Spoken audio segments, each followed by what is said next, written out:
I've got bruised souls, cause I'm way gone, trying to find my way back home. Count my bones as in desert crumbs flow. I'm gonna turn all of my stones. Rock bottom make a man and some pressure make a gemstone. Trying to put a dollar to my name like Creflo. Not your boy, late to the game, it's in the blood flow. And I'm from the south, it's thick skin and tough bone. Big attitude through big lips with gusto. Trust no kings, that's why they tried to crush souls. But it's IGBO, when the dust blow, this old head be standing there. No silver, just gold. Crack no books on the hustle, I was born to grind. Yo, scared of your potential, I'm adorned with mine. 30 times around the sun, man, of course I shine. My legacy will not dwarf with time. And in my daughter's eyes, it's basic, I must not say quit. Every day sees a present like a Rob St. Nick. Walk a fine line between tenacious and patient. I can't slip, I'm fighting clocks and they can't win. I've got bruised souls, cause I'm way gone, trying to find my way back home. Count my bones as in desert crumbs flow. I'm gonna turn all of my stones. I've got bruised souls, cause I'm way gone, trying to find my way back home. Who that soldier in the mirror? Oh, oh. I'm gonna turn all of my stones. Impeccably I flow, hardest raps you know, breaking status quo, reaping what I sow, artistry like Van Gogh. Get it from my mama, hip so thick that I need tempo. Personality spicy, body banging like a bongo. Cause black women been it since Timbuktu, since Pharaoh. Sponge rollers and hot combs, lips, cheeks and brow bones. If you ain't for the culture, then please stay out of my zone. These little dummy rappers could never grace my headphones. See, I'm from a place in space where ain't no storytelling, you just had to have been there. If you want the battle, ain't no problem, say where. I got so much experience, I can't even play fair. But I'ma keep evolving and growing and hurting feelings and showing you need endurance to go in. I got mileage on this pen, I've been busy cause I've been out here schooling all these kids. Took 3 decades to have this glow up that I did. I've got bruised souls, cause I'm way gone, trying to find my way back home. Count my bones as in desert crumbs flow. I'm gonna turn all of my stones. I've got bruised souls, cause I'm way gone, trying to find my way back home. Who that soldier in the mirror? Oh, oh. I'm gonna turn all of my stones. Turn all of my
were checking shoes last night to see if he was barefoot. Is that still the case? Is he barefoot? Because I know on Facebook somebody posted a picture of these could be his shoes, or is that so he is presumed to be barefoot at this point? What I can say is that his mom says all of his shoes are accounted for at the house. I'm not going to say that he's barefoot. All right. Allegedly! Hello everyone and welcome back to my channel. This is Lady Freedom here coming at you with another raw narrative.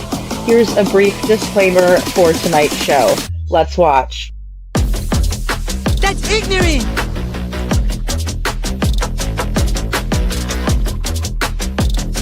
Allegedly, that's ignorant! Ignorant.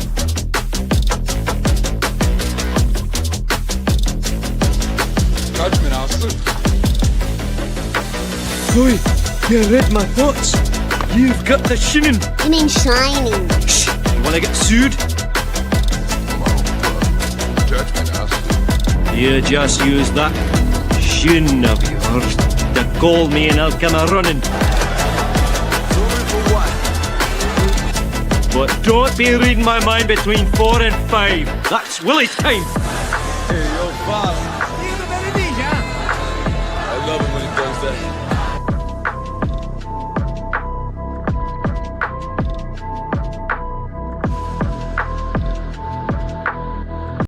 Let's watch.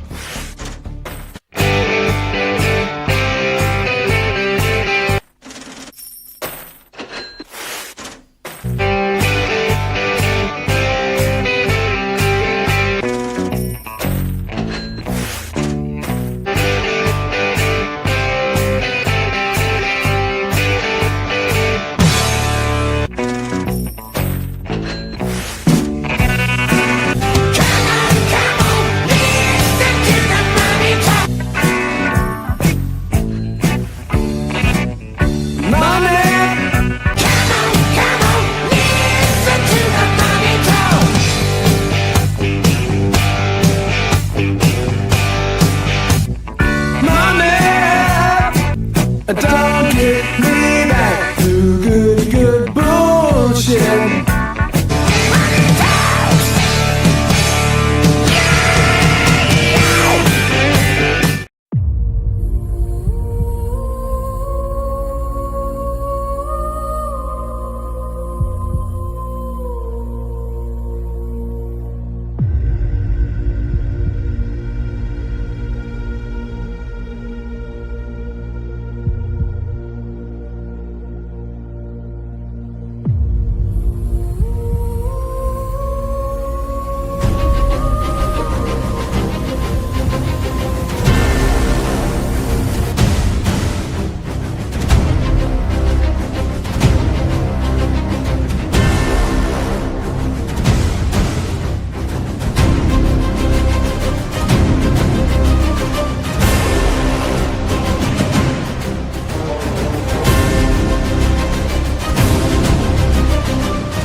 Hello everyone and welcome back to my channel. This is Lady Freedom here coming at you with another raw narrative. It's so good to be here with you guys tonight. Thank you all so much for joining. I think a lot of you know what the thumbnail means. If you've ever seen Medea, I believe it was the family reunion movie. She takes care of abusive types, just a big hot pan of grits and yeah, just a big old pan of grits that are nice and piping hot for that ass. The Dixie Chicks, they would feed someone some bad black-eyed peas, right? And tell them, oh, they taste fine. And then stuff Earl in the trunk, right? So I appreciate you guys being here. Look, our audience is 94% women, 94 point something something women. When I looked at my demographic today, I think that it is so important for all women to stick together, especially when it comes to the subject of uh, of partner violence and domestic violence. I think it's very important that we remember that there are no perfect victims and that at any point in time this could have been one of us, right? So I think it's really important that we have this conversation tonight. I never dreamed that I would be calling out other YouTubers for this type of activity. Um, I never thought I would be speaking on other creators. I mean, I got into true crime thinking I would be talking about, strangers in the news, breaking stories, missing kids, just anything that kind of piques the public interest or piques my interest, something that I am passionate about, like domestic violence. I'm definitely going to talk about it, and I don't care who gets pissed. I don't care if you like JLR, if you don't like JLR, if you like Magnolia, if you don't like Magnolia, right? We're going to refrain from using anybody's actual names, even though, John Lee Riches is his name, that creator's name. But we will not use the victim's personal name, or I will not be showing the information. You can definitely do your own research, and I'm going to read from the information, which is not going to be easy for me because a lot of what she's going through, what she has gone through, I've been through. And we're going to talk about all of it, right? So tonight we're going to be sitting at the big girl conference table for 94% of us. The other 5%, 6% men, get your suits on, and let's sit down at like adults and talk this out, because there is something wholly wrong with society that allows for this to still be happening and to still be such a prevalent part of society. We all know it's wrong, right? We all know that we shouldn't hit each other, put hands on each other, any of that, right? Don't we? Especially if you're a man. I mean, even if you do have girly little man hands, real feminine like hands, it still doesn't give you the right to put them on somebody, especially not a little tiny girl like Magnolia. Like, really, what the fuck, dude? You should really be feeling guilty, but I see that you have no remorse because you've just been carrying on like nothing happened. Oh, yes, we're going to get into that too. Chuchi, thank you for being here, Chuchi. Good to see you. Also, all that is unseen, hello. Thank you, guys. We're going to be policing chat tonight. Look, we're not going to victim blame here. So thank you, Chuchi, for the disclaimers. Also, I have the domestic violence hotline, right? You can text the word begin 88788, right? You can live chat. You can click on the box. We're going to go over the website tonight. This is about awareness. This is not about hurting anybody, but enough is enough. Get out. You are worth it. No matter what they're telling you, they're lying to you. They are lying to you about you.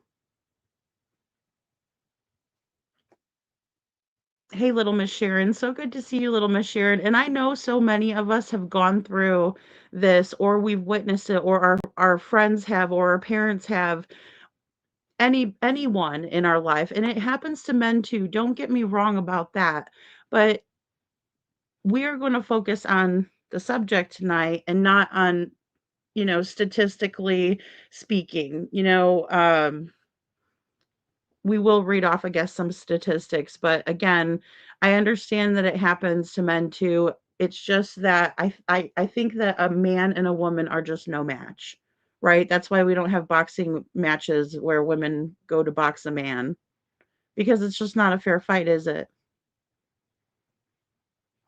Holly S, thank you so much for your super sticker. And thank you also for supporting me and, dropping my email as well as Sebastian's flyer. That is so awesome. And for Devlin as well.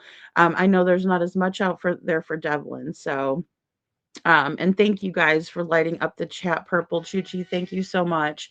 It is such an important subject, right? And we even talk about Crystal McCrory Jones's case as it pertains to them blaming her for her own death, and her husband, who was a cop, allegedly, in my opinion, took her life. He just got married again, guys. I just saw it on Facebook a couple days ago. Gross. Little disrespectful hussy.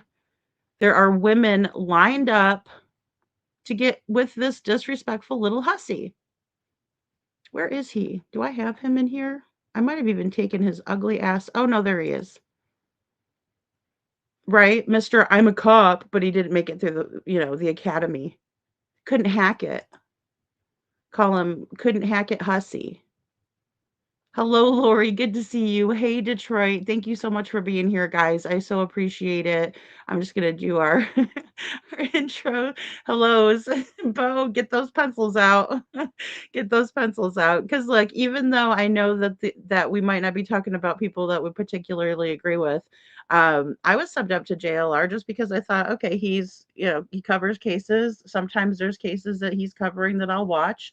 Did I like the way that he handled Sebastian Rogers' case? Hell to the no. Mm-mm. No. And I was having conversations with people about that too, refreshing my memory a bit. So, Deanna, so good to see you. Hey, it's okay if you fall asleep on me. No worries. I do agree that I think the world is going to hell in a handbasket. Again, I never thought I would be covering other creators like this, right? Like this wasn't what I was signing up for, but this this is what God gave me, I suppose. Because obviously it doesn't matter who is doing it. I don't care if it's me doing it, right? It doesn't make it okay. It's not right. Sorry guys, I should probably put that on a lower volume. It's my ringtone for text. But yeah, I mean, there's always someone, ready to stand up and think they're gonna fix this asshole. Think that they're the special one that's not gonna get hurt. I'm here to tell you, if they do it to one, they're gonna do it to another. They just do. That's just part of it. It's not your fault. It's not that there's any type of perfect victim out there, or that um anybody deserves this either, though. Right? Because you don't deserve to be mistreated by anyone. Don't mistreat yourself. Don't accept mistreatment from others.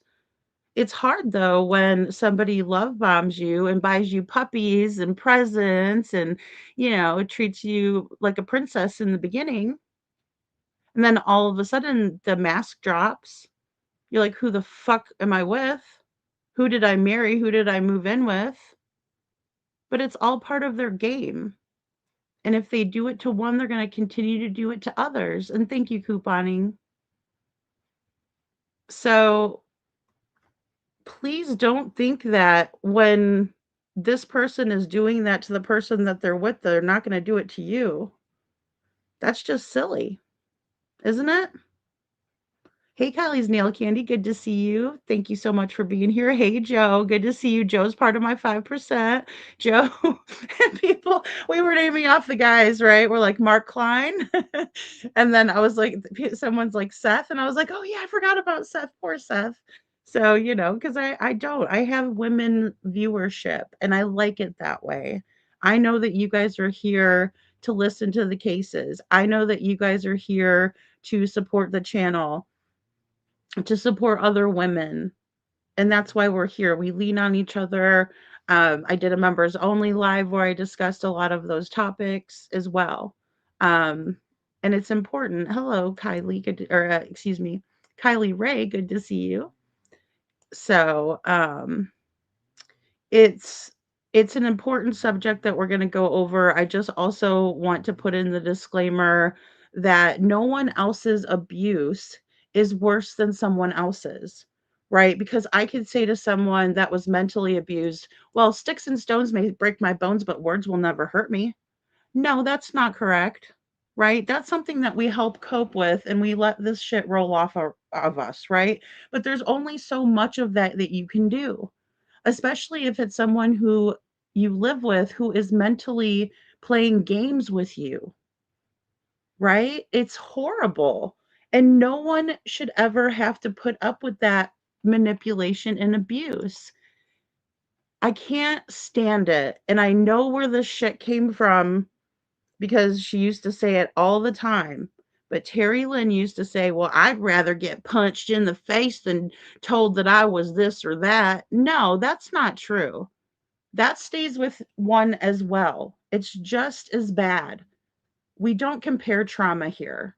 That is the most ignorant shit I have ever heard because I have gotten out of an abusive relationship with not only someone who was diagnosed with narcissistic personality disorder, antisocial personality disorder, and he was physically abusive to me. So I got the fucking trifecta. Don't tell me that one's worse than the other because I got all of it. And as women and as a support system, that is the furthest thing from the truth, and that is the furthest thing that is going to help someone get out and feel better about themselves. Period. That's not great advice to give yourself or anybody else. Well, my trauma is worse than yours. No, it's not. No, ma'am. No, ma'am. Everyone feels things differently and to different levels as well. So no. We can have none of that. We won't. Because this is an environment of putting a stop to domestic violence. It's not to perpetuate it or make someone feel guilty about staying too long. I'm here to tell you that anything that you did and you survived it was all survival. You were in survival mode and you didn't even know you were in survival mode. You were surviving. So don't ever feel guilty about what you've had to do. Because guess what? If you didn't do that, you wouldn't be here. You made it. Pat yourself on the back. Onward and upward. But this, I'm a bigger victim than you shit. That's never gonna fucking fly. Never.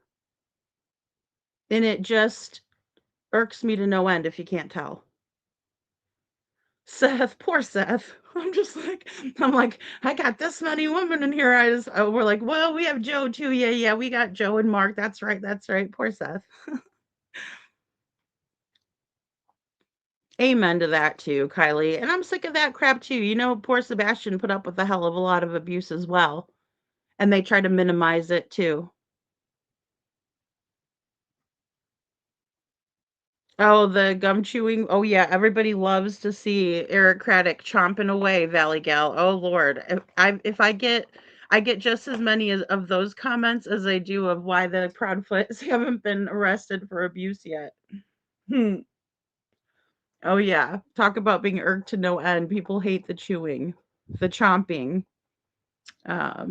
Somebody said smack on that gum. I remember in chat one time. Marion, thank you so much for renewing your membership, girl. Thank you. I appreciate you letting me know that too, because I wouldn't have seen unless I noticed the green. Thank you, and welcome back to the Dragon Tribe. Again, you guys know that you're Dragon Tribe whether you make a membership or not. I appreciate the memberships. It helps the channel tremendously. It helps me, stay in business, so to speak. But other than that, everybody that gives a like, gives a view here to support in chat, it means the world to me because it's really important for us to have these conversations. And I hate shutting down one part of a conversation or another, but I can't tonight. I can't with it. So I'm just not going to tolerate anybody blaming because I'm going to tell you right now, my heart breaks for Magnolia. She never deserved anything like this. It doesn't matter what we've done in our past. For one, we all have lied. So if people come in here, well, Magnolia lied. Okay, well, so have I. So have you. Stop. Please. Please get off your high horse. We're not talking about that. What we're talking about is what happened. And I'll tell you, Nerdy Addict broke this case today. Chuchi and I spent almost a whole day researching it. We're asking Kiki about it, and Kiki and I, of course, were giggling back and forth because, we're saying goodbye, Earl and Hot Grits, and, just The Secrets in the Sauce is another one of my favorite movies. What happened to Frank Bennett? That's just what happens sometimes when you think you're going to do some shit like that, right? And good to see you, Crazy Bird and Brenda. Linda, good to see you. Thanks for being here, guys. Hey, Kiki. Good to see you. So we were trying to keep it light. We were trying to joke around a little bit with each other, right? Because it's a sore subject. It's tough. I think that's why in society it's still being it's still so prevalent, right? And then nobody's standing up against it like we should. We should unequivocally be standing up against it. And I appreciate those who have enough guts to do it. And Shadow, thank you so much for being here. Because more and more we're hearing about these people coming out and coming forward, and we find out that they're mistreating their spouses. And some people might say, well, that's none of my business. And I would have to agree. I would have to agree with that. But the problem is this type of abuse is not only so dangerous, people lose their lives because of it, but also their children are seeing this. Their children are mirroring these behaviors. And again, like I said, it's not something that's going to change. It's not your fault. So your abuser is going to abuse you, and then they're going to move on to the next person. And they're not going to treat that person nice. They're going to treat that person just like they treated you. So no amount of you being better or doing better is going to ever change that. Please know that. Please take it from me. Take it from a woman who had other women tracking me down, not the other way around, right? Because you would think if I was abused so badly, I would be trying to tell my ex-husband's new it's always people, that this is how he is. But I didn't do that. They came to me and told me what was happening. And I said, "I'm sorry that that's going on. I'm sorry. I don't know what you want me to do though, because I was with him since I was 16. He's not going to change. So you need to get out." It's kind of weird though coming from an ex-wife to say that to somebody because I'm not the best person that they're probably going to listen to. But if he did it to me, he's going to do it to you. And that's when a big light bulb went off in my head. And I'm like, holy shit, it wasn't always my fault. Holy shit, there was no amount of anything that I could have done better to make it different. Nothing. So I done wasted a lot of freaking time on this idiot, and I'm never going to get that time back. Never. It's a waste of time, ladies, gentlemen. Shout out to the 5%.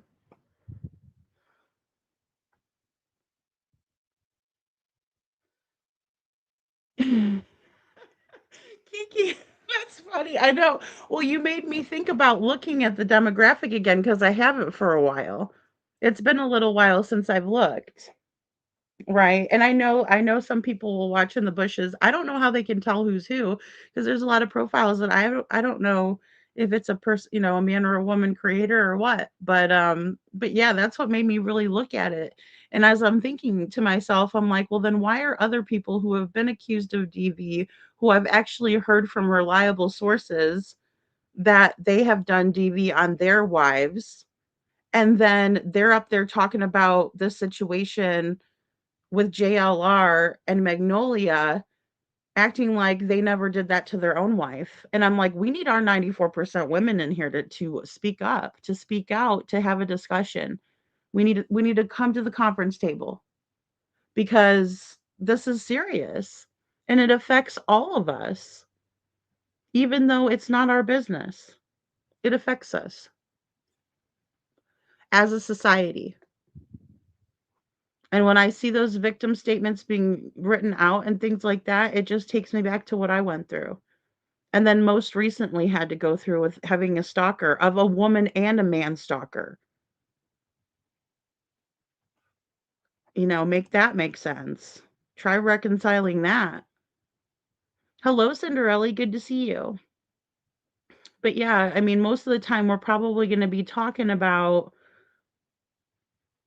because it's more prevalent, domestic violence in men and women. And that's what we'll be talking about tonight. Not to discount any of the people that have gone through it that are men, right? Because I understand as well, if there's a same-sex marriage or coupling, that can happen as well. So I don't want to ever discount anyone's trauma.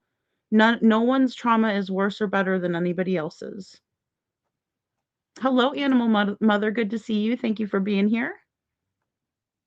Yes, I have been a victim in the past for 52 years at the hands of many, and I won't be a victim anymore.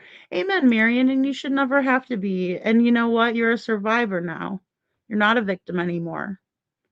It's important to recognize that too. And that's another thing Chuchi and I were talking about, that it's so important that you give yourself the credit, that you deserve, because you did. Everything you did, that helped you survive, and that's why you're still here to tell about it. You must have done something right, ma'am, is what I'm trying to say. JH, aloha, good to see you. So you didn't miss anything yet. I'm just kind of giving out some disclaimers and just kind of having a heart to heart with you guys about why I'm discussing this tonight and why, we completely changed trajectory over, because it was brought to my attention, Nerdy Addict Broke, that there has been domestic violence at the hands of JLR, the creator. This is all alleged. He has court upcoming, so it has not been a conviction as of right now, just so everybody knows that too. So, oh Lord, I just watched JLR for like a month. Obviously, I'm over here in La La Land. I hope you're not starting this story in the middle. No, no, we'll start it from the beginning. Um, we'll start it from the beginning.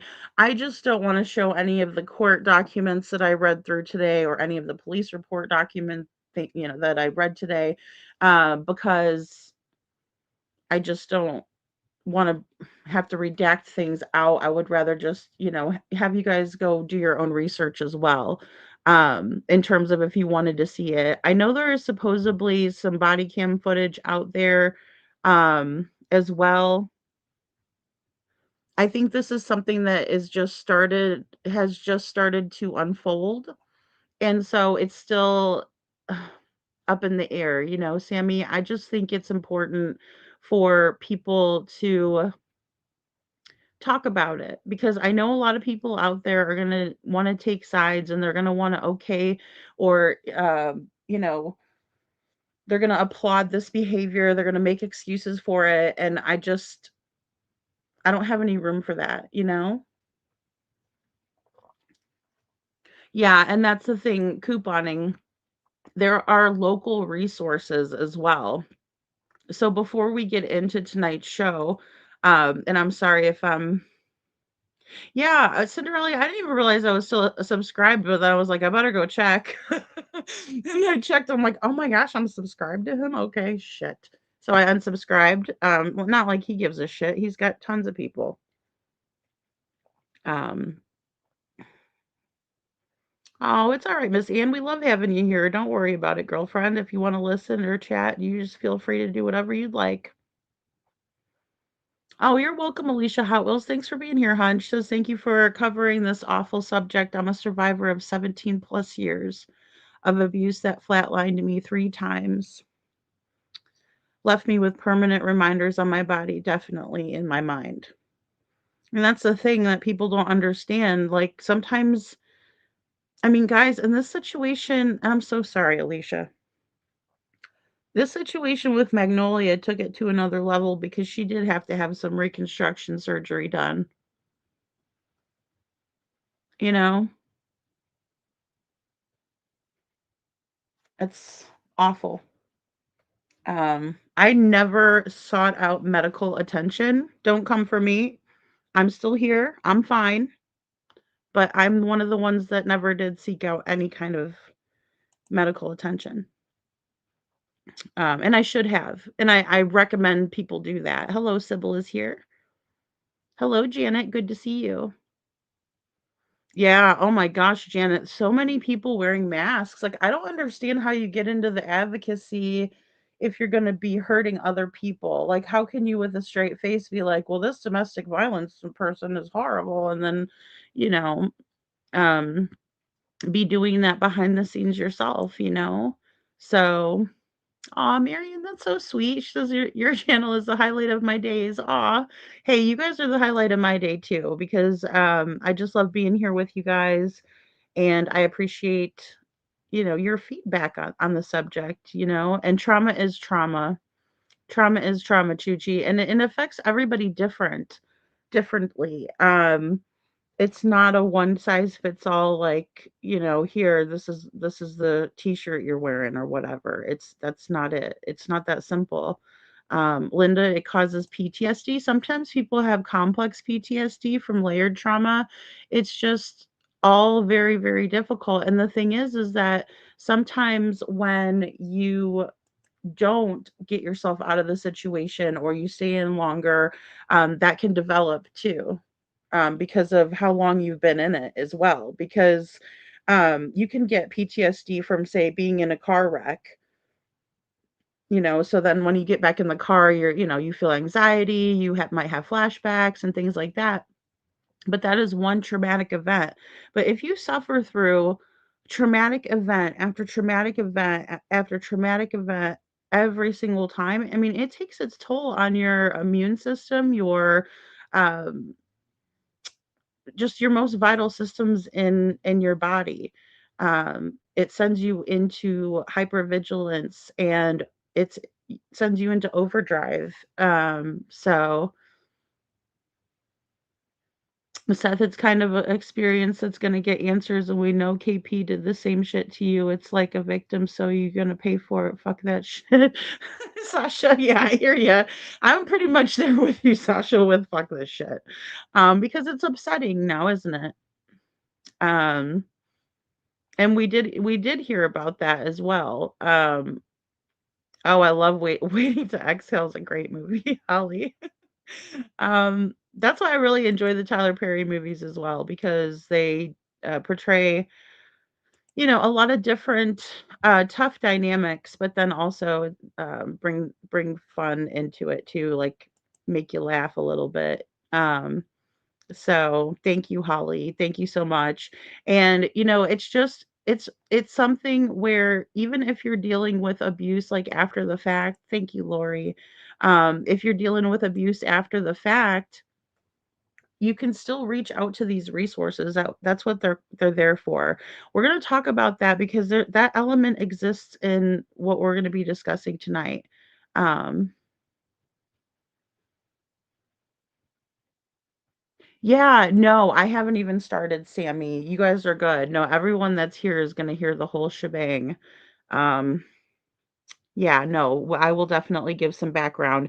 Obviously, I'm not a heavy follower. I didn't even know I was still subscribed, obviously. So I mean, I'm not a heavy follower of either one of these creators or people. Um, I just know I was kind of still in that community listening to JLR when he and Magnolia got together. So I remember her kind of coming on the scene. I remember her working really, really hard to help him with his channel, to help him with information in real time. She was doing a lot. And then they were obviously in a relationship thereafter. And it was a lot of, gosh, I hate to say this because I don't think it's true in every case, but I think that a lot of times when we only see like shiny, happy faces and oh my God, we have like matching pajamas, look at us all, oh my God, we're great. Like a lot of the times, those are the ones that have the most issues. And I'm not saying that just because you do that, you have issues. Please don't take it that way. But I just think that a lot of it has to do with putting on a persona, right? Of what things are like instead of showing, nobody's going to show that either, obviously, too. The flip side of that is that you're not going to be like, "Hey, look at me and my ex, or look at me and my, current person, sorry, not ex, duking it out in the front lawn." Hashtag Friday night fun, hashtag date night. Nobody's going to do that. No one's going to show the most horrible situations, and I'll tell you, as bad as some of the situations can be when you're in an abusive situation are just as good as the good things can be.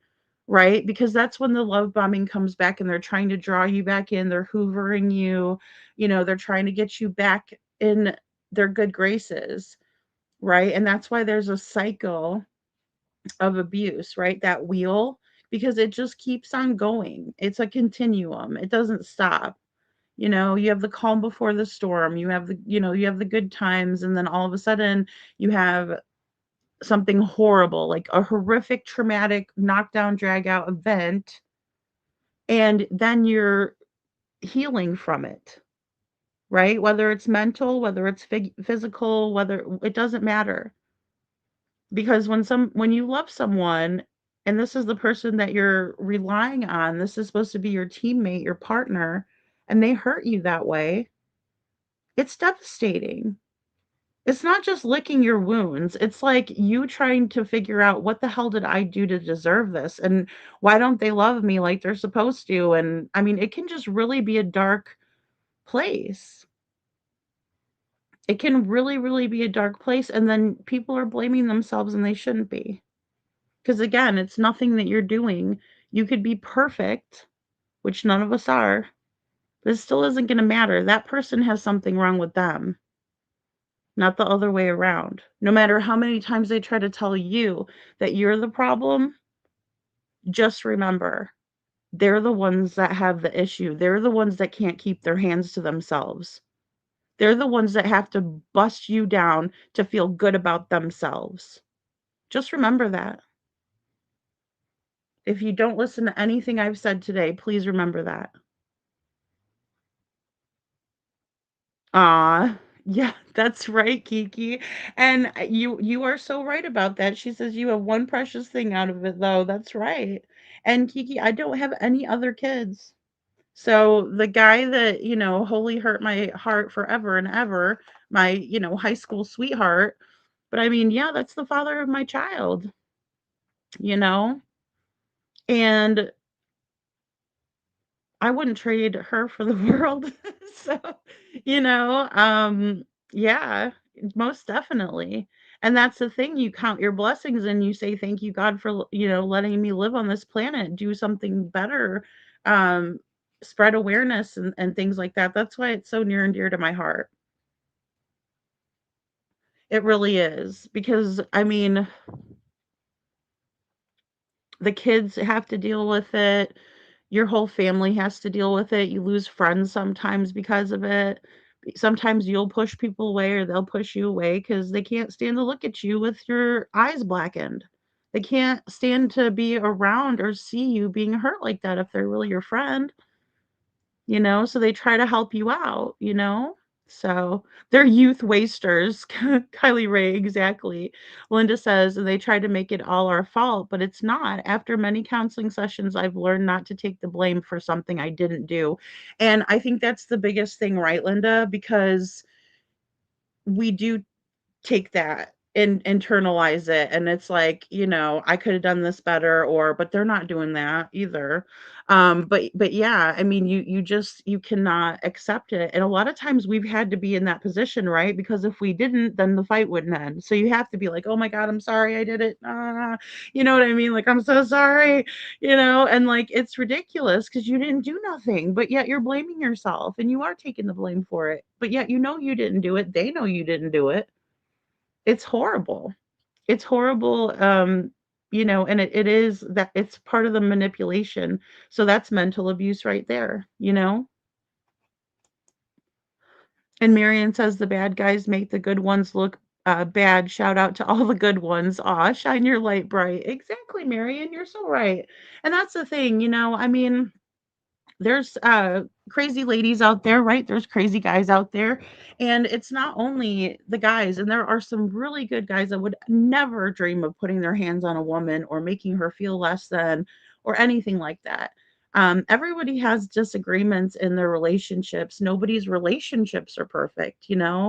Um, Aw, crazy bird. That's so sweet. Aw, thank you. You guys are beautiful. I just love our community here, you know? That's right. We love real men. That's right, Sasha. We love our 5%. No, anybody that's okay, if you're a man and you're subscribed to Lady Freedom, you're a real man, son. No, I'm just teasing. Yeah. No, but I mean, it's important. Hey, Brad, I forgot about our Brad here. Thank you, Brad. Mental abuses too. And you're right. And the thing is that that's where a woman can get over on a man in a way, in my opinion, right? I'm not saying that women are smarter than men. I'm just saying that if a woman could cut a man down and he loves her and it hurts his heart like that and it fucks with his head like that, that's abuse. Absolutely, unequivocally, 100%. So it's like it's like a mind ninja, right? Where it's just like this woman knows what's pushing your buttons, what makes you tick, right? And they're doing it deliberately because they know you. And that's definitely abuse and it should never be tolerated. Never, ever, ever. So Janet says, in my opinion, any divorce, abuse, death makes you a stronger person, lessons to be learned. That's right, Janet. Exactly. Yeah. God will never put something in your life you cannot handle. Praying all the time, God is good. Yeah, absolutely, Janet. And that's the thing. I mean, a lot of times God puts us through situations so we know, right? So we can spread the word, so we can speak from experience. Um, thank you, Animal Mother.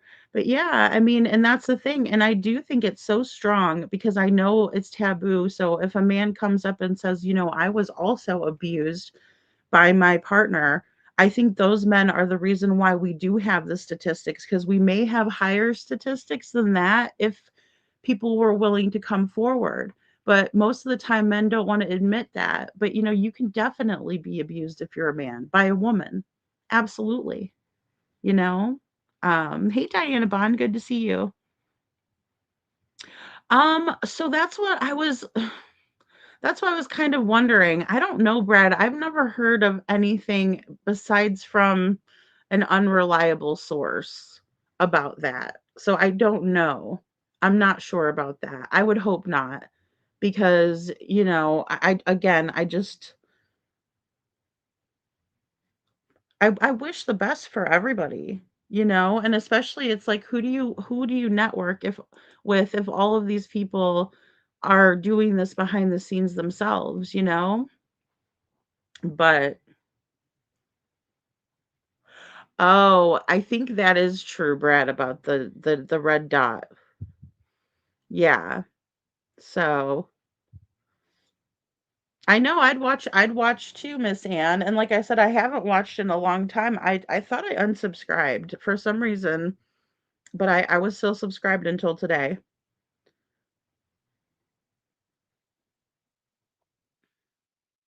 Diana, that's all right. I understand that. And I do think that it's fair to do two sides of the story. So that's why today I took the whole day to do some research.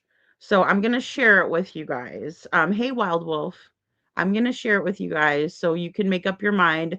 I'm just saying, for today's purposes, because of what I did on research, I'm here to tell you there's no way that Magnolia broke her own nose.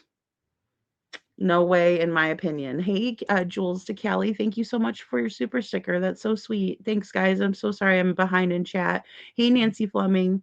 It's going to be one of those nights here because I'm just trying to make sure I can make sense of this and hopefully people will listen and they will want to um, take a stand against it, right? Because nobody deserves that. Hey, the real me too. Good to see you. Hey there.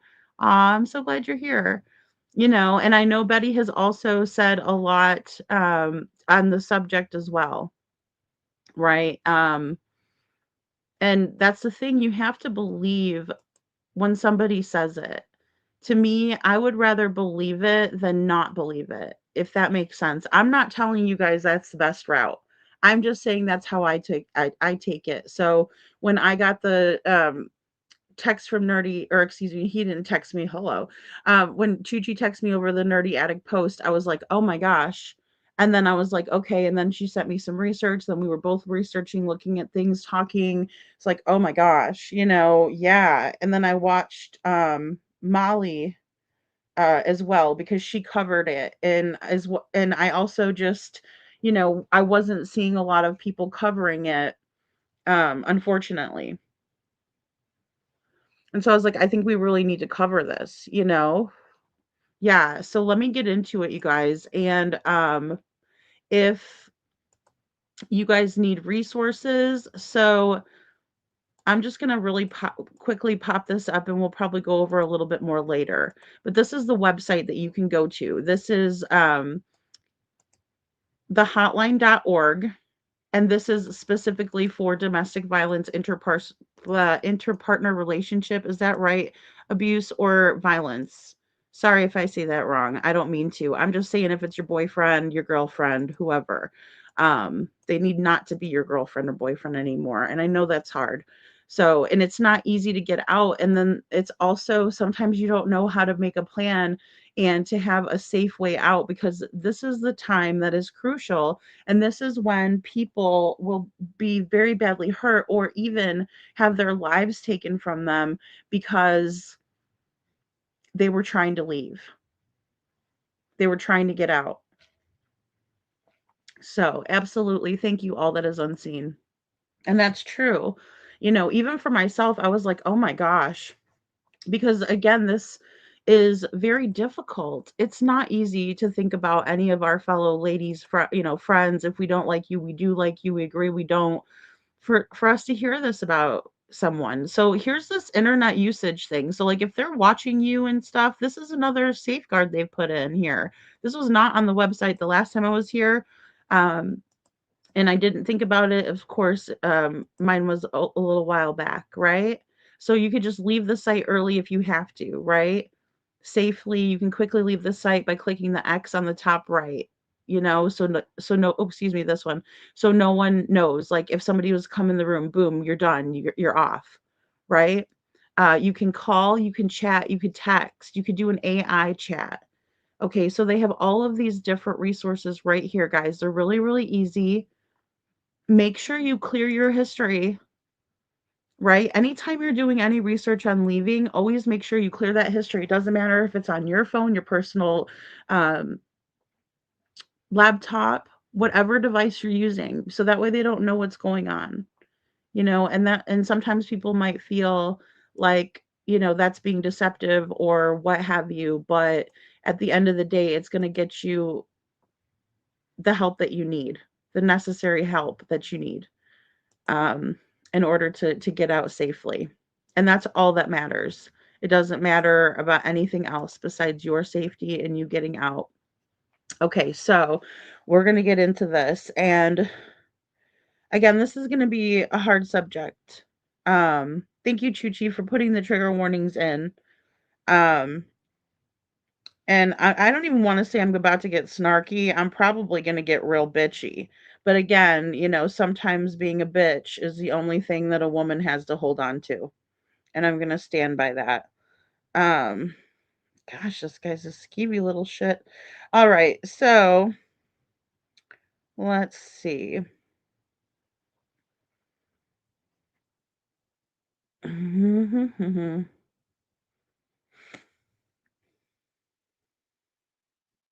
Okay, these are grand jury charges. Sorry, I did a lot of we did a lot of research, and Chuchi was sending me a lot of stuff. So give me a second. I'm just gonna pull this up. Just talk amongst yourselves. All right.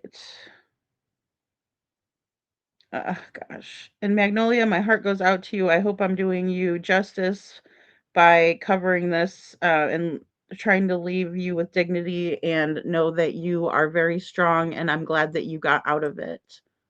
I'm very glad that you got away from the situation, and my heart's with you. So, all right. So the first one that I woke up to today says, from Nerdy Addict, says, on X is where you can go if you need to look at this for yourself.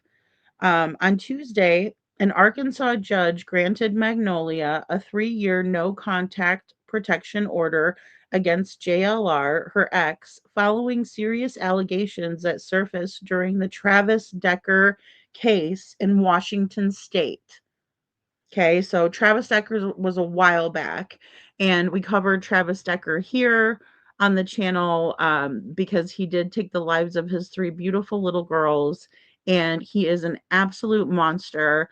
And he also took his own life, so that took care of that very quickly.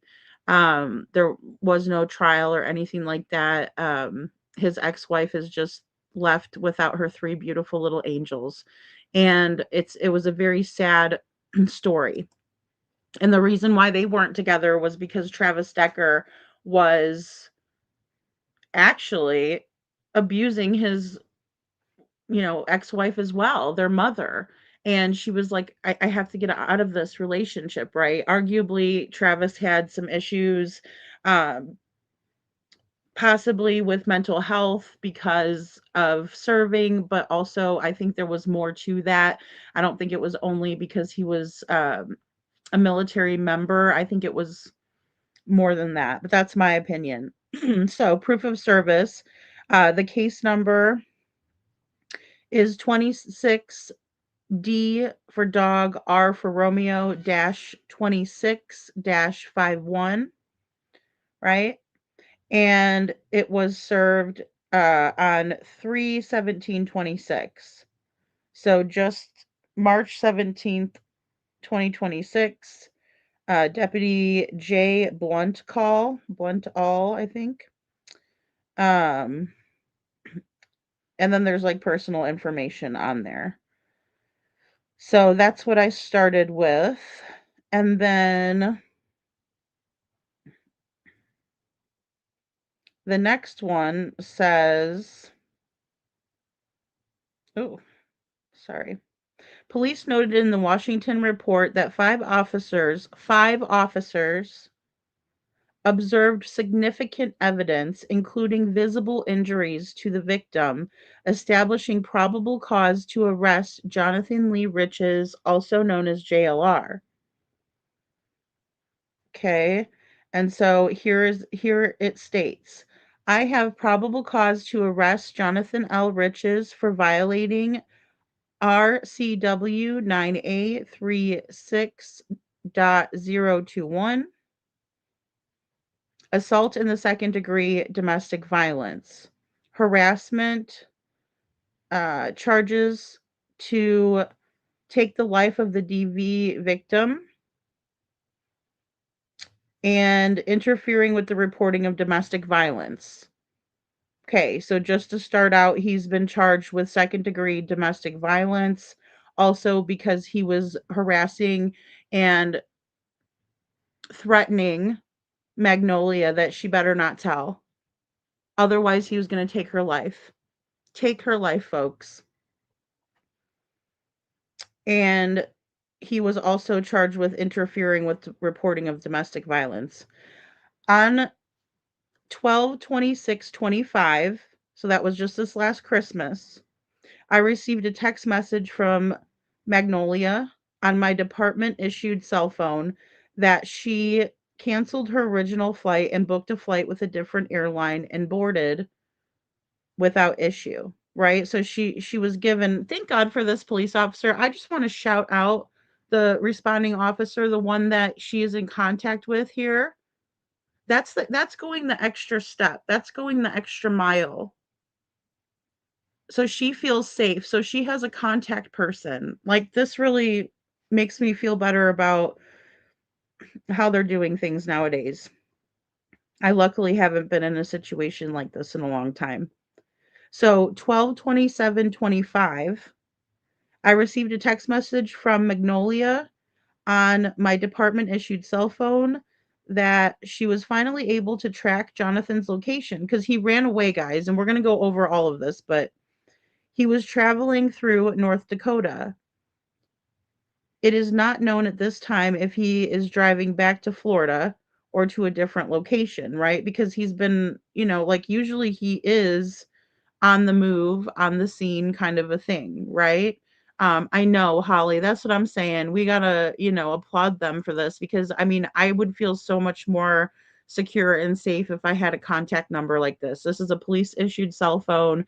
that this gentleman had given Magnolia his contact information so that he could make sure, because like this all transpired in Washington. So here we go. So this is the incident report. And this is Chilean County, right? We all know about Chilean County because that is where the Travis Decker tragedy of the three little girls, he took their lives and then he ran away. And they couldn't find him for the longest, but then they finally found him in, in the dense woods. Um, and that he had taken his own life, right? Because he's a coward. And that's what cowards do, in my opinion. So we remember Mr. Laundry doing the same thing, and I knew he was going to do that, by the way. Ugh, I just knew it. But anyway, so the incident report, 25C for cat 12789. All right. Sorry, I just want to be careful not to read off any details that are personal to the victim.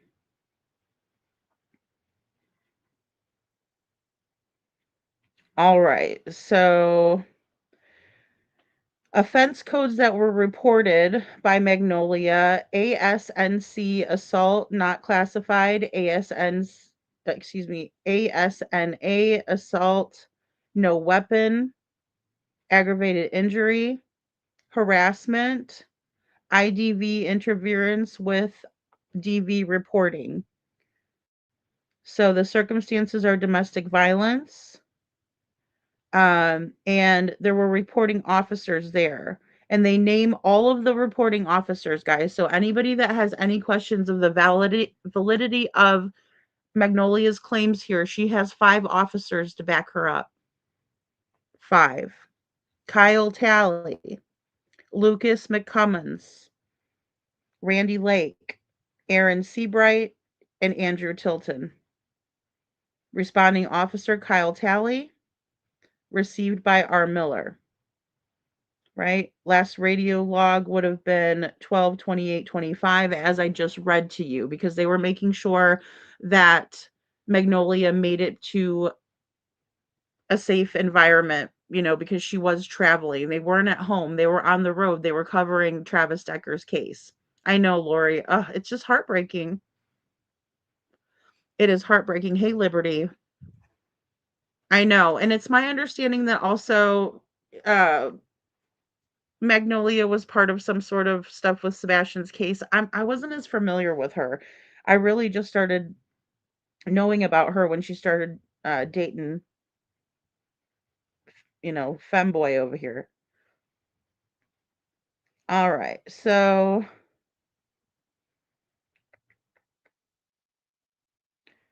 my apologies. But again, the domestic disturbance call came at 9:18:49 on 12/25/24, initiating call, right?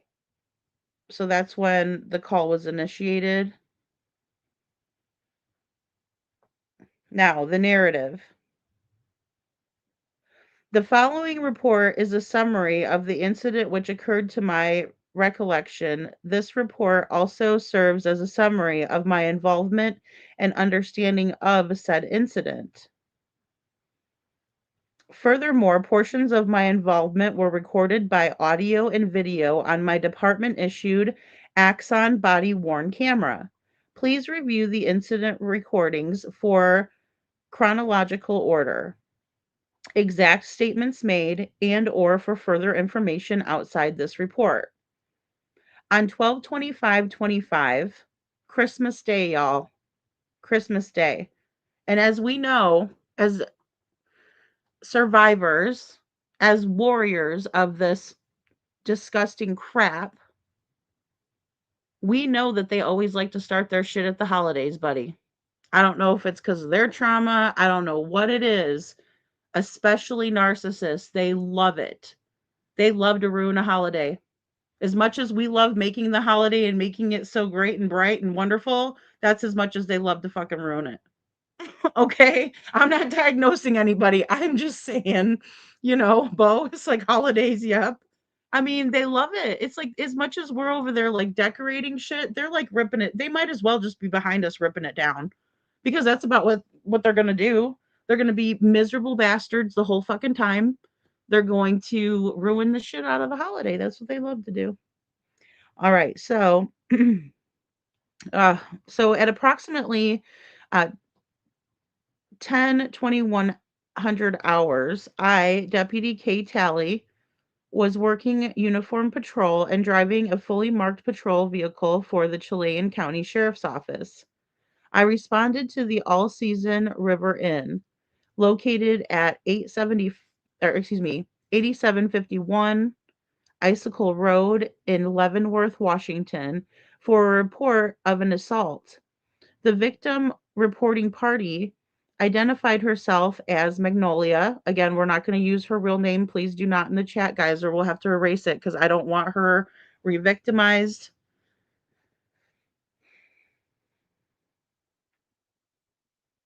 Magnolia told dispatch she received an injury to her nose from a fight last night with her boyfriend, Jonathan Riches.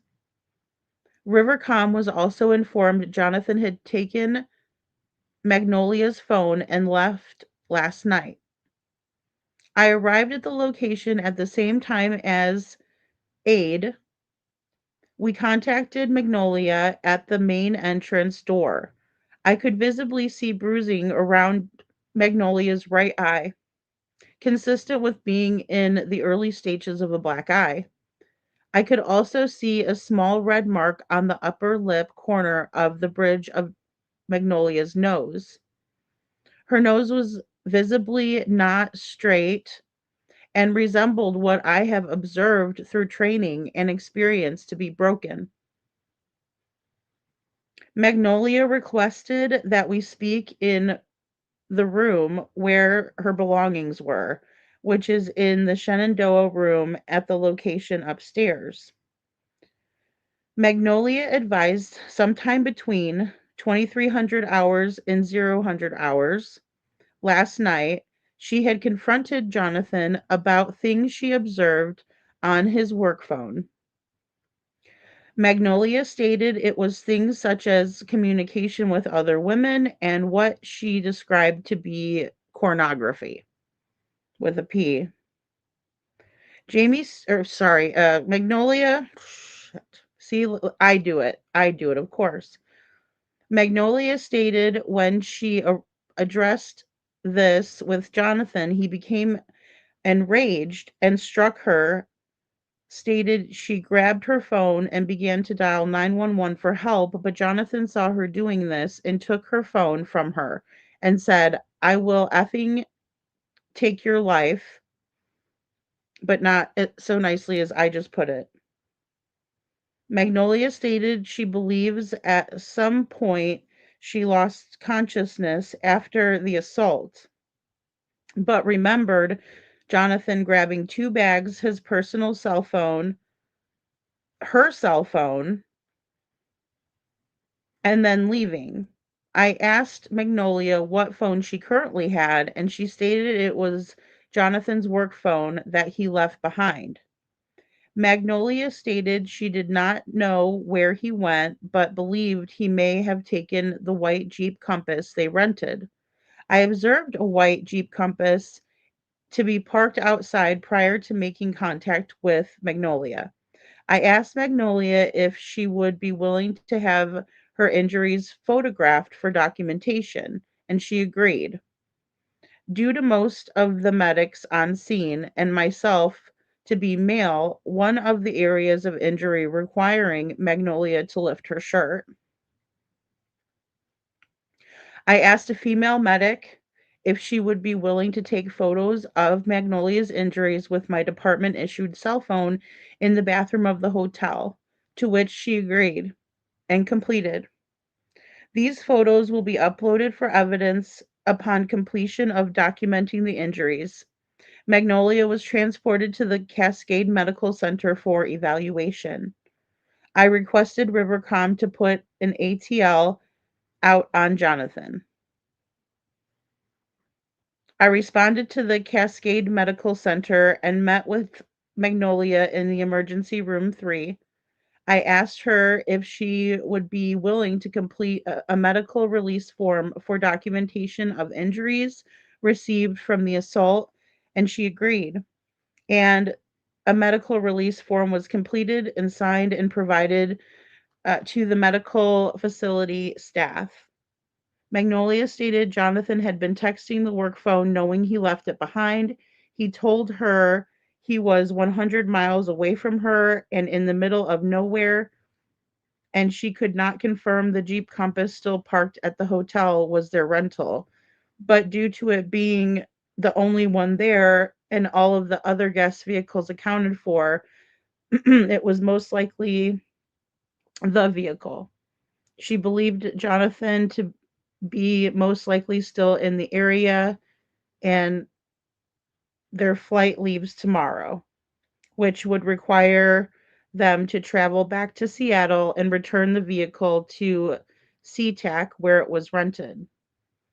I was also advised by Magnolia that in August of this year, she was on a work trip with Jonathan in Charlotte. This was when she first found out about his infidelity and pornography issues. She stated she confronted him and he attacked her in the hotel they were staying at. Magnolia stated it was similar to this. He assaulted her violently and then took their rental and drove back to Florida, where they live. Magnolia stated there is a long history of Jonathan assaulting her in their almost 3-year dating relationship. She stated she knows she should have left many times before this, but hasn't. Magnolia stated Jonathan needs to be held accountable for what he did, and I agree. I agree. He deserves to be held accountable for what he did, and we need stiffer punishments for this. This is ridiculous.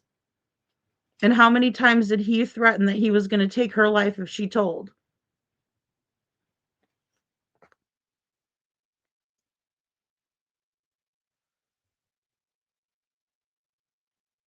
After, excuse me, after Magnolia was discharged from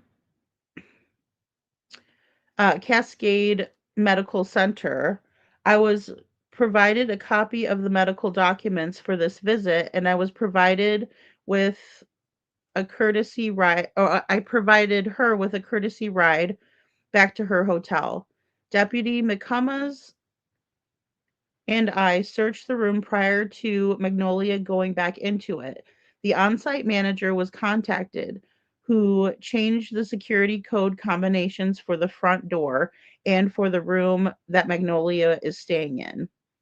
It should be noted that the white Jeep Compass bearing Washington registration, and it gives the tag number, but I won't, that was observed earlier was confirmed to be another guest rental vehicle and was not involved.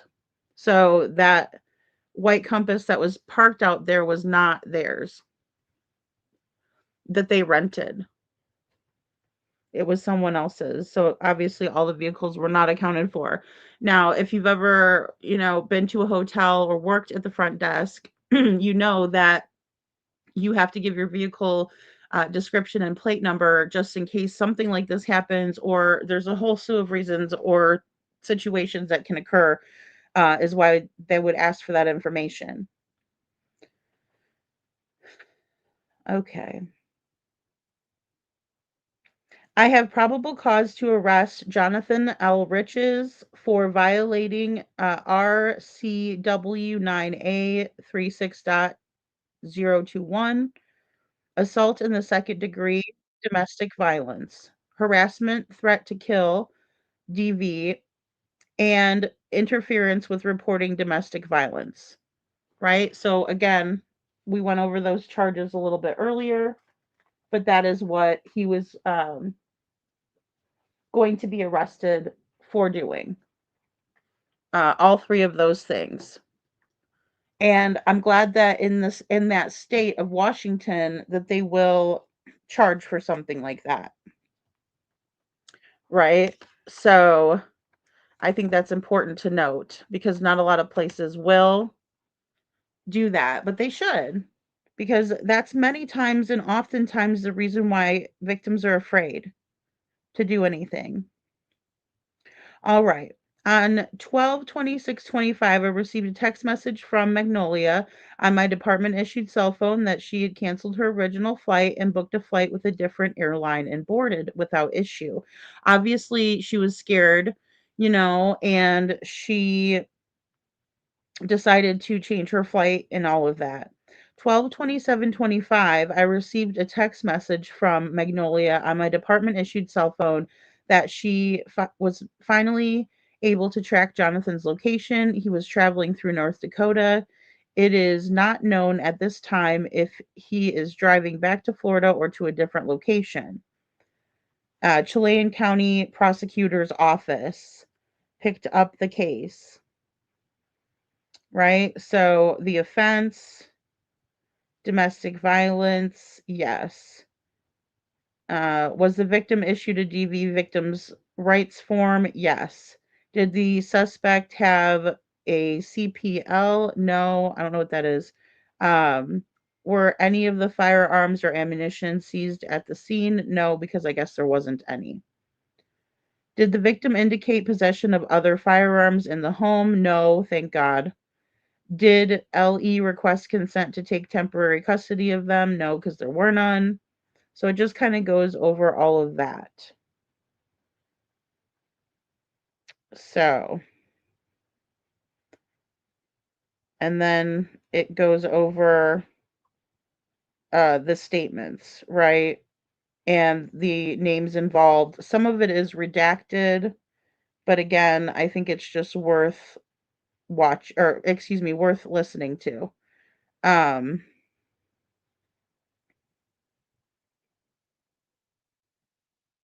then she was granted a 3-year no contact order in Arkansas. And I'm guessing that is because that's where she is from. Um, so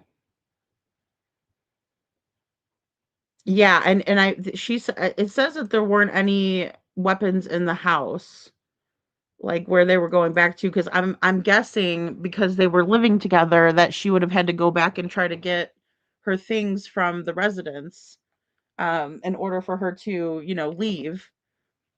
But I do know that she's also alleging that he was financially abusing her, after the fact. Um,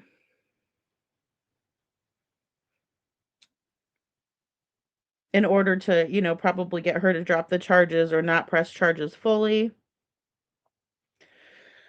Okay, so this is Magnolia's statement, and this is hard, guys, because I mean these statements are not easy. It's these affidavits that you have to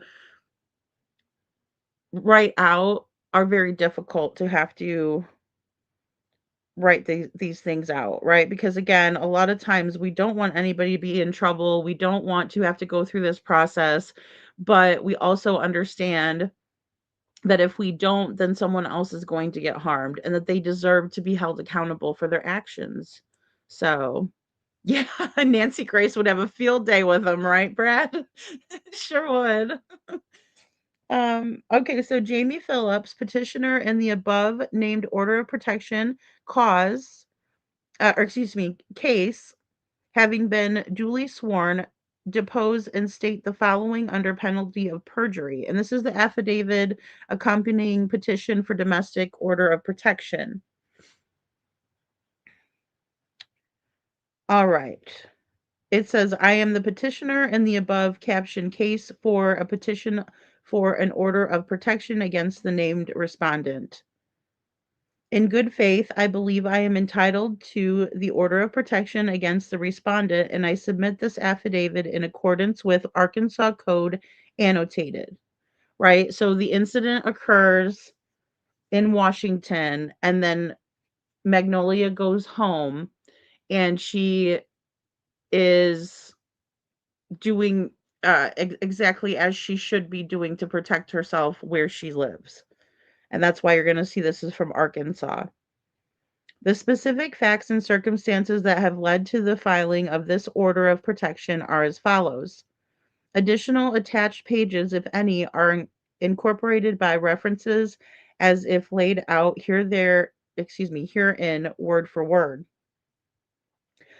These facts, along with the facts alleged in my accompanying petition, constitute my request for an ex parte order of protection and final order of protection, right? Because in that neck of the woods, it's called an ex parte. That's what they call it in Missouri as well. Beginning January of 2023 and continuing through December 25th, 2025, I was involved in an intimate domestic relationship with the respondent, Jonathan Lee Riches. During the course of the relationship, the respondent engaged in a persistent and escalating pattern of domestic abuse, coercive control, um, intimidation, financial exploitation, and physical violence toward me. On 12/25/25, Christmas, in parentheses, the respondent violently assaults, or if I called 911 since 12/25 felony assault, respondent has continued to abuse me using fear, threats, intimidation, ongoing financial abuse, theft of all of our joint funds in an act of retaliation. Respondent fled the crime scene, fled the jurisdiction, and remains a flight risk. He has continued to contact me, and I'm in fear of immediate harm and death. I mean, right, and he lives in Florida. Yeah, and he lives in Florida. But the reason why she filed in Arkansas is because she lives there, I believe, Liberty. So JLR might have to go to kick, in my opinion. That's funny, little Miss Sharon. Yeah. Yeah, he might. He might. Oh, I know. Oh, I know. And that's why I was like, I have to cover this because you have that idiot over there covering it. And, he goes from woman to woman to woman, harassing, stalking, and, just being a terror in their lives until they get an ex parte against him or an order of protection for life, like I have, 100% Detroit.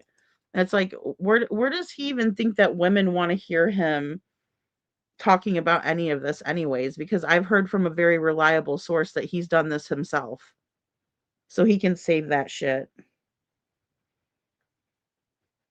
Right. And then she signs this, and this was on 1/20/26 that this was filed and signed. So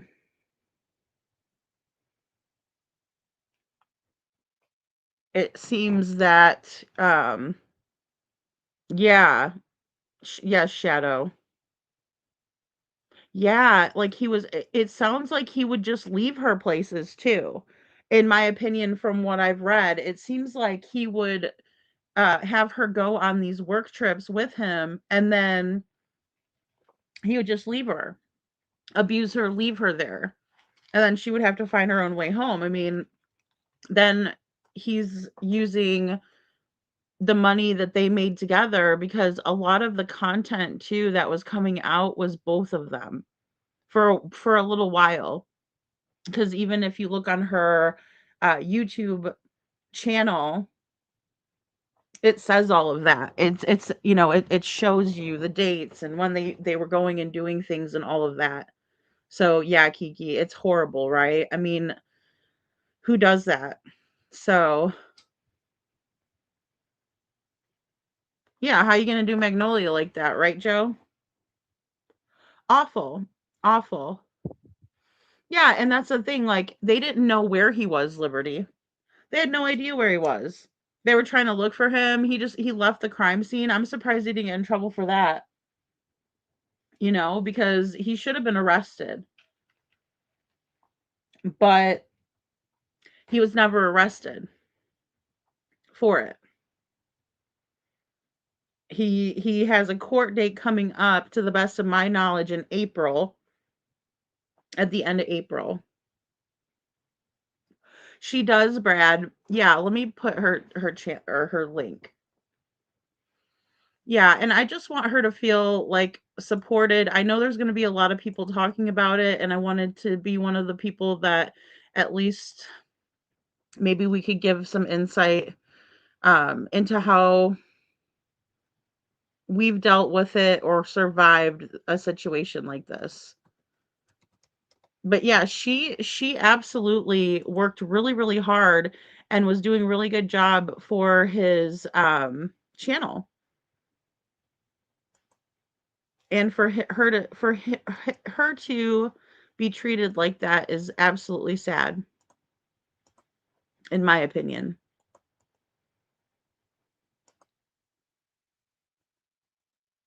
So that's Magnolia's channel. You can check her out.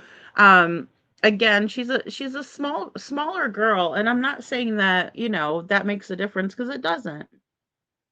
It really doesn't. Um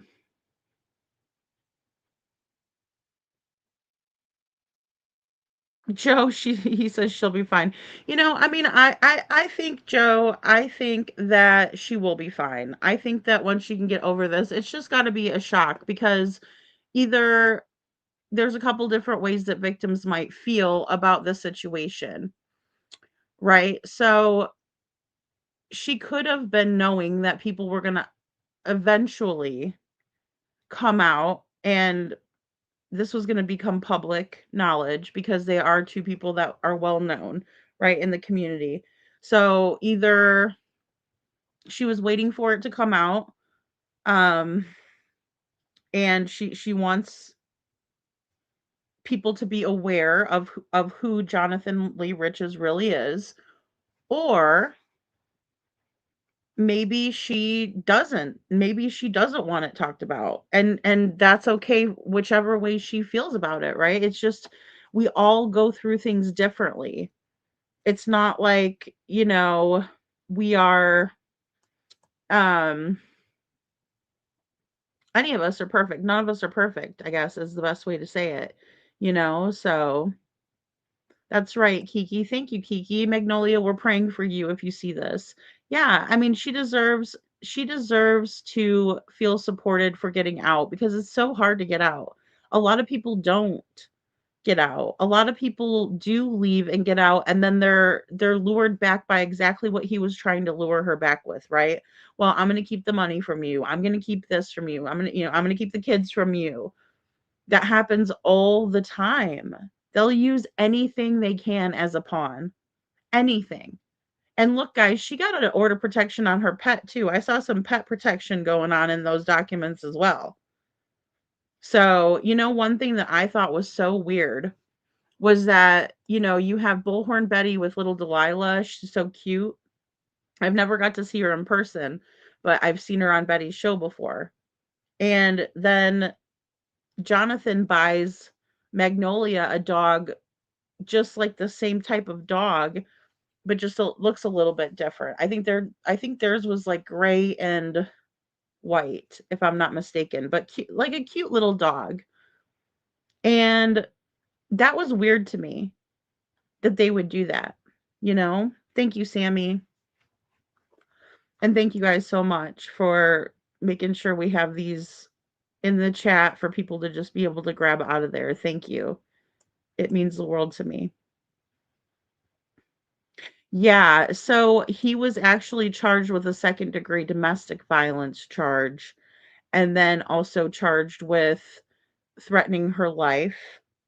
Also with, the third one, sorry, would be, that he was,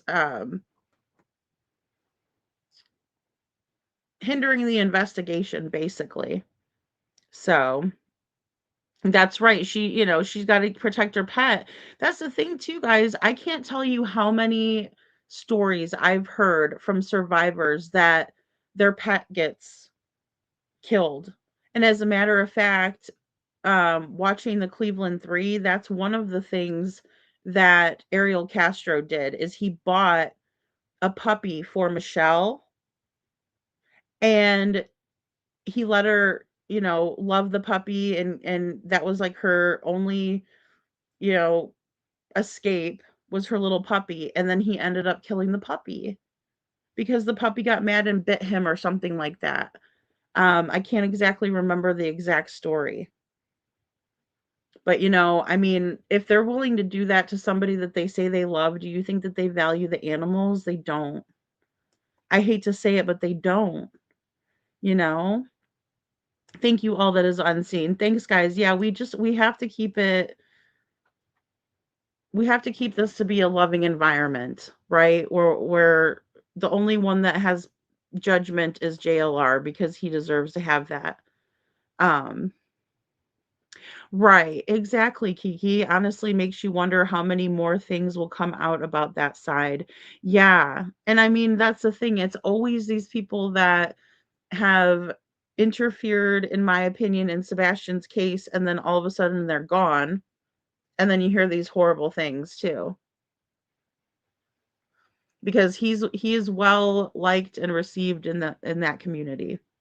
They play sound bites by him. They talk about some Mott's crap. I don't even know what that means, but I know that that's part of what they've been doing. So, thank you, Chuchi. Yeah, we have to stand with people. I know, Holly, it's so terrible. Like, it's terrible what she had to endure. It's terrible that this guy is in a position of power, right? And it's really sad that there's other women out there that are willing to, um, like, holler at him knowing that he's treating his lady like crap. I mean, do they think that they're gonna get treated any better, you know? I know, Sam, it's outrageous, and I think, the main thing was because he left. And they were never able to catch him, and he just went from, you know I mean, pretty much he traveled. I'm not sure how many miles exactly, but he traveled quite a few miles without getting arrested for any of it, you know? Right. And that's it, Kiki. It's just like CP taking Sebastian's animals allegedly, right? I believe that too. Absolutely. It's just a form of abuse. It's taking away something that they love, and that they're doing it to be cruel. They're not doing it for any other reason but to be cruel, you know? Brad says there's another YouTuber named Jumpsuit Pablo, and he's a former prisoner. He does true crime, and I think he's on the straight and narrow. Okay. Yeah, I think I have heard his name before, you know? Yes, exactly. Claire Bell's mom took the little dog and left the little dog too. Yeah, Brenda, like you can't leave the animals behind. And that's what's so hard for victims too, because it's not like there's shelters that will let you bring your pets. You know, I'm just glad that she was able to get away and take the dog with her and that the little dog's safe. I think they named him Rio is what I think his name is. He's real cute. So, I know, Sam. I mean, I think I would have mixed emotions. I would want people to know who he is, but I mean, just knowing that the police officer physically could tell that he damaged her face. Horrible. Horrible. No, he was not arrested, Sasha. No.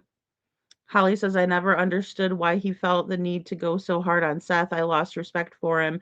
Yeah, I mean, and the thing is like, I did too, but I know that there were some other cases that he had covered, um, after that, and even I had just played some of his content, when he was exposing Katie's side, but then all of a sudden he just flipped over, you know? So that stuff was all hatched on, his Facebook group, that entire plan. Ooh, I might have missed something there, guys. So you watch the channel too, Little Miss Sharon? See, I've never seen it. Couponing says if you have a sister or a friend who's trying to get out of domestic violence, have a safe word between you so it it if you're not able to call 911. Absolutely. And they even have the hand signals out there for women who are in an abusive situation and they would like to tell somebody but they can't say it. It's really hard to get out, guys. It's something, and I can't stress how much it angers me when people are like, "Well, you just should leave," because it's like many people do though. And sometimes they end up not with us. I mean, it's a huge risk to take, even though it seems very easy. If you don't like it, get out. Well, of course. But there's so much more to it. Well, and that's a good question too. How many more victims are there, in my opinion, asks Marion. And I agree. There's probably a lot of people out there that got involved with him that didn't know, right? Or then that we don't know about. So, because obviously that's what started a lot of the confrontations was when she would speak out and say, I don't like that you're talking to other women, or I don't like that I mean, it's one thing to talk to a person of an opposite sex. That's completely different in my opinion. But it's in the way in which he was talking with them, I suppose. And that I have not seen proof of. But I'm sure we will. Um, Either way, I do believe Magnolia, you know? Yeah, and erasing the search videos off, very weird, all the videos and getting gone. Yeah, I know. Yeah, exactly. Exactly. Thank you, Sammy. Sebastian's, I'm sure FBI has them. I pray. I hope so too, Kiki. I mean, that's the thing. Well, and he's been on TV the whole time, Sam, that's another thing that's crazy to me, crazy is that he wasn't like picked up while he was there. I mean, could you imagine having this horrific situation happen to you and then you see your abuser on TV and they're doing just fine? They're just going about their life and they're being featured on, Inside Edition and different places like that. Like that's got to be horrible. It said that they put an ATL, so I guess that is an attempt to locate. Okay, thank you, Brenda. Yeah, okay. So I don't understand why they wouldn't have been waiting for him where he was supposed to turn the car in. Or did he not fly back? Or did he just, rent the car on a round trip sort of a thing? Because I know, like, through Enterprise, you can make a one-way trip someplace or you can do a round trip, right? And so you would pick up the car from the same location you drop it off at. I've done that, obviously for my trips. So um, it appears to me that they flew there and then they rented the car from that location, which obviously could do that too. But if he was on the run or whatever, maybe he rented the car for more days and didn't take the flight home. Yeah, I would think so. I would think so, Kiki. Wouldn't that be federal to go miles and states away? That's weird. That's not mentioned. Yeah. I mean, it's a whole weird situation. And you know what really sucks is that a lot of times these guys don't even get in trouble. They barely get a slap on the wrist, which is horrible in my opinion. Um must not have not be it's in her order of protection. Yeah. Yeah. Yeah, and making loads of money off of another victim he doesn't give a shit about. And not only that, like he's taking money to go on these trips. He's making bank on this. Made bank on Nancy Guthrie, right? I mean, and then think of all the women who support him. If my viewers are 94% female, I would bet his are about the same. So, and maybe he might have more male viewership being another male. I don't know. But I think it speaks volumes. So you have all of these ladies just throwing money at him to go beat up another lady. Gross. Thank you. Rio is so cute, right, Lori? Oh my gosh, she's so cute. Um, but yeah. I hope all the animals are okay too. I know for a fact that she's got Rio, at least. I don't know if he's got other animals other than Rio. Um, well, that's not very nice, Joe. Oh, Brad says my cat is my baby. Exactly. Yeah. Magnolia is little. She's tiny. I guess it wouldn't hurt to show her. Um, let me see if I have. I know there was like a short. Um, seeing a lot of his video or a lot of the videos they have together are up there. Um, are still up, I should say. Um, but yeah, let me see. I thought there was. Oh, maybe it was a short that I watched where. Um,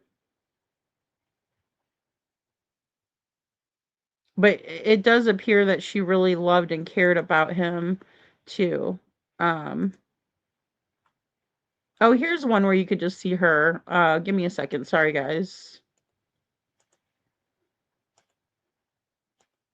But yeah, that's her on her YouTube page. I mean, she's a little lady, did not deserve to ever be mistreated by anyone.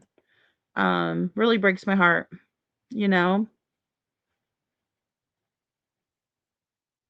That's very true. Very true couponing. Thank you. In rural areas, some domestic shelters are scarce or full. Please do not tell abusers where the shelter is or his friends, right?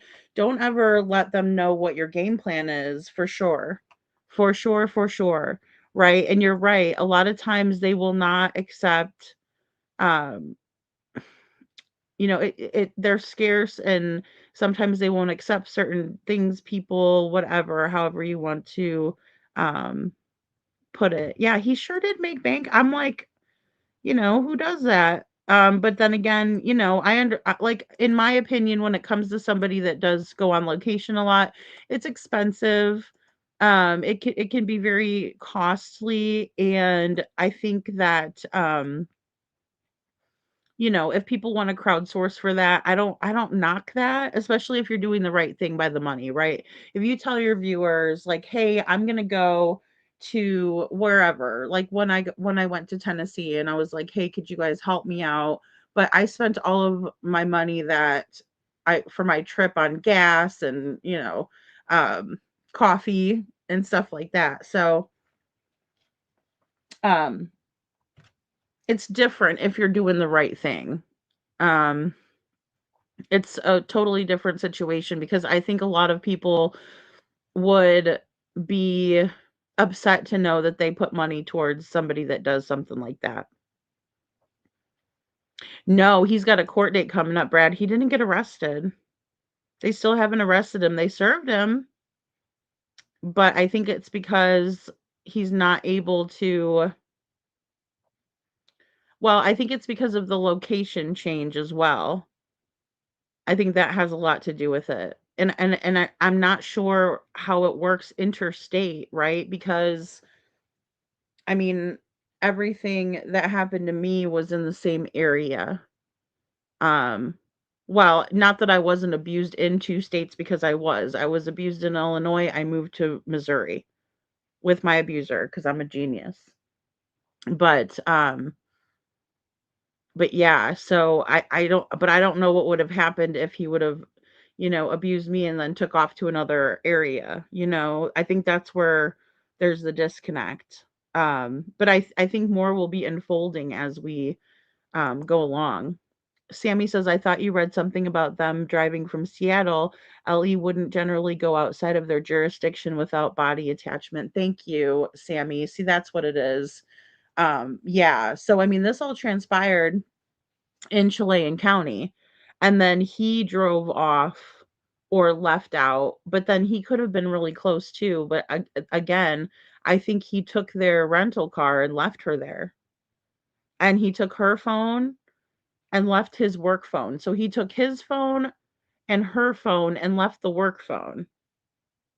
Now, I don't know if it was because he was in a hurry, in a panic, and he grabbed her phone on accident, or if he really meant to grab her phone, he might have, because she ended up with the work phone only, is what happened. So, yeah, I don't really know him either, Kiki, and I haven't watched for a while either. So it's been a long time since I've even watched. I mean, I was a little bit with the Nancy Guthrie, um, but I did ask, like, where's Magnolia? I was thinking about that. I'm like, where is she? Because she used to be very involved, and I just thought, well, maybe she's doing stuff behind the scenes and not so involved as she was before. But, um, oh, I know it's terrible, Detroit. No one should ever have to deal with that, and it's just so horrible, right? Um, yeah, you guys are talking about Crime Lines and Lies. She's got a her cat's name is OJ. I know, she's so funny. She is so funny. Yeah, Chris Proudfoot is definitely a psycho too. Yeah, well, and he was outing Chris Proudfoot in the beginning too, Brad. I remember that. And so that was another thing that I was interested in watching him for, because he was finding out a lot of information. Plus, he was going on location. Like, he was in New Mexico, right? When he was talking about the stuff with Nina. So, she's very pretty, Kiki. She is. I mean, I bet you a lot of guys would be glad to, date her and everything. And, that's what's so sad is that, you know, God only knows how much he broke her down or told her stuff and made her feel inadequate because he's, talking to other women and things like that. That is all just highly abusive behavior, and it really messes with somebody and their self-esteem and their self-worth. That's right. Yeah, that is true, Janet. That is true. It's just so scary knowing, that your poor little animals. I mean, the best thing sometimes is to go ahead and put them in a shelter, which is horrible and hard. So, yeah, he's pretty creepy. Very creepy. I never thought he was attractive in the slightest. Just strictly information. But again, you have like these thirsty people that are on here that are also trying to, get with JLR. It's like, what the heck? So they have shelters for battered women, and the police take you there, and you can't give out the location ever. Yeah, Linda, there are a lot of places too that they make you remain anonymous with the location, because a lot of times they've in the past they have absolutely followed women there and hurt them there. Cheryl says his court date is April 21st, I believe. Yes, it is. That's to the best of my knowledge. Holly says we watched him 24/7 for a few days during Nancy Guthrie. A shame he was doing such horrible things. Yeah, I know. I can't believe it either. Like, that's what's crazy, and especially because he was on location and he was on camera, and I just can't imagine how horrible that would feel. Just to know that everybody's, oh, you're so great and everything. They have no idea what he did to her on Christmas. Um, he might fail. I can see that happening, him dodging the court date, but we'll see what happens. Yeah, I can see him failing to appear. I mean, I can. So,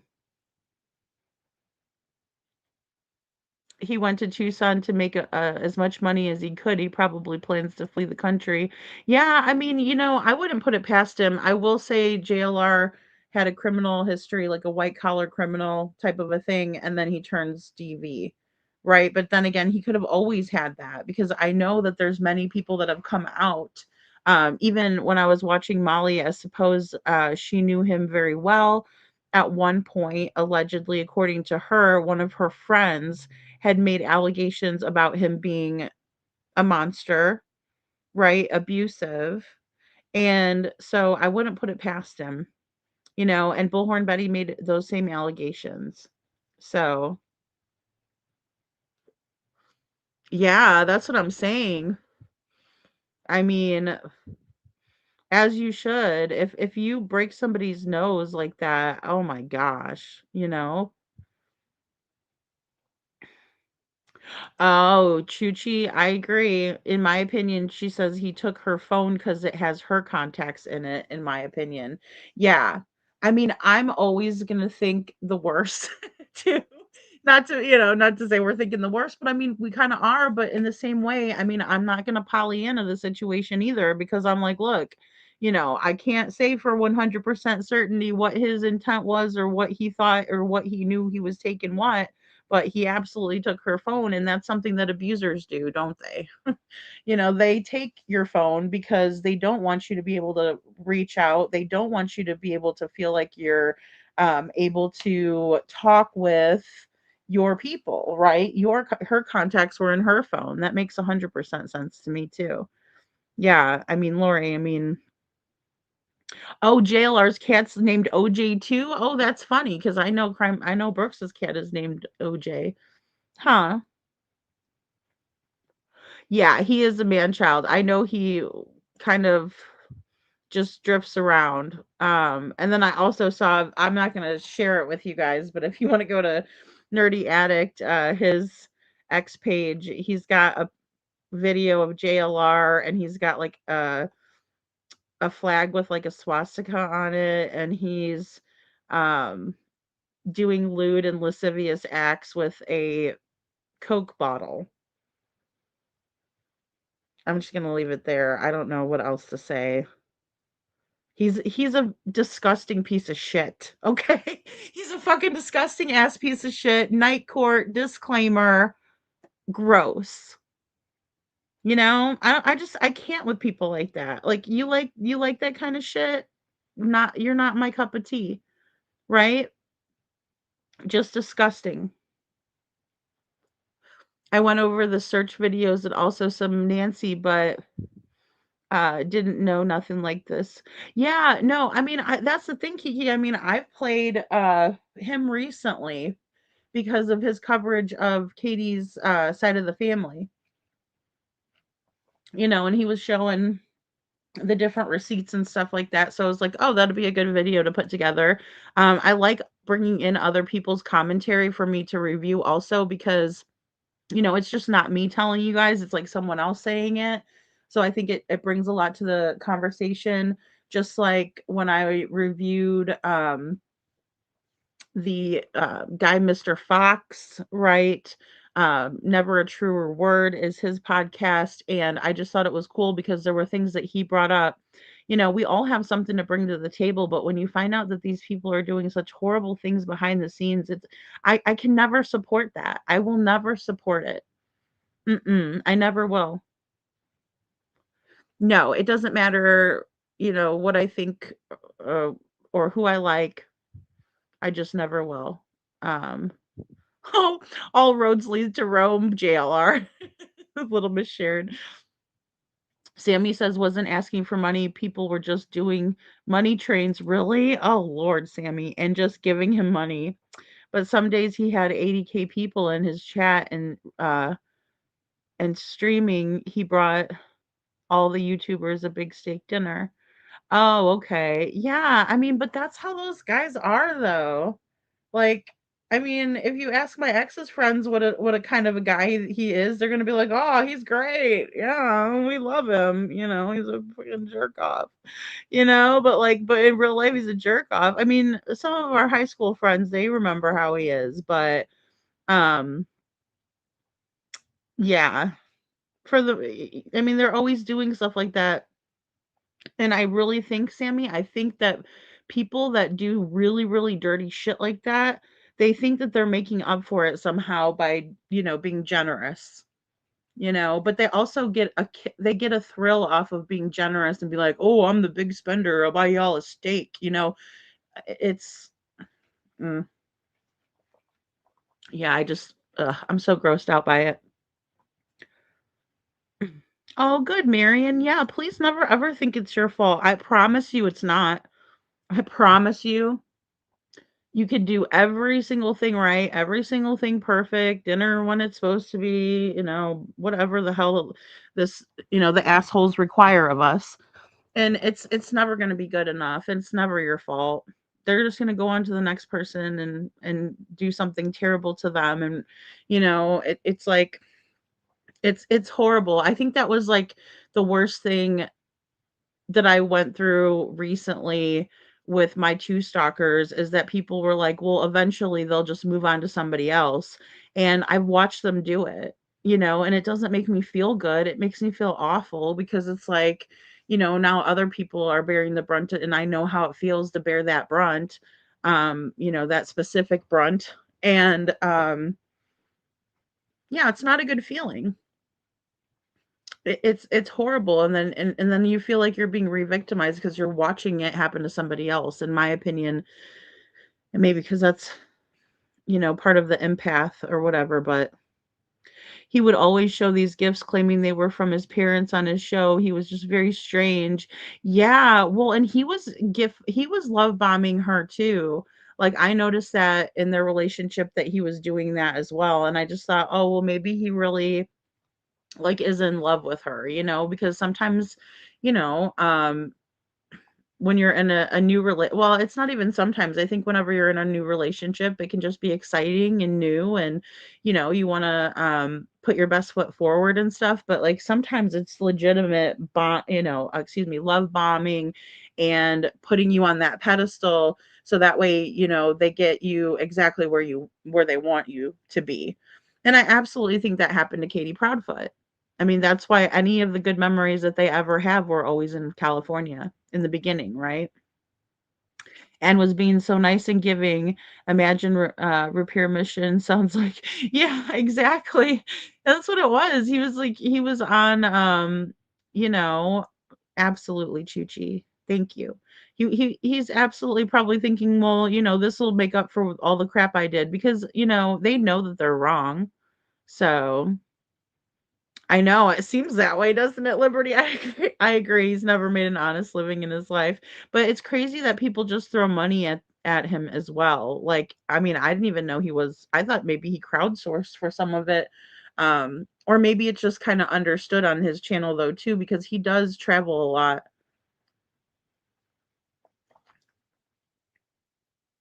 Mm. Yeah, I know, I've been hearing a lot of stuff about that too. I just wrote a nice message to PJ, just hoping that, she keeps her head up and everything.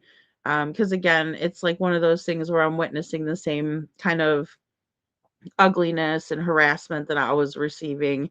And I'm just hoping that he learned his lesson and keeps it on the internet and doesn't bring it to their real life. Because, like, they don't deserve that. They have kids, Dolly and PJ do.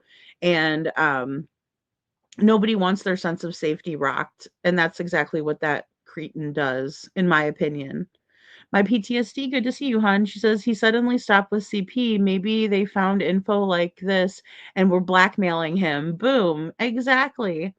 My PTSD, I mean, I think a lot of it too. I'm glad for your guys' input, because some of this I'm like, in my own trauma kind of a thing, where it's like, this is very difficult subject, but I know we need to talk about it. But you're right. He could have very well been confronted and blackmailed, and that's why he switched so quickly. Boom shakalaka. I think you got something there, sister. He's been acting awful hyper and not focusing as well. I felt during the Nancy stuff, now we know why, jerk, right? Exactly, exactly. Yeah, and that's true, Liberty, looking back, because that's another thing that's been coming out is, like the 2018 stuff, and how he's a con, and that's the thing. I think saying somebody's a con artist is better than when I say that they're charming, because they're just able to capture people for whatever reason, but it's a part of the con, right? It's not, um, the behavior, the charming behavior. It's more or less that they know how to con people. Chris McDonough, Brenda says Chris McDonough gave him a shout out for all of his Oh, work on Nancy Guthrie. I wonder if he knew. I bet he didn't. I bet not. Because I mean, this is the first I've ever heard of any of this. Although, wait a minute, wait a second, because I that's not true. I did hear T Rev, right, bring this up, and that Magnolia was alleging to him that JLR was, I don't even know how to say it, um, using strangulation as an abuse tactic on her, um, which is horrible and deadly. And so, yeah, I did hear that. But see, the thing when T Rev said it, he was like, "Oh, she's on my, yeah, she wanted me," and da, da, da. He's like so stupid that instead of him, telling her that she should get some resources, right, or that she needs to get out of there before she ends up not with us anymore, he went public with it and shamed her publicly. But we all know what kind of a little asshole T Rev is, you know?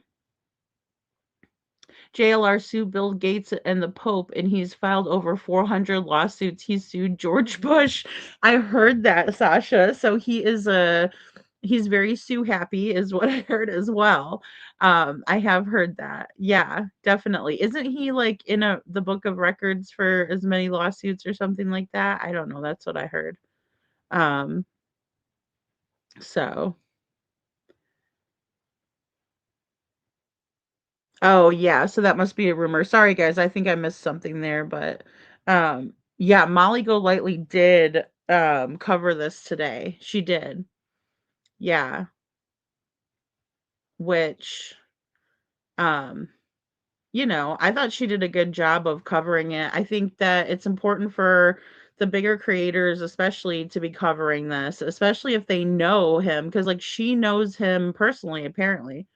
Um I know, and she had to have a surgery too. Sasha says, "I hope she's okay. What a devastating injury. Your nose, your face, that's extremely disturbing." Yeah, and a lot of times you'll get a double black eye from that when somebody pops you in the nose and breaks your nose.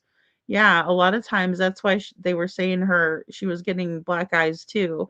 Like he may not have just punched her in the eye, but punching her in the nose was part of why she had those types of injuries, in my opinion. So, yeah, Chuchi, exactly. Chuchi says in my state, if you take someone's phone during a domestic and they can't call out, that's called kidnapping, right?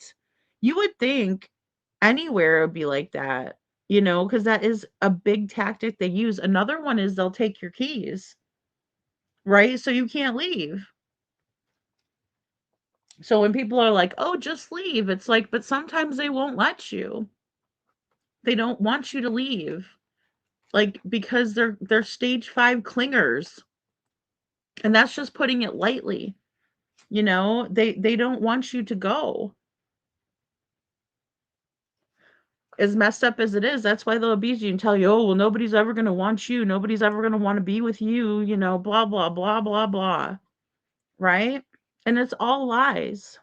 Don't ever believe them. I think he is just dumb and forgot there was another phone.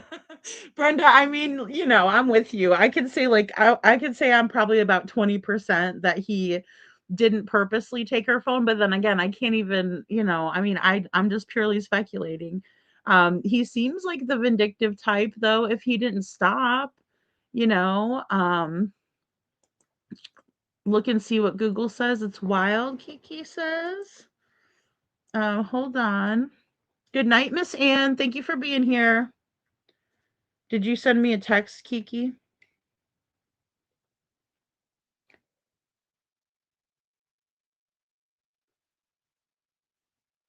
Yeah. Do you want to come up still, Kiki? I'll pop the link down for you. Yeah, absolutely. If you guys want to come up and share your stories, please feel free to. Um, it's very important. It is very, very important. Okay, so Google says, and I'm sorry, I'm so behind in chat. that I would have seen that before. But let me go ahead and pop the link down. And you guys just come on up if you'd like to. If you want to share your story, it's so important for us to all, um, be aware that we're not alone in this, that we've all had something go on, or even if we didn't, bringing understanding to it. So, yeah, come on up, my open mic night. So, Jonathan Lee Riches is a convicted felon and prolific, uh, vis- litigant who has filed over 1,000 to 2,600, excuse me, frivolous lawsuits, often from prison, against celebrities, figures, and entities like Britney Spears, really? And the Eiffel Tower. I heard about the Eiffel Tower one. Oh, gee whiz. Oh boy. Oh boy. All right. Known for the extreme trolling and legal system abuse, he frequently files lawsuits accusing others of civil rights violations or fraud. Oh gosh, the guy that was doing the swastika and something lewd and lascivious with a Coke bottle? What? Oh my. All right. Convictions. Served time for federal crimes, including attempted kidnapping and fraud. Oh boy. Legal abuse. Courts have designated him a vexatious litigant because he has abused the legal process. And then controversies. He has traveled to sites of tragedies, Sandy Hook, pretending to be a relative of victims for attention, as reported in this Facebook video. What? That is wild. That is wild.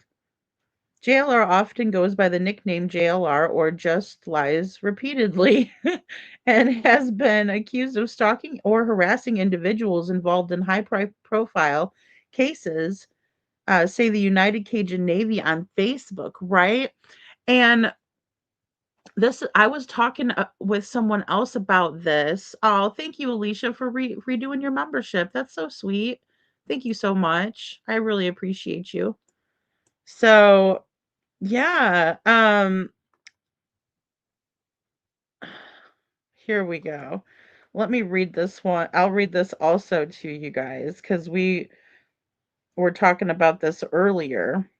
And the United Cajun Navy wrote this during Sebastian Rogers' case.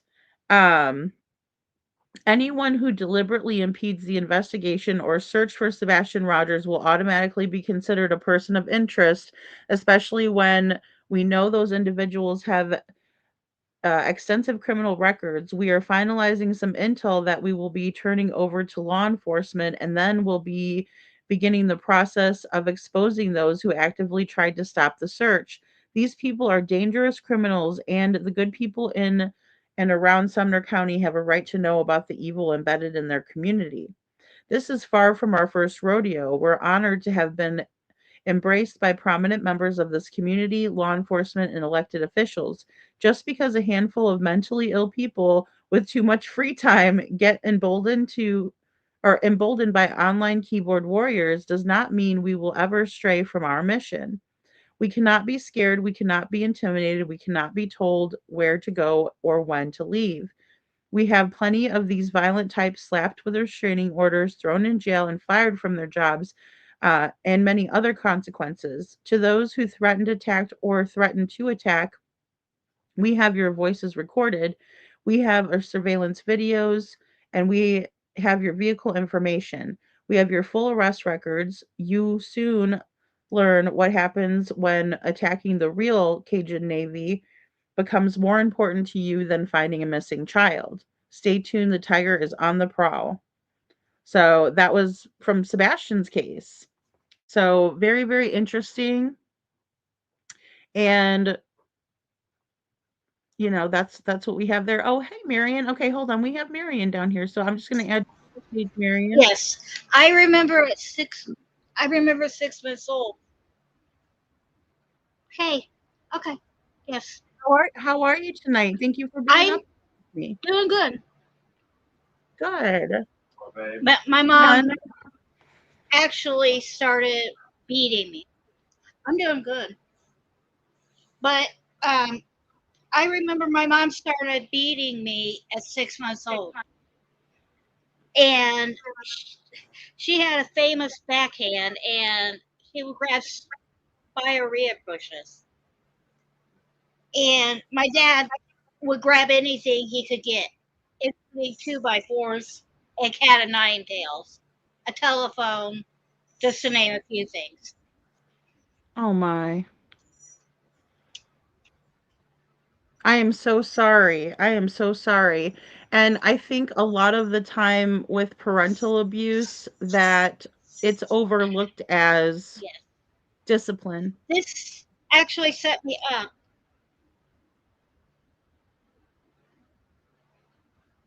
Aw, Linda says, I'm so sorry, Marion.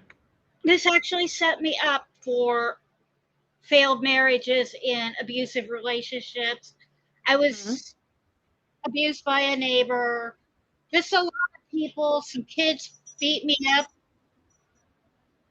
from coming from school. I went into a safe, quote unquote, place that displayed that placard, and they told me to leave. They So, did. yes, Oh my, were they just saying that it's all right because your parents were doing it yes. or yeah. I live in Indiana, and I have tried to prosecute these people. They didn't know about that. I was telling them about the kids beating me. Right. They won't do it. They blame me because I have mental illnesses. I've had Well, that's no 3 excuse. marriages that have beat me unconscious, choked me unconscious. No. And I've had other people that have beat me to where I had a severe concussion and a broken nose. Luckily, I was able to prosecute this person. So, Yeah, and I mean, I think part of being able to press charges gives us a lot of power back that when we felt powerless before because I think a lot of times they think they're going to get away with it. And sometimes they do, yes, unfortunately. I am in, I'm getting mental help for this. So, yes, I am You are getting that mental that's help. So, fantastic. I am recovering. That's all I wanted to say. It's just a simplified version of my whole life story. So, Yeah, I appreciate you sharing that with us, Marion, because that love takes a your lot of channel. courage. Love this. It speaks the truth. Aw, thank you so much. That really means a lot to me, and All right. I so appreciate you. Well, I'll let you go so you can get other people's stories. Yeah, absolutely. Well, feel free to join anytime. Get other people's stories. Yeah, all right, Marion. Thank you. To join anytime. Oh, Get other little Miss people's Sharon, stories. Yep. I think you might Yeah, have a YouTube up absolutely. in the Well, back. feel free to join anytime. Okay. All Yeah, thank you, Marion. right. Well, I'm gonna go. Well, you take care, hon. I hope you're Yep, in you too. chat. I am. All right, All wonderful. right. So we'll see you next Yep. time. All right. Bye. Thank you. Bye-bye. Yep.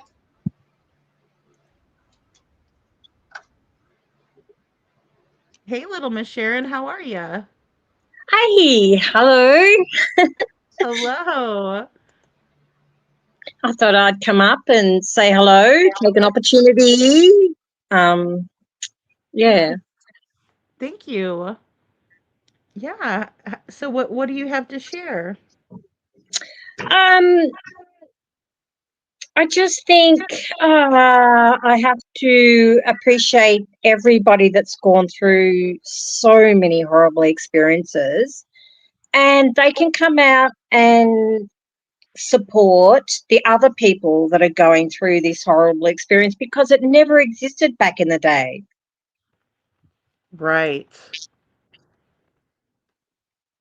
Right. There Yeah. was no support. Like, I was born in 1967 and there was no support. not 67, 60, yeah, 1967 I was born, and there's no support for our mothers back then, and being a mother, there was no support for me either. But I think in the year 26, there's support. Right. I think we have a lot more resources than we ever did. I mean, especially because a lot of times, again, people would say, well, that's not my business. I don't want to get involved per Mm, se. mm. Yeah. And I think having this show tonight, how many have we got in chat? Only 56. I just think there should be more, but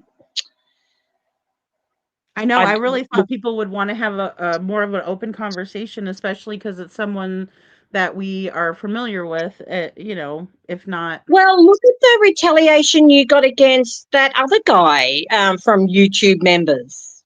Like, how do we expect support when they carry on like that? I think that's the biggest problem that I have with this tough conversation is when people Mm. tend It's to. tough. Mm. Yeah, well, they kind of minimize it. Like, it's just so easy and it's really difficult, especially when it's a loved one, like a parent or your No, or spouse. just a friend on YouTube. It's a friend. Like, that's my Sure. friend. How can you say that about me? You know, that sort of attitude just shits me to tears. Me too. Me too. Because it's like it doesn't matter. Because we all should hold each other accountable, even if it's a friend. I mean, I think even Well, if you're a where's your good friend, moral it's compass? okay. Where's your moral compass? You know, where do you stand morally? Like, if I had to face this today in my own backyard, I would stand here, whether it's YouTube or not. Right. Right, exactly. And I think a lot of times people don't take YouTube as seriously, but we are all real people, that have real experiences. Well, if YouTube's picking off people like, Cluminati, she's moved, and I think, more will go eventually. I mean, it's taking a long time. I mean, there has to be a moral compass of how people talk to each other. And then, but what we're seeing with JLR, it's how people treat somebody. So, regardless of whether you talk to someone like that or treat someone like that, it's a no-go zone for me. Oh, same here because nobody deserves to be mistreated that way. And we should always stand up for it. Doesn't matter, if it's somebody that, I mean, even if it was somebody that I particularly didn't care for, I knew didn't care for me. I don't know, Magnolia very well, but I also was just like, I felt like I really needed to have the conversation tonight. Because I think she deserves to have her part of the story told. Why is it? And I want to know, why is it taken so long to come out? I mean, I don't know, and that's the thing, everybody's kinda outraged that he was never arrested, and I sort of am too, like, I'm also confused why he wasn't arrested, because you would think that. Well, just the knowledge of it. Like, we knew it came out straight away with that other guy, the predator. You know, what Mhm. what took it so long? Why was it kept secret for so long? I don't get it. I don't get it. Yeah, I mean, I'm not even sure how Nerdy came across it or Yeah, anything, yeah. other than public record, but, um Maybe he was just snooping and came across it. yeah, because he posts a lot on X, like, I'll go over to his Oh, X yeah. and kind of look around every now and then. I'm not on X a whole lot, but, um, yeah, he tends to find a lot of information. I think he's supposed to do a FOIA request if I'm not mistaken. Yeah, maybe So, he just saw something. I'm not on X at all. I'll be lucky if I'm only on YouTube and TikTok. But it just amazes me that it took so long to come out, because this is like fodder to YouTube.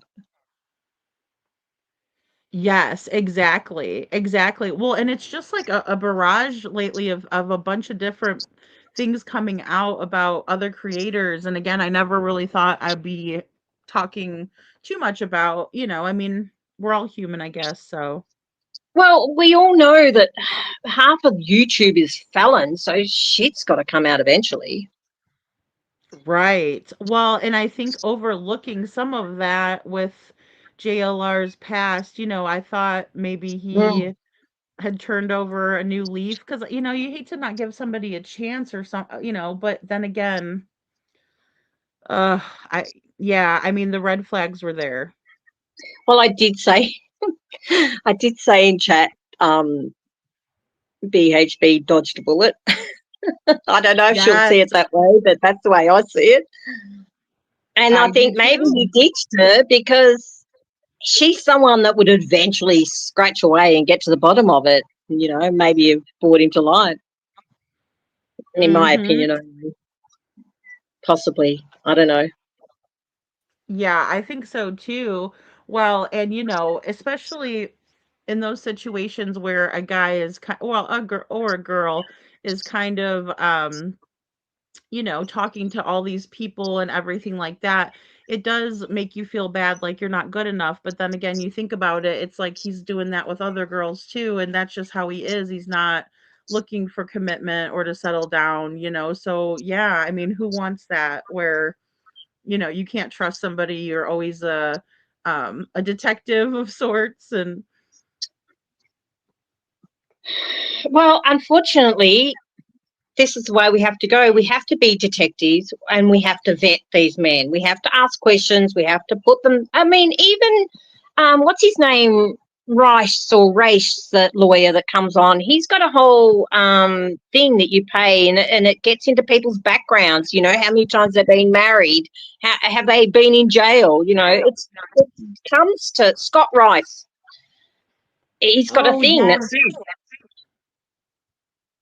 it says, you can look into someone's background, and I think you need to now if you're going to get in a relationship with anyone. I don't care what country you're in, you better be bloody looking somebody up. Oh, definitely. Definitely. um It's I now just illegal, says Sammy, to force your spouse into bed in most states. There are protocols in place for safety. Battered women syndrome became a defense, stated in Missouri, by the way. Yeah, well, and the area where I lived in was like it wasn't only the math capital, but it was also the domestic violence highest rates in the country.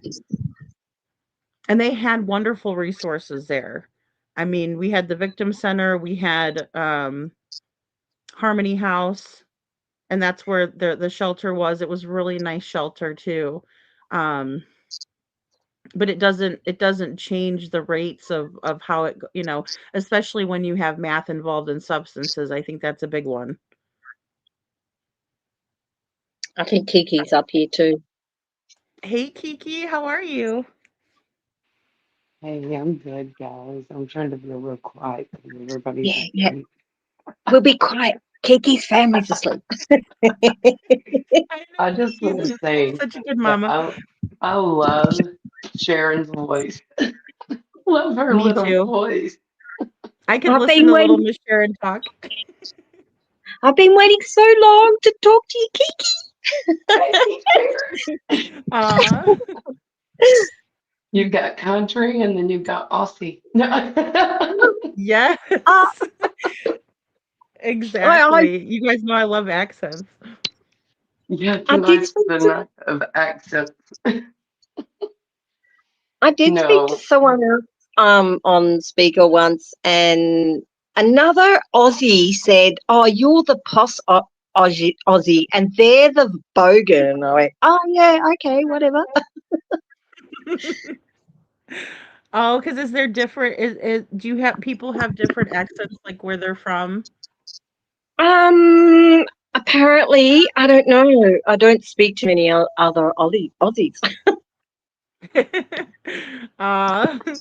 You're just used to Except, all of our American accents, which we yeah, have yeah, several. yeah, yeah, exactly. I'm so used to American accents now. so my voice probably sounds really weird. No, No, not at No, all. I've been listening to you, Kiki, for ages now. ages, yeah, since I started. Since I And if I started. don't get you live, I listen to you on rewatch. So a lot of people, if I don't get them live, because of course the hours are all different, I'm always rewatching, and sometimes I'm just listening to you guys while I do something because I'm catching you on replay. Oh yeah, we appreciate that. We really do. Oh, yeah, and The Kiki, you're such a good researcher too, Well, you thank know? you. Thank you. I'm not Absolutely. good. I'm not good with maps whatsoever. I will tell you that. I have to sometimes be like, hey, can you look at this map? I'm the same way. I was lucky with Devlin's case because his area is so small that I was able to navigate it easily, but some of these bigger areas are really tough. Yeah. I don't even have a computer. I only go on a phone, so I can't do any of that stuff whatsoever. I literally had to teach myself how to use a laptop Mm. after so many years when I Oh came to yeah, YouTube. And no, so I think I'm doing decent now, but no, at first Kiki, I you was a took little off like a rusty. duck to water. You're fine. You're doing great. But I've been listening to you from the beginning. I wanted to kind of tell a little bit of my story from my teenage years and maybe help like the younger girls of the generation. It was when I was 15 years old and I was talking to a guy and I thought I was in love. It was my first love, that situations. But anyways, broke up with him. He lived 3 houses down from me. And literally, if I had a boyfriend from that point forward, he would follow them. He would go to the road behind my house and use binoculars, set on the road just to try to see if he could see me, open the window or whatever. Uh, my mom had to get a restraining order at that time uh, Oh for my. me because I was a minor, and we lived on a cul-de-sac, so he would drive up through there and yell at scene words, until he met my husband now. I dealt with that until I was, let's see, 3 to 4 years. So 15 to 19. I married my husband at 19. And one day he came around that circle, yelled something, and my husband wanted to take care of business and he ran and he hasn't messed with me since. But the weird thing was, even after I was married, I ran into him at a local grocery store and I moved 45 minutes from where I used to live. And he had moved in the same area Mm. until my husband My. literally told him, leave her alone. It's going to be me and you, basically. I'm just trying to be nice on the internet. And at that point, he let it be. So, and I had actually had our first born. So that actually went on from 16 till I was 24.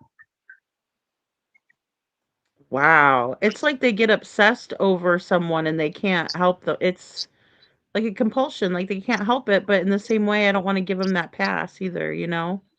Yeah, I mean, it was even so gross to the point of when I was about 16, his little brother was really young and he had some sort of weightlifting building or something behind his house.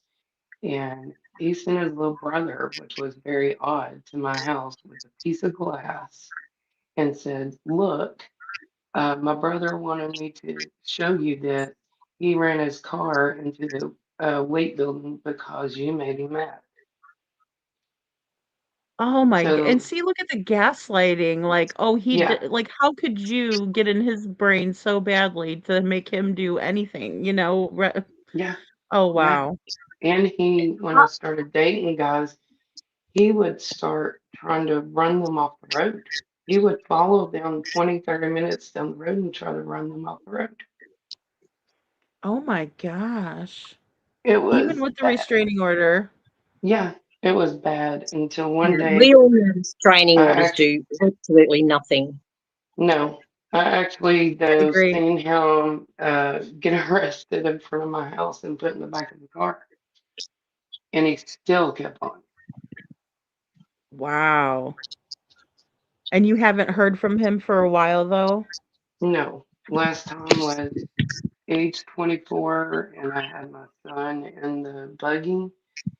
He came in the store with his new girlfriend. Um, he was pointing, laughing, talking. His girlfriend was a aerobics instructor, the figure. And Right. my husband was a hothead, you know, and my husband pointed at him and said, meet me in the parking lot. And he wouldn't, show himself in front of him, but no, he wanted to pick on women. So that being said, if there's any young women out there that have to go through this, make sure you push to the fullest extent to get protection for yourself. Yeah, absolutely. Because I know it's tough with the restraining orders. It's like, does it help? Does it do anything? Does it make them more mad? Does it make them more determined? Um, I think it just kind of depends, you know. But I think it's a lot to do with like documentation as well. But there's Yeah. also these people that work underneath that vibration. I met a guy in high school and I rejected him straight away.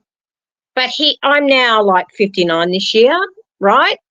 But over the time, he has moved into my same town and he even admitted to me, oh, I moved here because you lived here. And like we're Oh, both the same age and he's married and had kids and everything, but socially and yeah, he's still here. yeah, that's See, so weird. Like, I don't even know So that what do you they know do? It's not they think they come it's off not weird like stalking. that. It's you not get stalking. Sharon, you get a very big man to go with you everywhere. And then Sorry, Kiki. they Kiki, see I you. only have my own guns, which are two arms. No, I was about to say, even if it's a friend, having go with you and just have him say, "Hey, done enough." I know I'm going to move. After 26 years of living in the same place, I know I'm going to move and I'm not telling anyone where I'm going because I don't That's want him, correct. not that he's a threat, but I'm not letting anyone know where I moved. So, but I It thought makes that was very telling. Like you're at high school and someone wants to go out with you and you go, no, but they hang on to that for the rest of their lives and then they move into the same town as you. That's just ridiculous. Yeah, it makes you wonder, like, what is actually in their head, you But know? I think it's not just me. He just he just has a inclination towards females, and I think because haven't really moved out of town, he just sort of stuck to me like glue, I suppose. Because who else is there to stick to if he's that sort of way in his brain? But I'll tell you a story. His father owned a place where I got hay from. And his father cornered me in my vehicle in the doorway, and I dodged him. And I just think, well, maybe it's just a family trait that they're just lecherous, maybe. Well, I think so, yeah, I mean, and That's I weird, I do think know, they but look at people like a possession, not as a person with their mm, own, that they could do whatever they wanna do, they wanna control the situation. I mean, that's his Um, own father behaved like that. And then I realized, well, I went to school with this boy who had the same tendency. So I think it's a little bit hereditary. well, he, the one that I had an issue with, he literally would say, like, if if I can't have you, nobody else will. Yes. Well, that's always the attitude they have, Kiki. Yeah. Mhm. Big time. And I was like, okay, you come on. You see my new husband. You see my husband, you see him. I don't think you want to mess with me. And I think when Well, you're a and I think single they are afraid of female, other guys. Oh, sorry. Go ahead, Miss Karen. well, the worst thing is when you are a single female, you become bloody fodder to these predatory men. And if they can't have you, they gaslight you around the community. Like when you're living in a community, I mean, that's how I live with my daughter and and my son before he left home. But, you know, when you're a single female, you become fodder to single men in your community. And I guarantee you that's the same everywhere worldwide. Yeah, you just have to, like Sharon was saying, do a daggum background check. I'll tell you something funny. Yeah. When Mhm. I did start dating my husband now, my mom got a tag number and she somehow found out, hey, okay, he doesn't have a record. But she checked my husband out. She literally checked my husband out before I started dating him. So Oh, there you God go. bless Grace. We can't all have mummies like Grace, but God bless her. I know exactly. Well, and and husbands too like that because I think it makes a big difference because those guys are ones that do like to, go after a woman because they know that there's no match there or whatever, Yeah, yeah. They think arguably. if there's no man around, they've got you. Yes, exactly. Yeah, because I mean you're more vulnerable. Mm, Well, and then there's the after abuse, and it sounds like there was still, that residual going on in both of those situations for you guys. Like mm. Alicia says, my ex has stalked me for the last 11 Yep, years since I left him. yep. He's even had his Well, girlfriends drive him to my house for that purpose. look at the guy, the woman who was married for 4 years, had two beautiful children, and her ex-husband went in there and shot both of them. Look at that Oh my case. gosh. Oh my Isn't that gosh. just proof of how long men hang on to shit for some unknown reason? I don't know if we'll ever get to the bottom of it. Well, maybe we need Dr. Gary, but Yes, we do. I want Dr. Gary to be part of the 5%. watches Like watches paging Lady Dr. Freedom. Gary, paging Dr. Gary. Dr. Gary, Dr. please Gary, come into the chat. I'm sure you could get him. I'm sure you could get him. And let's talk about why men hold on to women for so long. You know, even if it's just that, because it's debilitating to our lifestyle. Right.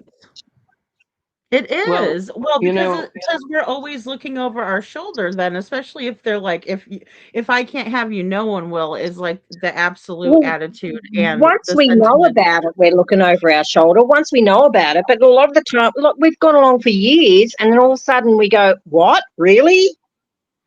well, I'm And then we're surprised. thinking, Go ahead, Sharon. "No, Sorry. you go, Kiki, you go." I'm just surprised, and I forgot to, I left this part out. I'm surprised law enforcement like didn't do more than mine because I remember Miss Grace got fed up. She's a tiny little firecracker, okay? But we were going down the road, he started following us. And this is like a main road. She stopped right in the middle of the road. I do not suggest this. Don't think I am. No. But she stopped right in the middle of the road, and he had to go into oncoming traffic and pass us before he hit us Well, because and she see, was that's fed the up. things you do to survive. Like you're in survival mode, right? You're just like, I know I just don't want him to get me, and it hmm. So I mean, it was a crazy. And I grew up, in a good home. Thought this guy was good.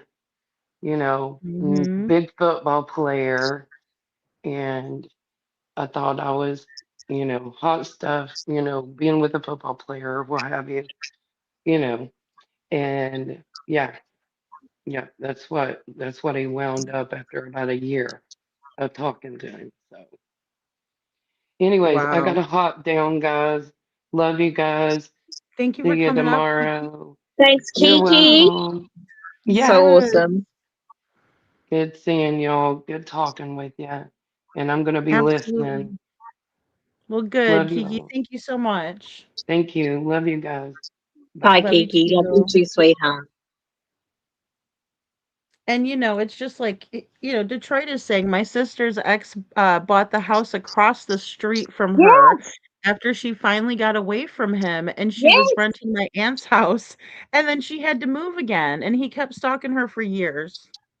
Look, this. My point is that the guy who went in and shot that beautiful husband and wife that left two beautiful children under 5 alone, all for his whatever need. I don't know. I don't know. I just find that heart wrenching. And they go to this extent. What is wrong with them? Dr. Gary, please help. I know. I want to know. I really do think it's important to know the psychology behind it. How can we You stop know? this from happening? How can we nip this in the bud before it happens? No, How can we be safe before it happens? no, it's true though, because even the young kids, sometimes they don't know how to express their feelings, and sometimes they don't know that these behaviors are wrong. And like you said, it could be genetic, or maybe they're modeling these behaviors. That's what they saw all their life, so now that's how they react, or that's how they act. But I think that, like, again, teaching kids that it's unhealthy. What does a healthy relationship look like versus what is an unhealthy Exactly. relationship And look that like? should be in high schools for year 7 to 12. It should be in all schools all over the bloody world because it's all about relationships. Agree. But if Dr. Gary could come in and help us older women, Yes. what are the red flags we should be looking for so no one stalks us? But again, I don't know how many stories like you saw Kiki, us young people who, when we're 15, we still have people stalking us when we're this age. Like, that's ridiculous. I know, and that's the thing that's scary, is that like, the obsession lasts a long time. It's not something that it's just like they're obsessed with one person, they move on to the next. Usually it goes on and on for a very long time. And like you said, you're not suspecting it, you're moved on, and you don't even know they're still obsessing over you, type of Yeah, a thing. yeah. We find out and we go, what? Exactly. It's like, "Oh, wait a minute. I thought, that was someone from high school that just had a crush Mm. on me or whatever." And those Yeah, people, wild. like that one is still in my town, still gaslighting me against other people. And what else is he doing? Like, I've had conversations with him and he talks about it and I go, what? Who? And he's like the newspaper person in the town. He's like connected to everybody in the town. And I've actually disassociated myself after 26 Oh. years. And I Oh, keep hearing stuff. I go, okay, no, I've got to get out of this town. That's the way I see it. I just got to get out. I can't be in, like, it's toxic if he's that 3 kilometers up the road, no, I 2 agree, and kilometers I up the think road. it's just taking yourself out of the toxic Yeah, environment, and we have to get yeah, out. and it sucks because it's not always something that you want to do. Like, I had some of the best friends in Missouri, that Mm, I'm still mm, so close with, and I hated leaving them behind, and mm. it's such a hard thing, but it's like you also know that once you're out of that environment, you're gonna feel so much better too, Yeah, you and know? guess what? You can always make new friends. Oh, absolutely, and I think that's why the online forums and things are so important, or our chats that we have, like the lives. I think YouTube can be so cathartic if we would allow for it, but like you were saying earlier, it does stir up a lot of emotions, and then Mm. also sometimes people are upset because it's somebody that they liked, but they don't wanna believe it, but they know it's true, so it's very triggering in that way for them, and it causes some Well, it's the same on unrest. YouTube. we like someone on YouTube and we've been chatting with them, having fun, and all of a sudden they disappear. Shall I mention the white elephant in the room? Seclusion works. Like, poof, Yeah. gone. Yes, yes, I know. Well, and situations like that, I'm so We have to deal hesitant. with that. Yes, yes. I mean, and also, like with Magnolia, she was really present, and then all of a sudden she wasn't, but I wasn't noticing because I don't get a chance to really watch everybody either. So, you know, Kiki says, LOL, Miss Sharon. Well, No. again, when these people suddenly just disappear from our lives on YouTube, we go, what happened? When? What? How? You know, who's on I know, first? I Who's on always second? worry. I never get mad. Like, if I don't see somebody, I'm more No. apt to worry about them than I am to be like, oh, they don't like me anymore. I just think to myself, oh, I hope they're all right. Well, we have to develop that defense in YouTube because it's obviously, prolific. Yes, yes. We have to- And I think,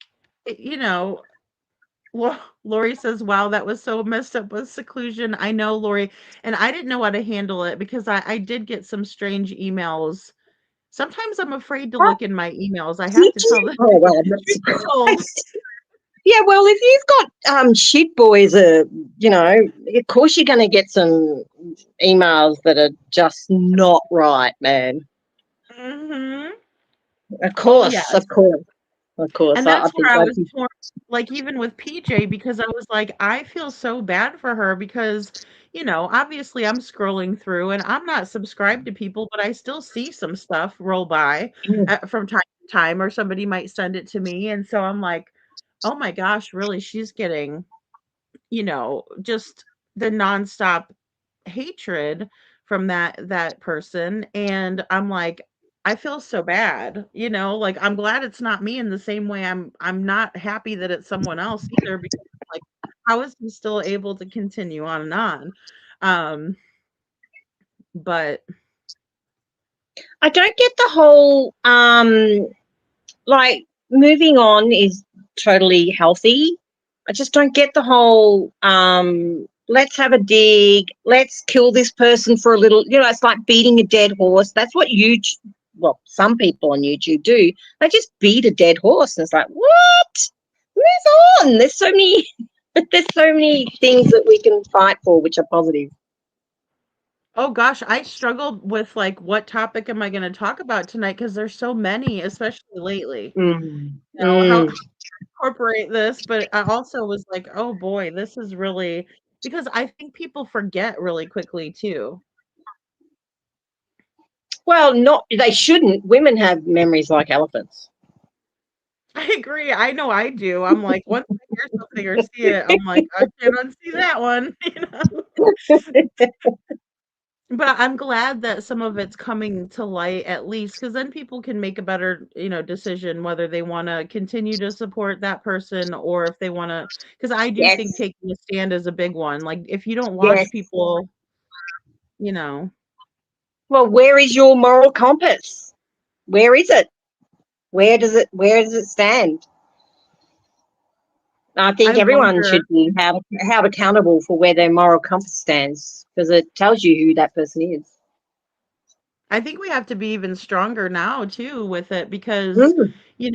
if we put up with it one place, then we can't possibly have a good moral compass. Mm. But I agree, if we ask ourselves that, Mm. even if it's somebody that we liked previously, or we did enjoy having conversations with, Yep. um, we have to still be prepared that, especially online, we don't really know. But then Yeah. again, I think the truth comes out no matter what. Yes. And nowadays, with everything being public, that's what I'm thinking. Oh, Maybe there's this. nowhere to hide. There's nowhere to hide. No. No, and, I mean, honestly, if somebody does something, maybe get help and admit it. I know that's hard to do, but I think that goes a long way as well. But the fact that he's kind of like this is weird because this all transpired at the end of last year, and here we are in, the end of March almost, and we're all just now kind of becoming aware of it. Oh, what did he think when he did his behavior was going to happen? Like, duh. Yeah, I know, especially because he's got a huge channel. I don't remember how many when I unsubscribed today he had, but he has a huge channel with a big, big following. And I know anybody that covered Nancy also was getting more subscribers and views. Like their views were way up. Well, and Any of the creators I checked out that were, we covering the spoke in case. chat, and a few of us just said no. We did not follow JLR once he started bagging Seth. We just were not interested, and we unsubscribed, and that was it for us. That's what a few of us spoke about in chat. And I have Yeah. not been following Nancy because it just went like a wildfire through the bush. And I thought, no, all the right hands are on deck. I don't need to have to deal with this. So I haven't been there at all with him. And I couldn't be there in front of a house because all my other favourite creators were all, talking about something else. Yeah, I mean, I don't even know if I would feel comfortable being outside of somebody's house. Although I will No, say, I was like, when they did the unless you're Gabby Brian Petito, Enton, Exactly, Brian Enton. she's That allowed was to like be the there. first. Well, or was it the Leilani Simon that they were outside there? Was that before Gabby? I can't recall. Uh, he he Brian Enton paid to be on people's lawn. He does everything just right, and he's allowed to be. No one criticizes him for being out this side of anywhere. But Right. JLR and Dolly, okay, they're all like to me just dancing poodles in a little skirt. Yes, That's well, what and I I know see them. the mainstream media was getting really, like, mad at them for even being out there, although I think it was a bit of jealousy in my opinion, but you're right, An Brian does it Australian, right. we had an Australian journalist interview Dolly. I, I didn't see it. I just saw it on YouTube, and I went, bloody hell. That's Why? right. How is that newsworthy? I have no idea. I don't know, he was just sitting in his lawn chair, though, I know that. No. I did see it, I saw that too. That is just bullshit journalism. Pardon, sorry if I insult anybody, but to me, who watches the news, that is not newsworthy shit. I agree, especially when there's, like, a very, serious subject at hand, and, I also don't think they were looking in the right directions, but who am I to say it? But I mean, even when it comes to like what the assailant was wearing, if we know that information, then they could have really like searched the FBI database, found out what kind of outfit, where the holster. Feel I, like I it's so this one bloody guy posted, basic.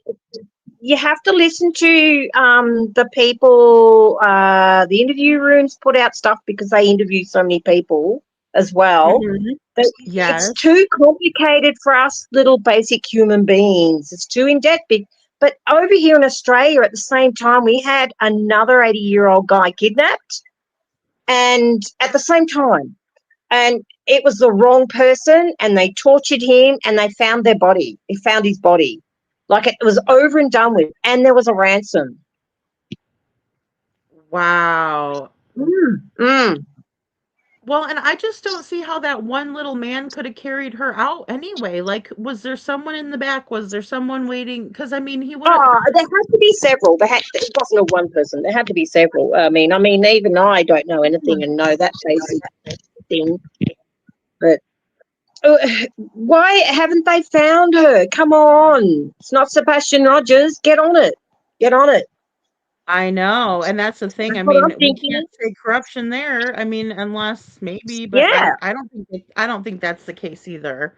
Yeah, no, I agree. no, get on it. There's something not right here. That why haven't they found her? Because in Australia, when they kidnapped this guy, they're right on. Even though they found him and it was the wrong person, Mhm. but come on, get on it. But even in Australia, when we have our missing children, they get on it at all. It's all over and done with.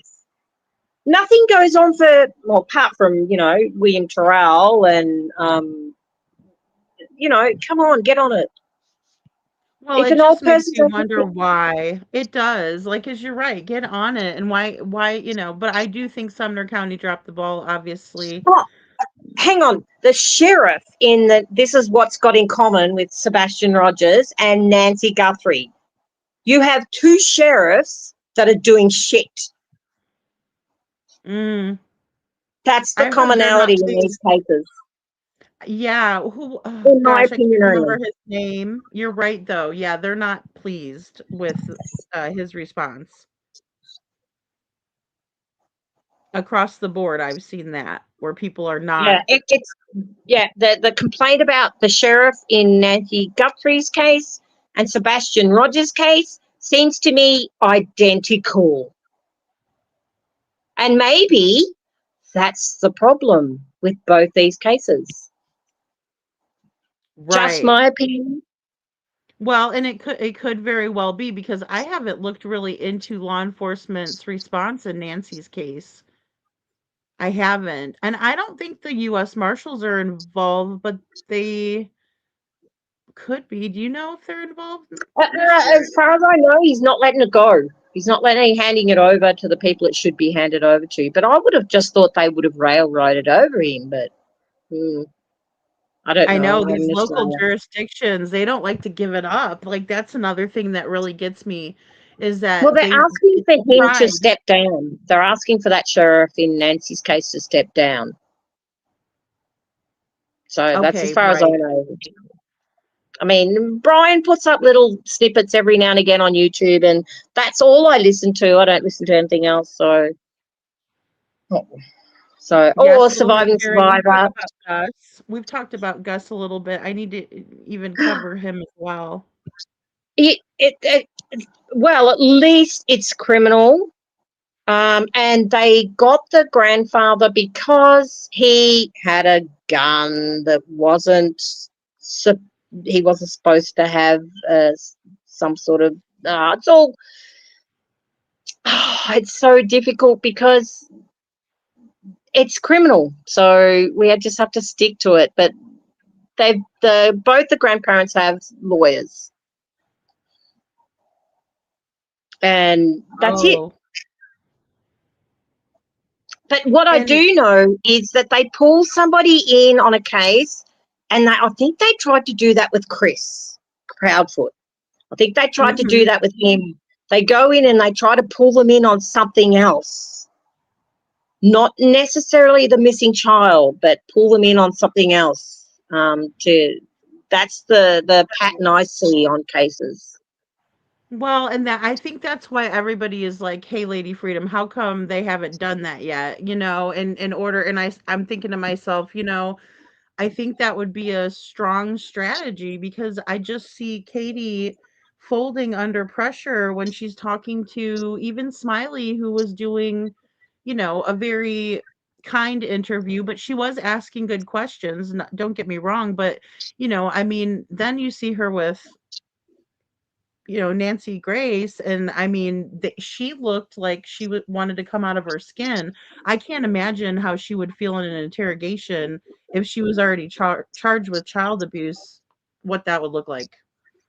Look, we've already seen Chris and Katie with Nancy Grace. They were like then they were literally in a box for that interview. Like, even if they were in their bloody caravan, they were in a box, like two straight chairs. You can only look forward and answer yes or no. Then we see Katie in all her other interviews where she's waving her arms in the air, smiling, and blah blah blah. Oh my God, it's so sickening. I'm sorry, it's so sickening for me to watch. I just can't stand it any longer, especially the last interview. I know, I'm the same way. I was like up in arms about it. I was so up in arms about it that I didn't download it right away, which I should have, but thank God Mob Crew had it on.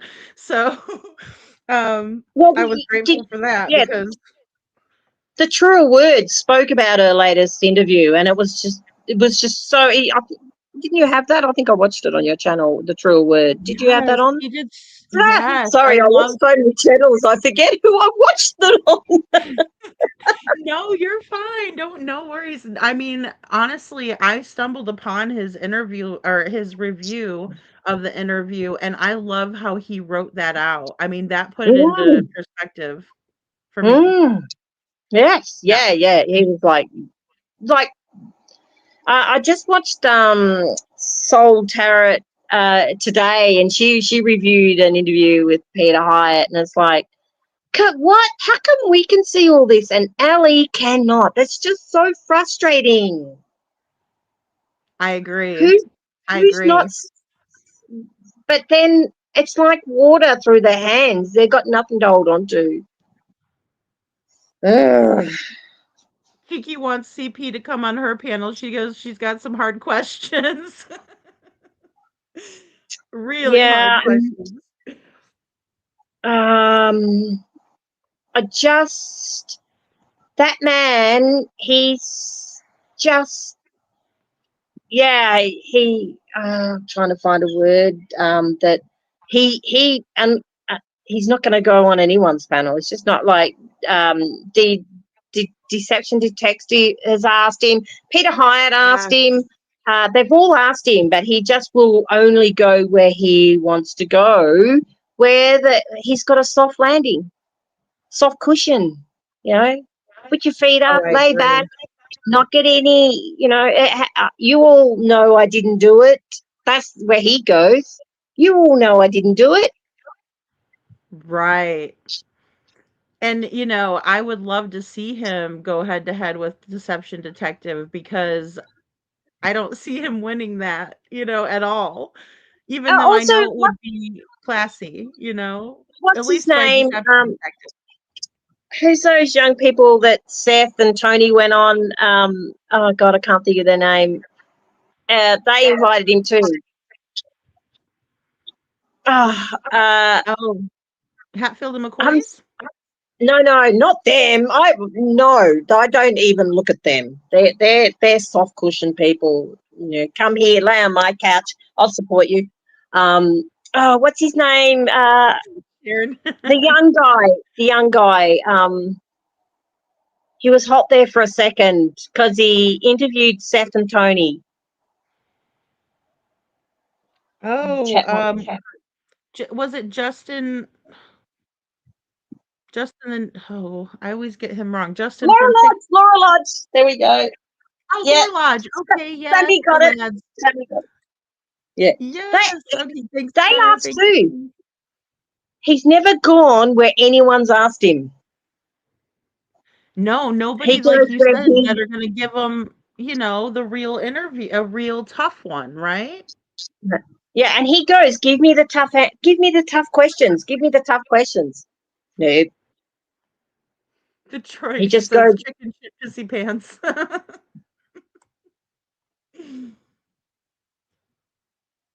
Well, and I do think, oh, yeah. Brenda, that is a good point. What do you think about the blackmailing? Because if they did find out about JLR, I mean, I thought his past was out there.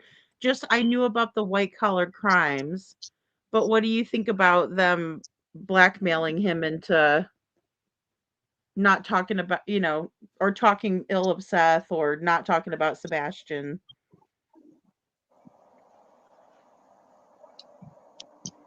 Because to me, I just feel like that could be something. I mean, I think people were threatened, so I guess that would be a way of a threat. What's Brenda saying? They have dirt or are blackmailing someone. Who's they?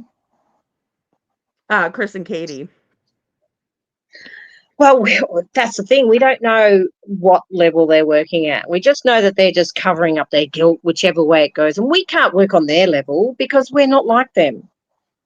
But we just Well, know but Chris is not going on to any channels that ask him. He's going Right. where he wants. He always rings up and goes on a channel, like, you know, those ones. Yeah. He's never goes onto a channel where he's invited, apart from Nancy. And I don't think she did as far as I'm concerned, no one's done a great job interviewing either of those two. That's just my opinion. Well, I will say just, her being Nancy Grace, it seemed like they were just, I mean, a lot of people say medicated, but also, I mean, like you could tell that they were shitting their pants in my opinion.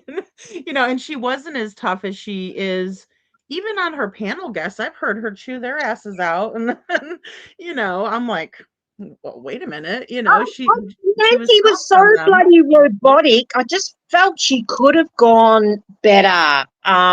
And also, like, if she had answered questions where they just didn't say yes and no, that's all she did. She gave them yes or no, and that was so fucking annoying. Oh, pardon me. That was so Fine. annoying. That court. Yeah. Oh, I agree. Yeah. Great. It was so annoying. I just couldn't stand it. I Sorry, know. that's surprising. I Please know. do not give Well, them yes and no answers, and don't answer their questions for them, which I know. Well, that's the thing. Don't lead them into the right answer because that was a lot of what people were doing as well as was, especially Holly Thompson. I have to say, I know I'm so hard on her, oh my but God. she would kind of lead them. Oh, so was he in the shower, did you think? Or did he get breakfast? She was giving Katie options. It wasn't multiple choice, I, not supposed to be. I just wonder, does she know how horrible she was in that interview? I've never seen her do anything else because she's in America. But I've just thought, has anyone pointed out how bad she was and how horrible she sounded? Like, was she like a Disney princess? Jesus Christ. I know. Well, that's the accents and the, warm wishes and all of that is like I just don't because she did the Holly Thompson and she had the really thick accent, but then she did the recent one and I don't even think the 1 year she had the accent going. She might have. I'd have to look. I haven't followed accents. It's just, why are they talking like that? I don't get it. Like, you got Nancy, and then you've got the soft places, the safe place to go. And to me, we need a real person to interview these people. But the thing is, can they get them? Because I don't think they're going to volunteer to go anywhere. No, I don't think so either. Like you said, they just want both of them just want a place where they know that they're not going to be asked about where's Mm. Sebastian, Yeah. because you'll never hear that on the panels that they go on. You'll never hear them trying to theorize or try to get to the bottom of what happened. But then again, you're trying to get to the bottom of what happened with people that are trying to conceal what happened, in my opinion. Like, if I was Holly, I would have said, "Oh, so when you got home, because I have an autistic teen. Did you say you're going to brush your teeth? You're going to have a shower tonight or tomorrow morning before you go to school? And what do you want for lunch tomorrow?" Like, these are the questions I would have asked Katie. Yeah, absolutely, because there was no talk about that. And then medications, because obviously Yeah, those are you take in a wind exactly. down, not right before bed, maybe an hour before, right? I would think. And do you know the one thing that gets me out of everything that Katie has said, which none of the other people have pinpointed, and I know we've spoken about it in chat, was when Katie said, when I went up to wake him and he wasn't here. And a lot of people goes, oh, she said he wasn't there, because she said that in later interviews. But first off, she said he wasn't here. And that makes me think he wasn't there at all anyway because of the 3 o'clock lights. He was taken out. So he wasn't here. And she said that. It's like when she said, "Oh, I ran back to the house. I drove back to the house." That to me, that he wasn't here, says to me he wasn't here at all when she went to wake Right. him up. That's how I felt when I heard that. Right. And I mean, I think more and more that comes out and more time that goes by, people are starting to believe that he never did make it home.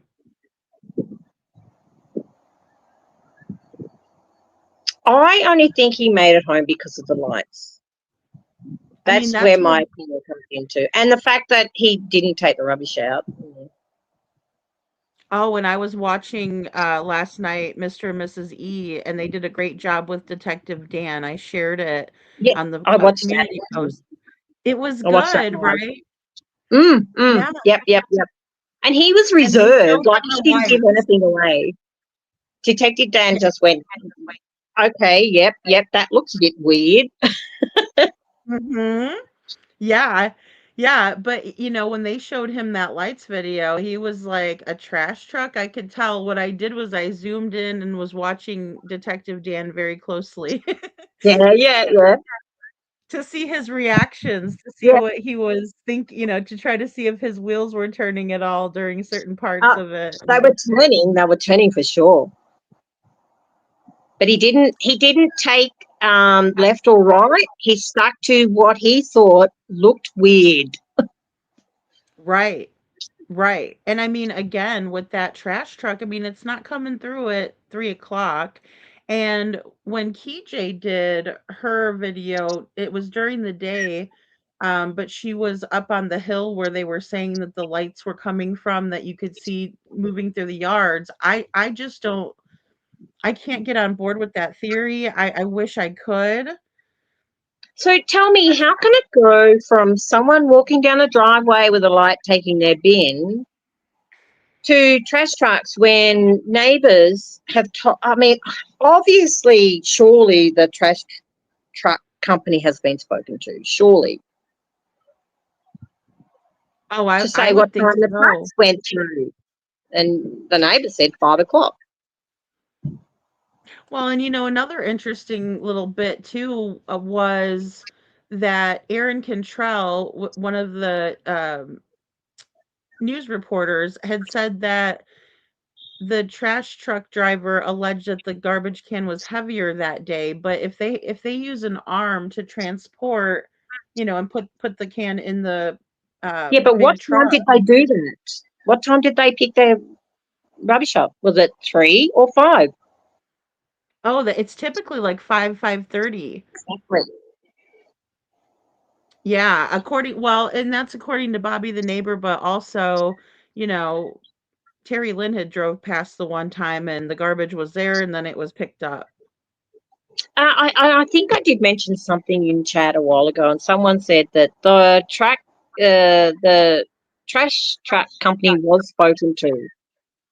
So, I but think a lot of people, well, I know Jays for Justice called them for sure because I was watching her back then before she kind of changed over as well. But yeah, I mean, they had called, and I'll tell you, like, again, it's strange because they don't pick it up until about 5 or 5:30. Mm. And I made a joke about the people playing around with those lights at 3 a.m. Better be careful, but the trash truck doesn't run over them. So, you Yeah. know, Well, the thing is too is that runs right through that common area as everybody knows it, and there's no way that any type of vehicle could get back through there because of how that big drainage ditch is set up. and we see the light duck down, come up. So I just don't understand how law enforcement can't say this is suspicious. I know. Well, and then, for them to say no evidentiary value, and then but what is that? Because that's the only activity that we can see. I mean, that's what makes me think Sebastian made it home. It does. I mean, and I'm more so on that theory, the way it works out, than the handoff, because I feel like there might not have been enough time for her to hand him off. it seems like they made it from point A to point B without too much room to wiggle, so to speak. Yeah, I just think she gave him medication and he was asleep, and then he fell out of bed. That was a thud, and then they carted him across the ditch. That's where I sort of stand. Yeah, I don't know where I they can took see that. him, but I just feel like he made it home, and then he was, you know, given some medication, and apparently she updated her medication beforehand. But the thing is, he have a Mhm. pediatrician? Like my autistic, she's 18 now, but she had a pediatrician, and pediatricians are the one that deal out drugs to children under 18. Right. No, that's a So good where's the question. pediatrician's report? Shouldn't an investigation or a detective or someone spoken to Sebastian's pediatrician, who diagnosed him with autism not that long ago? Exactly. Exactly. And So that does get me too. The fact I mean, that it's that nothing to Katie, do with us. It's none of our business. But that should have. That sh- I'm wondering if it's been done. Maybe it has. I don't know. I mean, you would think they would, because that would be a major.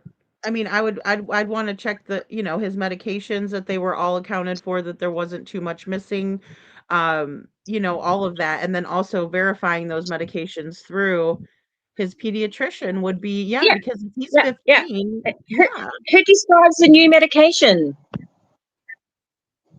Yeah, and they did say it was recently Mm, changed. I believe it was Smiley's, mm.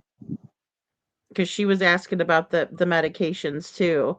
I And mean, it, you can have a GP, a general practitioner, a doctor, Mhm. but the pediatrician can only describe certain medications. Like they have to ring up and say, I'm doing this for this child. That's what pediatricians do. It's all legit. It's all marked down. It's all legal to give them medication. So, I, what was it? Right. I don't know. But just talking about medications, they found Suzanne Morphew. They were able to detect that drug in her bones 3 years later.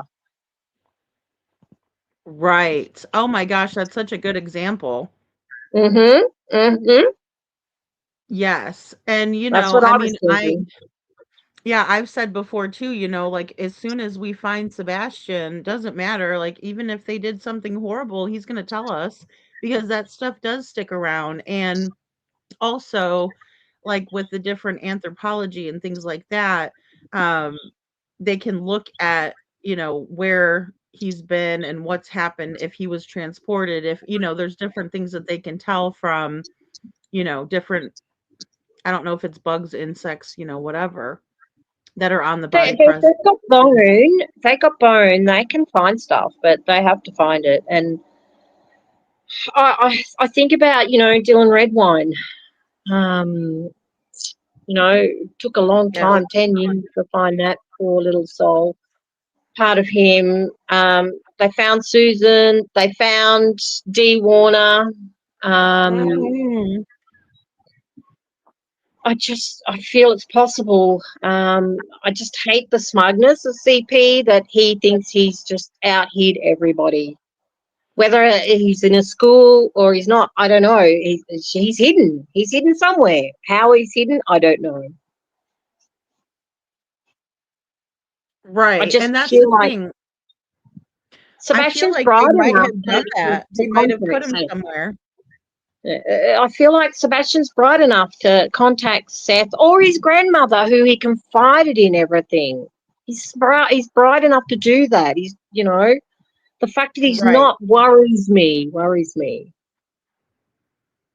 Oh, absolutely. Well, and I think Seth had brought that up the other night. He just said, what would make him ever think that He you couldn't know, contact he me. couldn't call me. Yeah, and it was just heartbreaking, and I thought about it, I mean, obviously bringing it up now, but I mean, yeah, I've definitely thought about that, and I know that brainwashing techniques are, something that the kidnappers use if he has been kidnapped.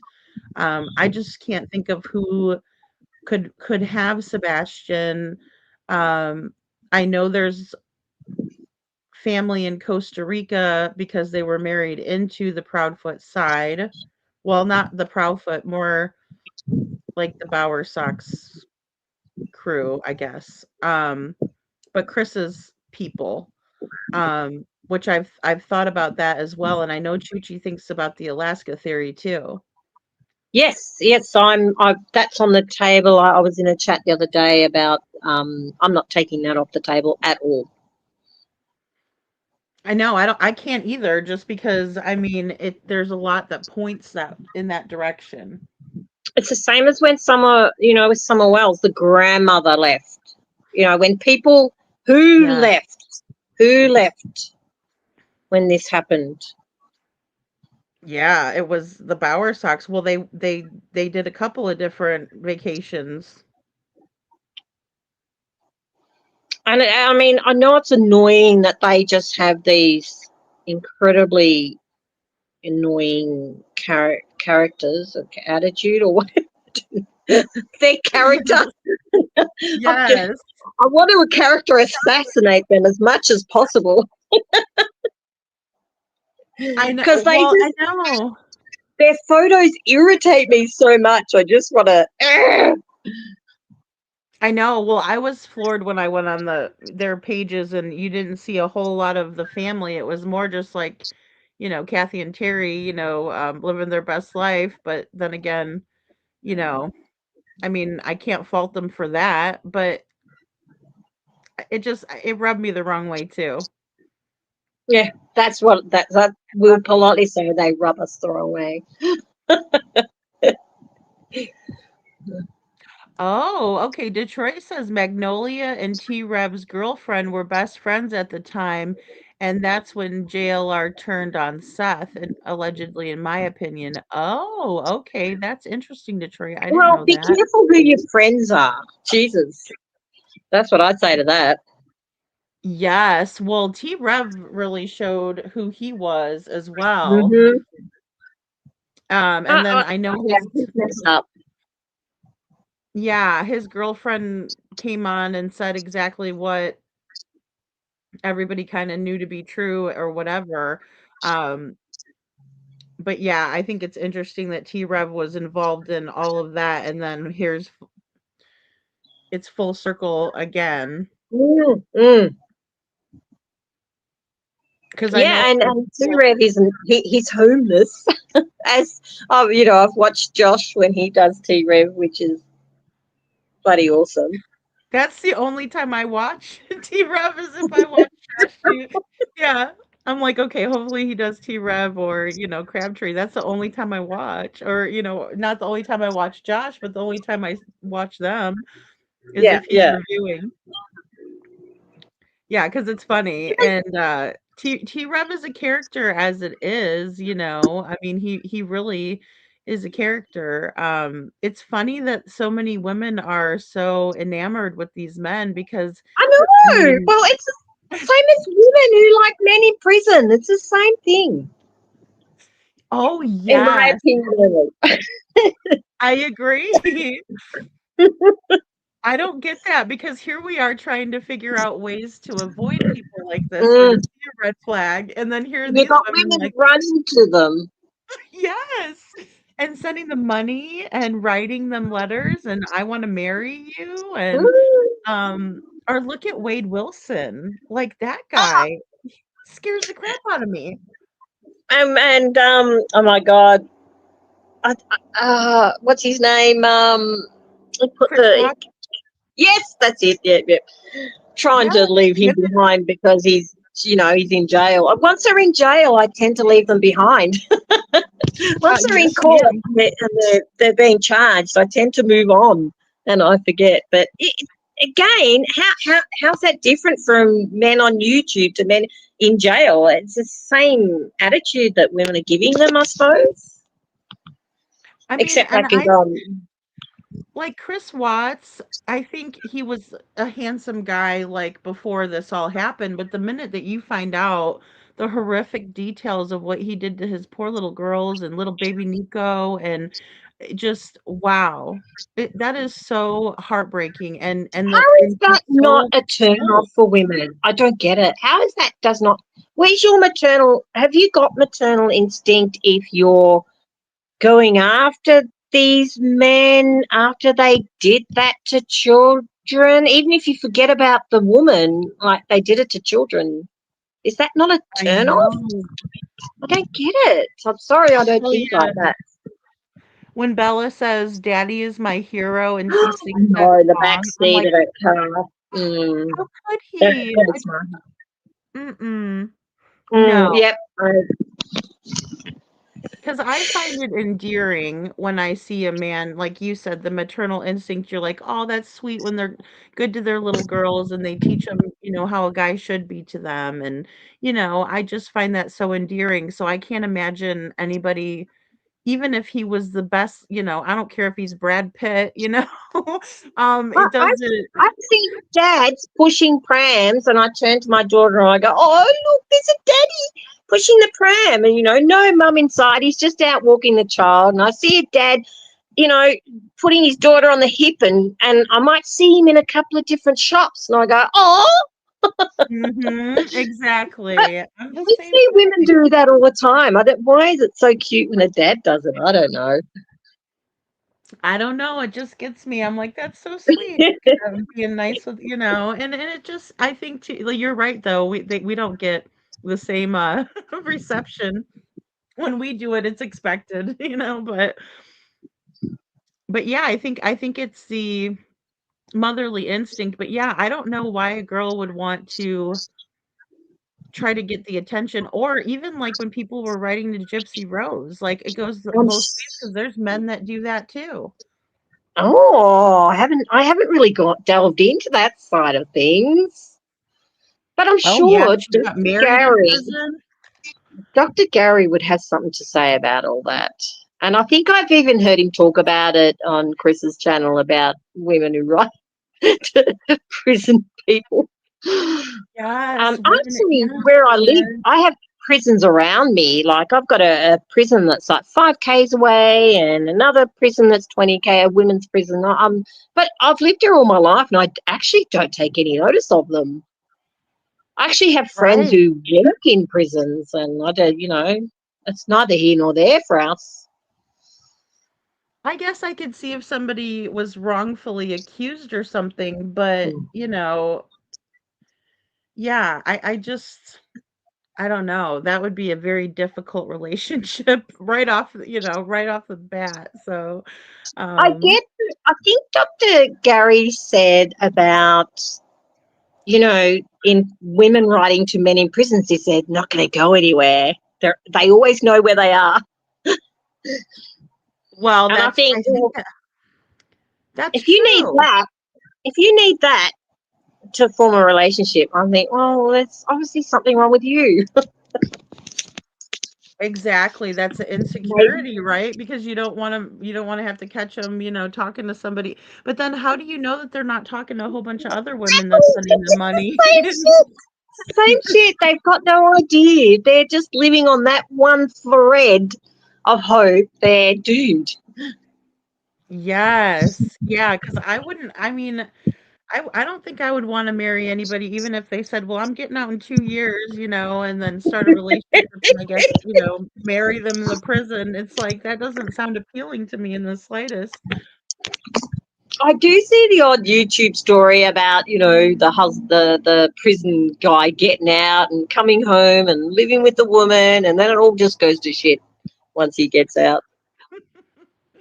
Right, exactly. Well, and then Surprise! they had that prison guard that was dating one of the inmates, and then she ended up, unalived because That story was so fascinating. Like, I don't know if you knew about her backstory, and that was so White, because they both had the same last name, White. Oh, as that's well. right. Yes, he Casey did. White was his name. I forget her name, but it was like, it was so fascinating. But oh god, yeah, that was a fascinating story. I It feel like they was. could have done more to get away. I feel like they didn't try hard enough, in my opinion. But it means that they were both not really stable enough to make proper decisions. Yes. Exactly. Exactly. They I, were both a walking mm, bad decision. I think they were living in some sort of fairy tale world that no one else was invited. Right. And, Maybe. that lady wasn't, the prettiest lady, so she might not have gotten a lot of attention or something. That's what I Oh would my guess God, no, he too. gave her heaps of attention. I heard an interview on a cellmate talk about what Casey said to lure her in and stuff. Yeah, yeah, Oh, he totally buttered her up. Yeah, yeah. Oh, and see, that's how I always call it charming, but I don't think that's the best word for They it. Like, it love bombing, yes. they also had sex in the prison. The inmates were saying Oh my gosh. it didn't just start out of prison; it started in prison. Oh my gosh. Could you imagine? I mean, No, I could not. I'd be thinking people would be, snitching and, narking you out because they have dirt on you. I think they were being very careful, and because she was in a controlling position, she was like a head, so she could do anything she liked, really. But our prison here, Mm. I have heard of prison mates hooking up with the guards, yeah, and destroying their marriage. Like one story in particular here locally in my town. So it does happen. It does happen. Ooh, Ruining I bet. marriages. She had a husband and two children, but she ran off with a prisoner. But it didn't end up Wow. like that, of course. It wasn't anything like that. It was just, she just went off with him and then was like having tea at a local pub at the same table, in the same pub that he goes to. She was having tea there with the guy she met up in prison. She lost her job, of course, but eating at a pub at a table where he goes to and then him seeing her there. God, imagine that. Oh Oh, my yeah. gosh. Oh, how No. terrible. Oh, that would be oh my gosh. Oh, what a mess. But Kiki's yeah, laughing at me. that's not a Casey White story, but it's it didn't end so disastrous, but it does happen. It does happen, Well, and you're and they right though, do get like, the think tax. of what their family went through, what the families are going through. Yeah, that's The terrible little too. the little kids, it's well. Is it any different from any other marriage breakup when they go off with someone else? Yeah, not But really. yeah, it's just the husband's like, "Arr." Right, exactly. Which rightfully so, I mean, I can understand. I know because a lot of people will be like, "Well, they stole them away." I'm like, "Well, you can't really steal anybody away if they're not willing to do it. They're both willing to But do it." also, So, not everyone in prison has murdered somebody. Like you've got I think our prison here has a lot of white collar stuff. So they're not murderers and they're not pedophiles and they're not all those nasty people that are in prison. So I suppose it can happen, normal relationships with prison guards. I mean, there's men and women that work at our male prison. I yes, mean, yeah. and they're advertising for people all the time. Do they pay well to be a prison? Because I know I here think they they don't pay as well. do. I think they do. I haven't looked into it deeply, but I think you're really well looked after. I think Yeah, like that's the great. police force, you go into the police force, you're looked after. So Yeah, because I mean, I think that's part of the problem that we have because a lot of people think defund the police, but I think if we gave funding for the proper resources to be in place and to have a better, because that is a dangerous job, Well, just a jailer or police, any of that. well, I don't know because there's different levels of prison, so I'm not sure what Seth will have to tell us what level of prison he worked at because he worked in Mhm. the prison system. But yeah, it's not all about murderers. There are just people who, got caught out taking too much money from a corporation. What they call white collar crimes. Right. I think that's why I kind of overlooked JLRs because I was like, well, he made a mistake. He was young. I think that's part of the reason why I was like, And then this came along. I'm like, well, I can't stand with this. This is like, Well, you know. JRI, he can't get his shit together now at his age. He's never going to. But Mm. he's lucky he got the Nancy Guthrie case under his belt before all this shit came out. Jesus, this is not Yeah, going to be good. really. Let's see who white knights for him. That's what I'm interested in. Who's going to support JR? No, that didn't happen.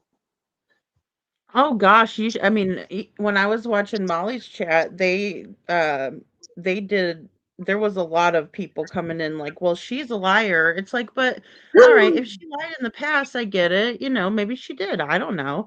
I don't know much about her, but I do think that there's no way that the police were called in 5 officers. This was probably coming from people who didn't read the report, but I did, and I was like, "Oh boy." There's no way she did this to herself or was past the police are trained to identify that kind of stuff. Are you talking about Molly Golightly? Yes. What does she say? She said, that she had known JLR and that a friend of hers dated Yep. him and Mm. that he wasn't very nice to her friend allegedly. Oh, red flag. Red flag big time. And, Betty had come out and said some things too, and I can't remember specifically what they were, but it sounded like he wasn't a nice guy. He just kind of, this big ego that these guys have. And if they're out there running around on their girlfriends like that, So has Betty come out and said anything yet? Just not yet. asking for a friend. Not yet that I know of, but I'm waiting because I know, she has because that whole group would hang out. So like that whole group was a part of Gabby Petito, and so I thought that was really interesting for Molly to talk about, from her perspective, because she was kind of in that little. It's not even I can't say a clique, but just a group that was advocating, you know. So So has Justin come out and said anything yet? Because I know Molly Golightly and Justin Jail, they were all like friends in the past. I don't know if they are now, but just yeah, well, interested. I know like Jay is for Justice is friends with JLR, so I was also interested in what she had to Oh, say. God. Yes, I'm like, I wanna know what people who Uh, know him because I don't know him, so I'm like, I'm interested to know what people are gonna like you said, I'm wondering who's gonna stand up and say, "Oh, he's not that way," but we don't often we don't know how people are, like, they could be mean to their spouse behind closed doors, and we don't know. Oh, well, this will sort the shit out from the diamonds. We'll see what happens, I suppose. Oh gosh, Detroit says Molly is friends with the WB. Oh no. Oh no. Who's, Yeah, uh, we yeah, can't we can't even bring him into conversation because he's not worth 1 cent. that is very true. This is very true.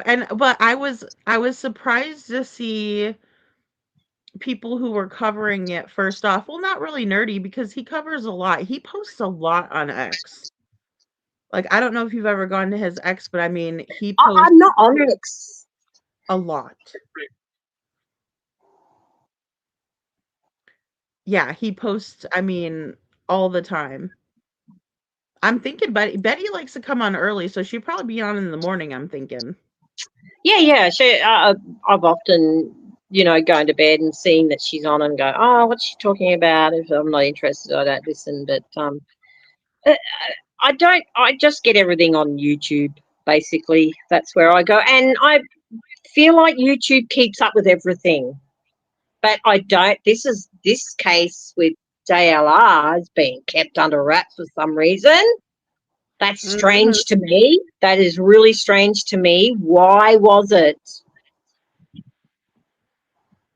It's not And it's normally take popular. this long to come out. Yes, because usually when something comes out about someone who's very popular, like JLR is, I mean, it's like you said, first to know. Everybody's talking about it right away. This happened months ago.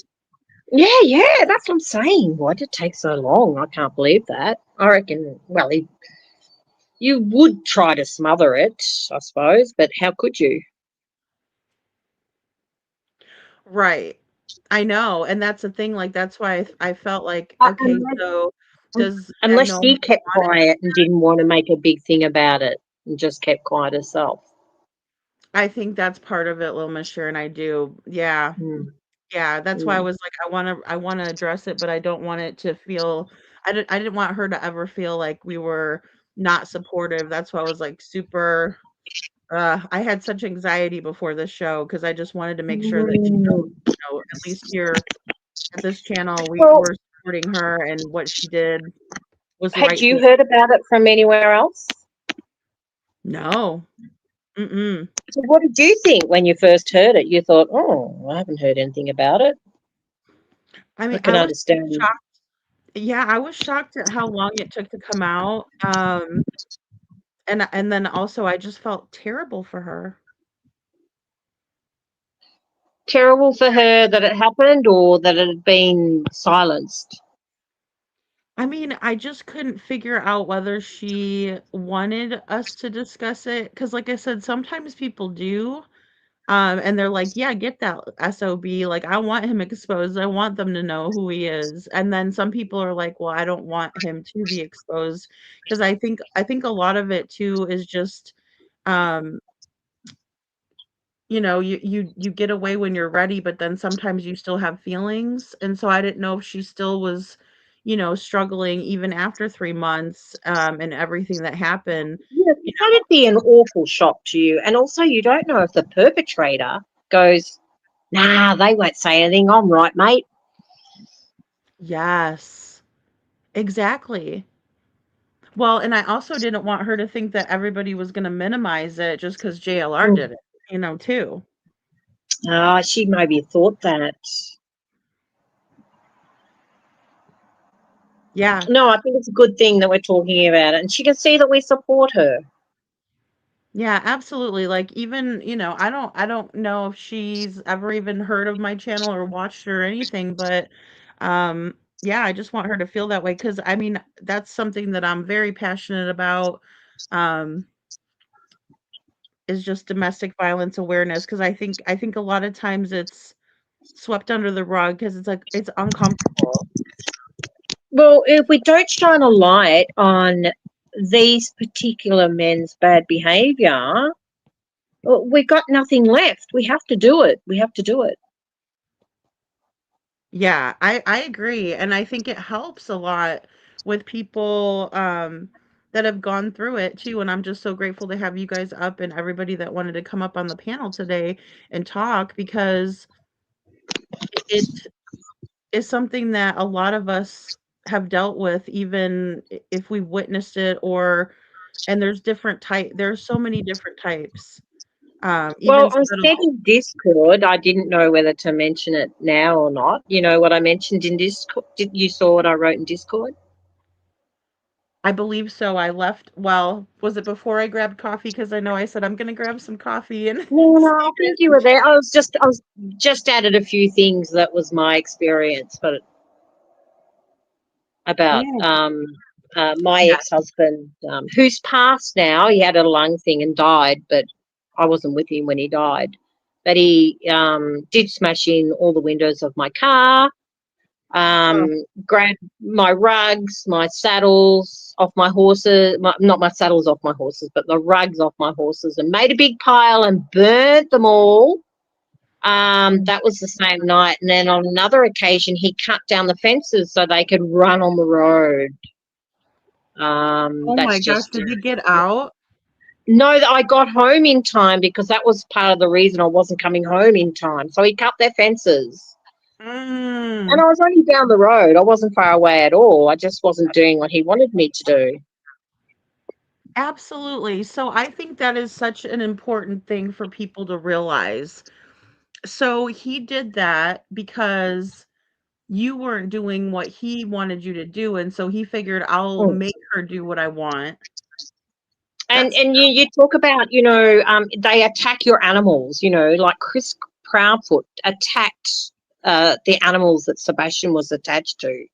So that's what these men do. They attack your animals that you're close to.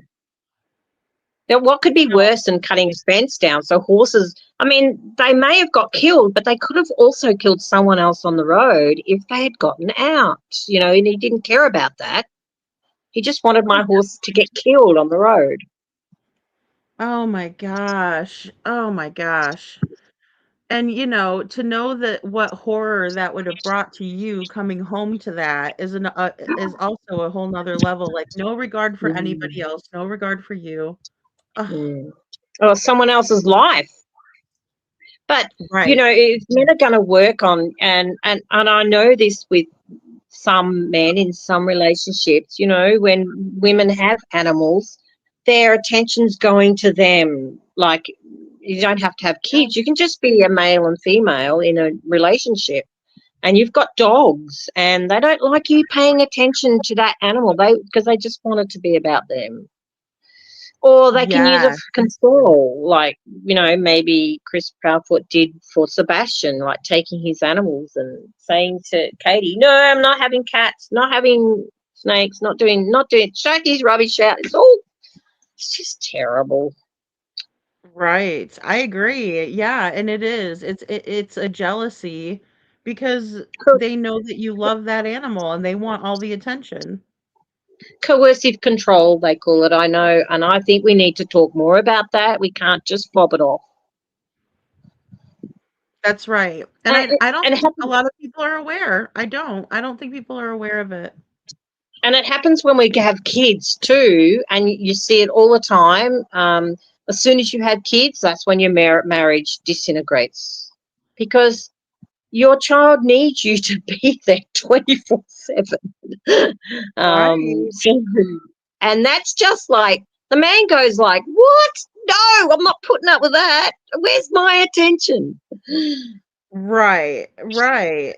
Yeah, instead of understanding that the child has to come first and that the child needs everything. And yeah, I agree with that. I think that that is a big I don't even know how to say it.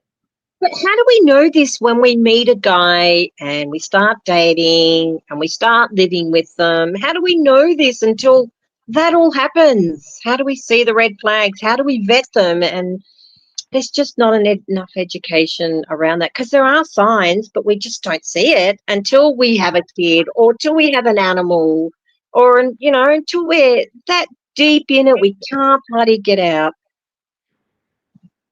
Well, and they set it up too a lot of times to make it that way or to make us think that we can't leave, right? I mean, that's a big part of it too.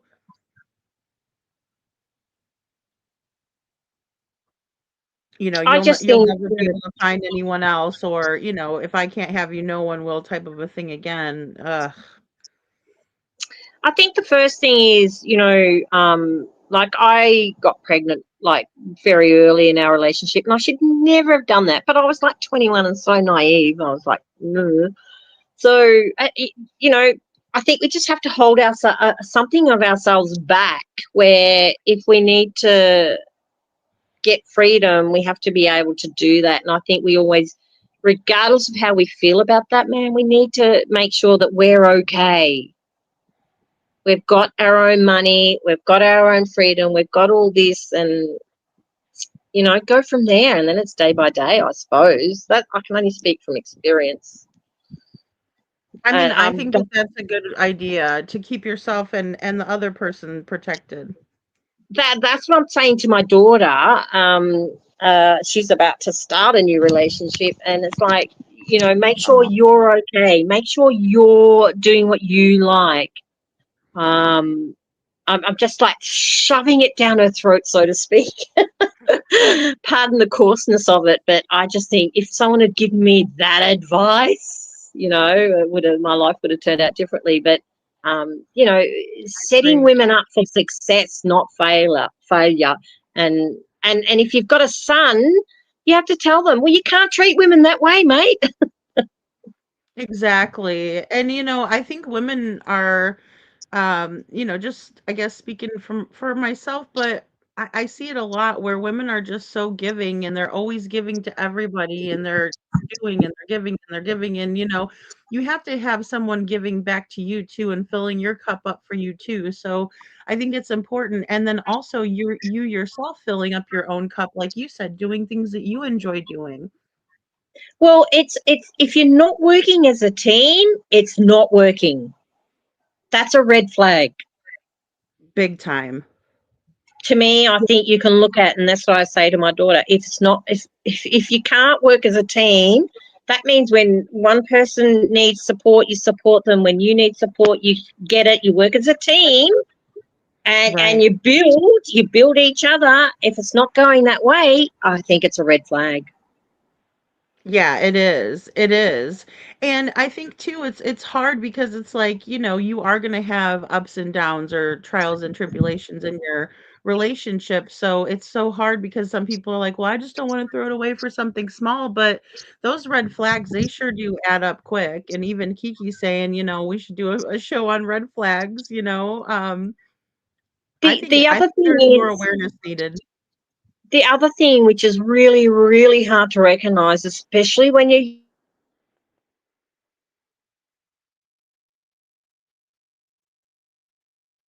Oh, Miss Sharon, did you mute a get little bit? older.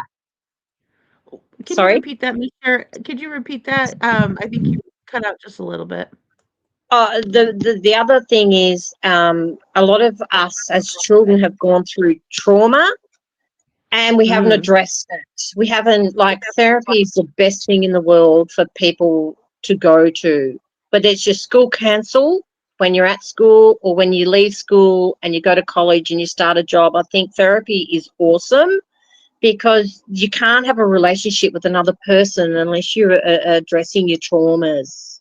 You have to go into a relationship as a whole person.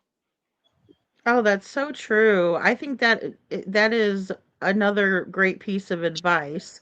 I think even Steve Harvey said that, and but he was joking. He was like, "How do you ladies expect to get a nice guy when you haven't taken care of yourself? You're not going to meet somebody, if you don't have Mm, stuff to offer." But like you said, it's going back to being a team and complimenting each other and working together. So mm.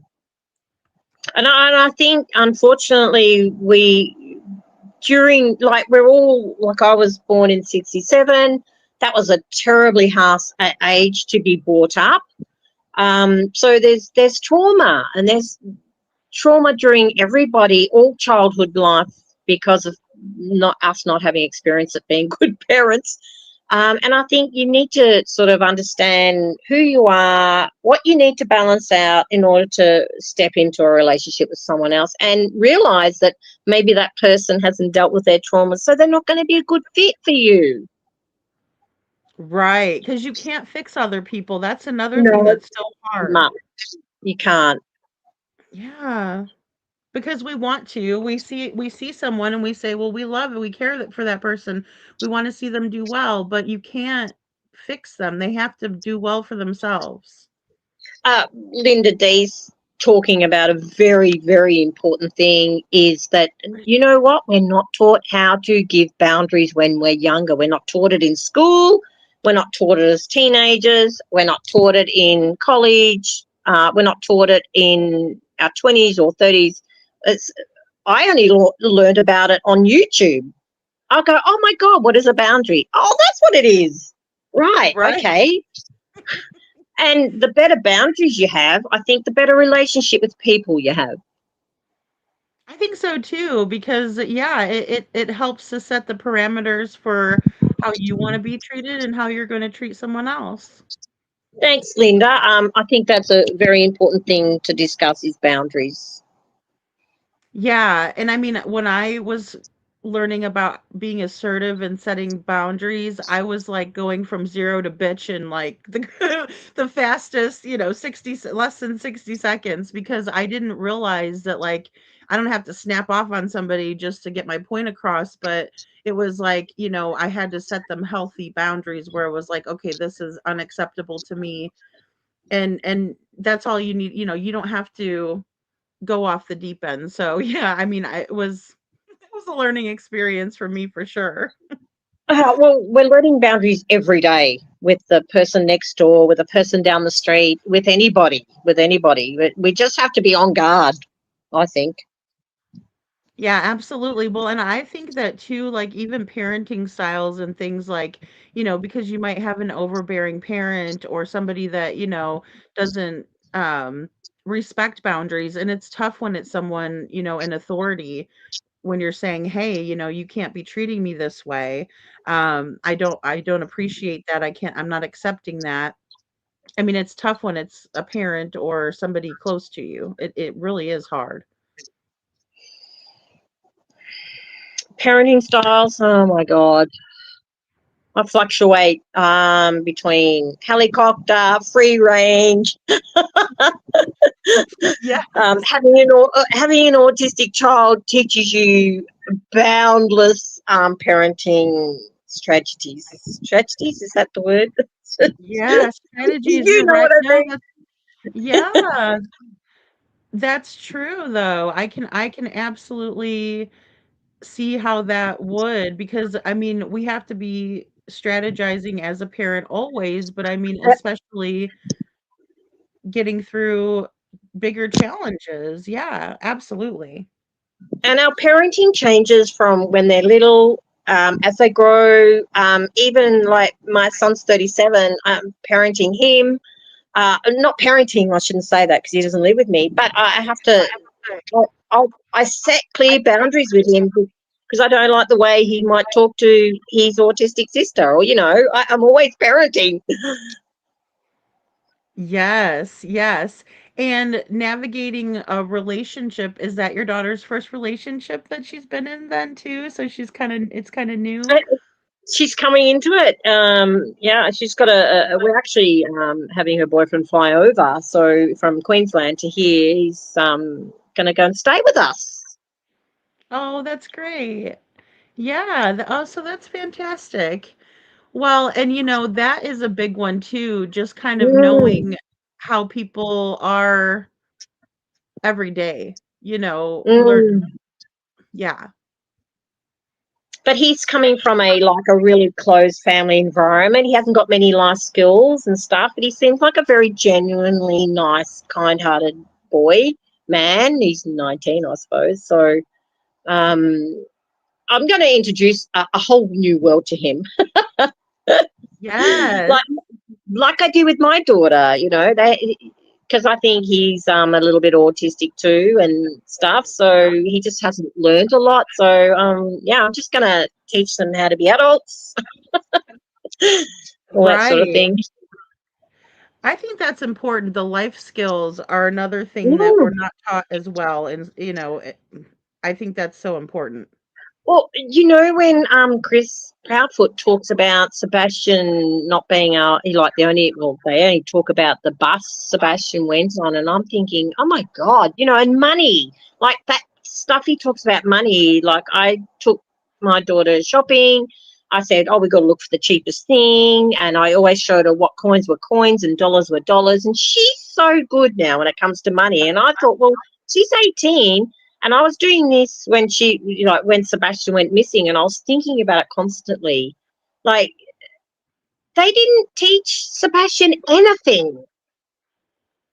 I Not public know. transport. Like, my daughter can catch a bus, she can catch a train, and she's level 2. So I just thought they never opened the world up to Sebastian. That's in my opinion. Right. I mean, I would agree there because I think that those skills are super important for anyone, and I think that if it just goes to show that if you work with someone on the spectrum and, like you said, broaden their horizons, open them up to that, they're going to be able to learn it, and they'll be able to be better for that, and be able to navigate the world I, better. I operate under the assumption that what if I just was suddenly not here? Like, I could get Right. killed by a horse or a drive, the way people drive, I could be killed in a car accident. Like, or I could have a heart attack. Like, I'm 59 this year, people die from old age. So I just go, Right. at least I've taught her how to survive if I'm not here. And I just think of that attitude. What if I'm not here to do it? She has to learn how to do it. I learnt myself, and I think, well, she's lucky. She's got someone to teach her how to do it. Oh, She doesn't like, absolutely. she doesn't like me saying that, but that's the reality. You could just pop off at any time for any reason. So I just want to get as much it under her belt as possible. Yes, definitely. Well, and I've heard a lot of parents say that who have autistic children, or just any different ability that they have. But I feel the same way about my daughter. Like, I want her to Mm. be self-sufficient, independent. That's always what we're striving for, I think, too. I think it's important.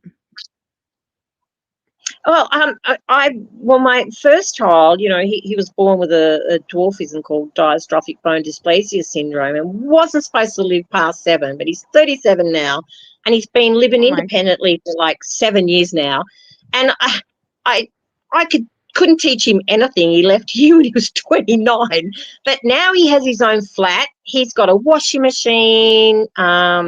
He does have what we call NDIS, which is for disabled people. But he has a cleaner come in. But before she came in, which has only been for the last year or so, um, he had to do his own washing, do his own dishes. He has to get up in a chair and do it. But once he was out on his own, he could do it. I don't know how, because I couldn't get him to do any of those things here. And I just thought, well, that's not happening with my daughter. I got to. But it's amazing how they do learn how to do things eventually, even if it's by not doing it, but maybe watching you do it, if you know what I mean. Yeah, like modeling the behaviors. Yeah, absolutely.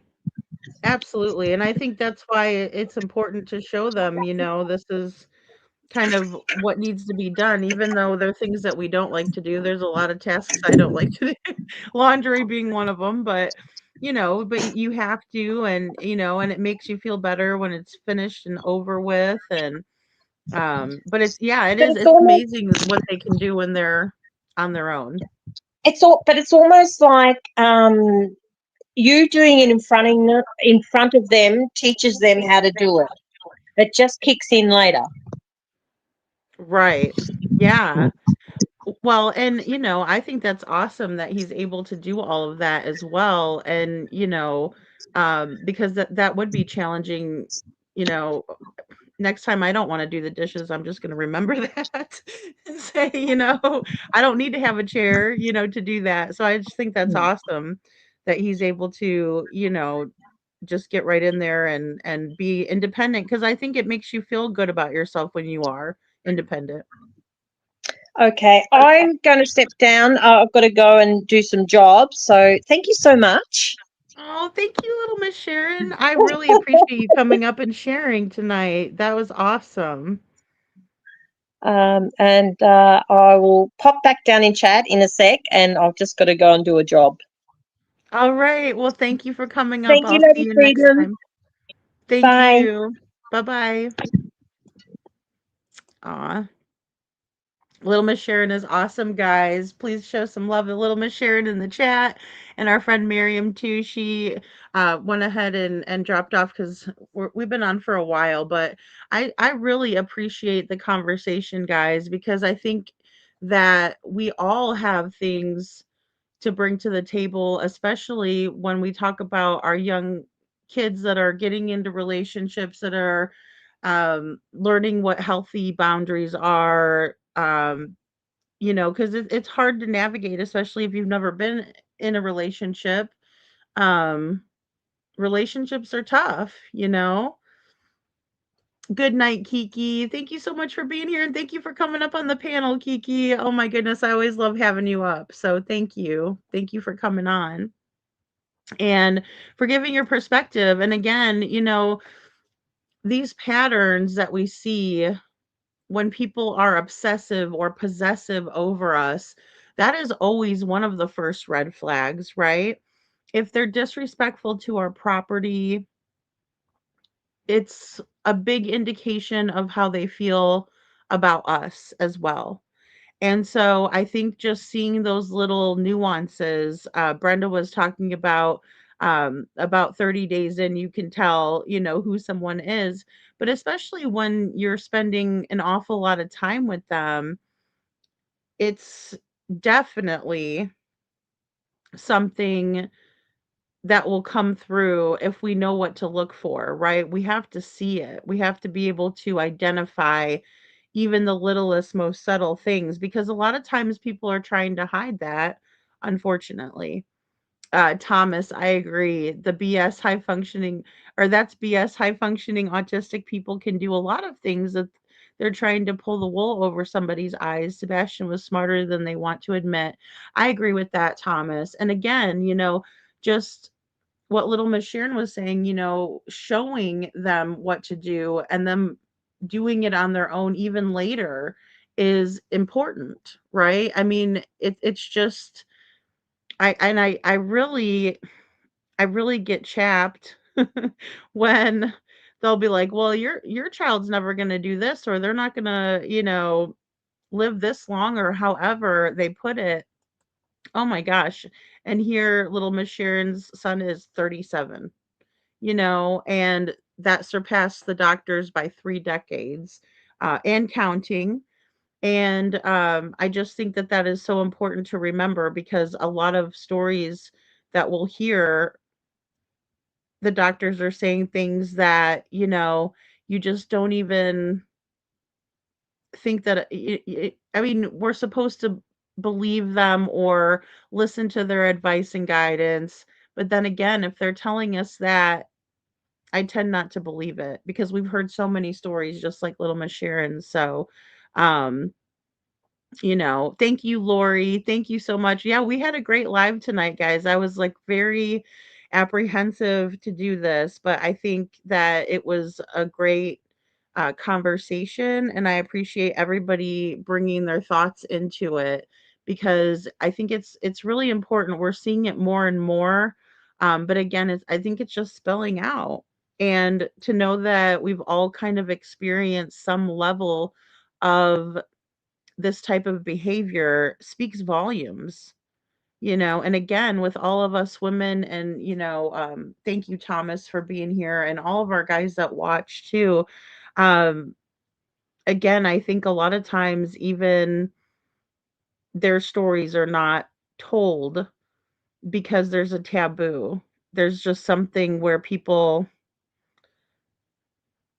it's something that not a lot of people like to admit or talk about because it is embarrassing.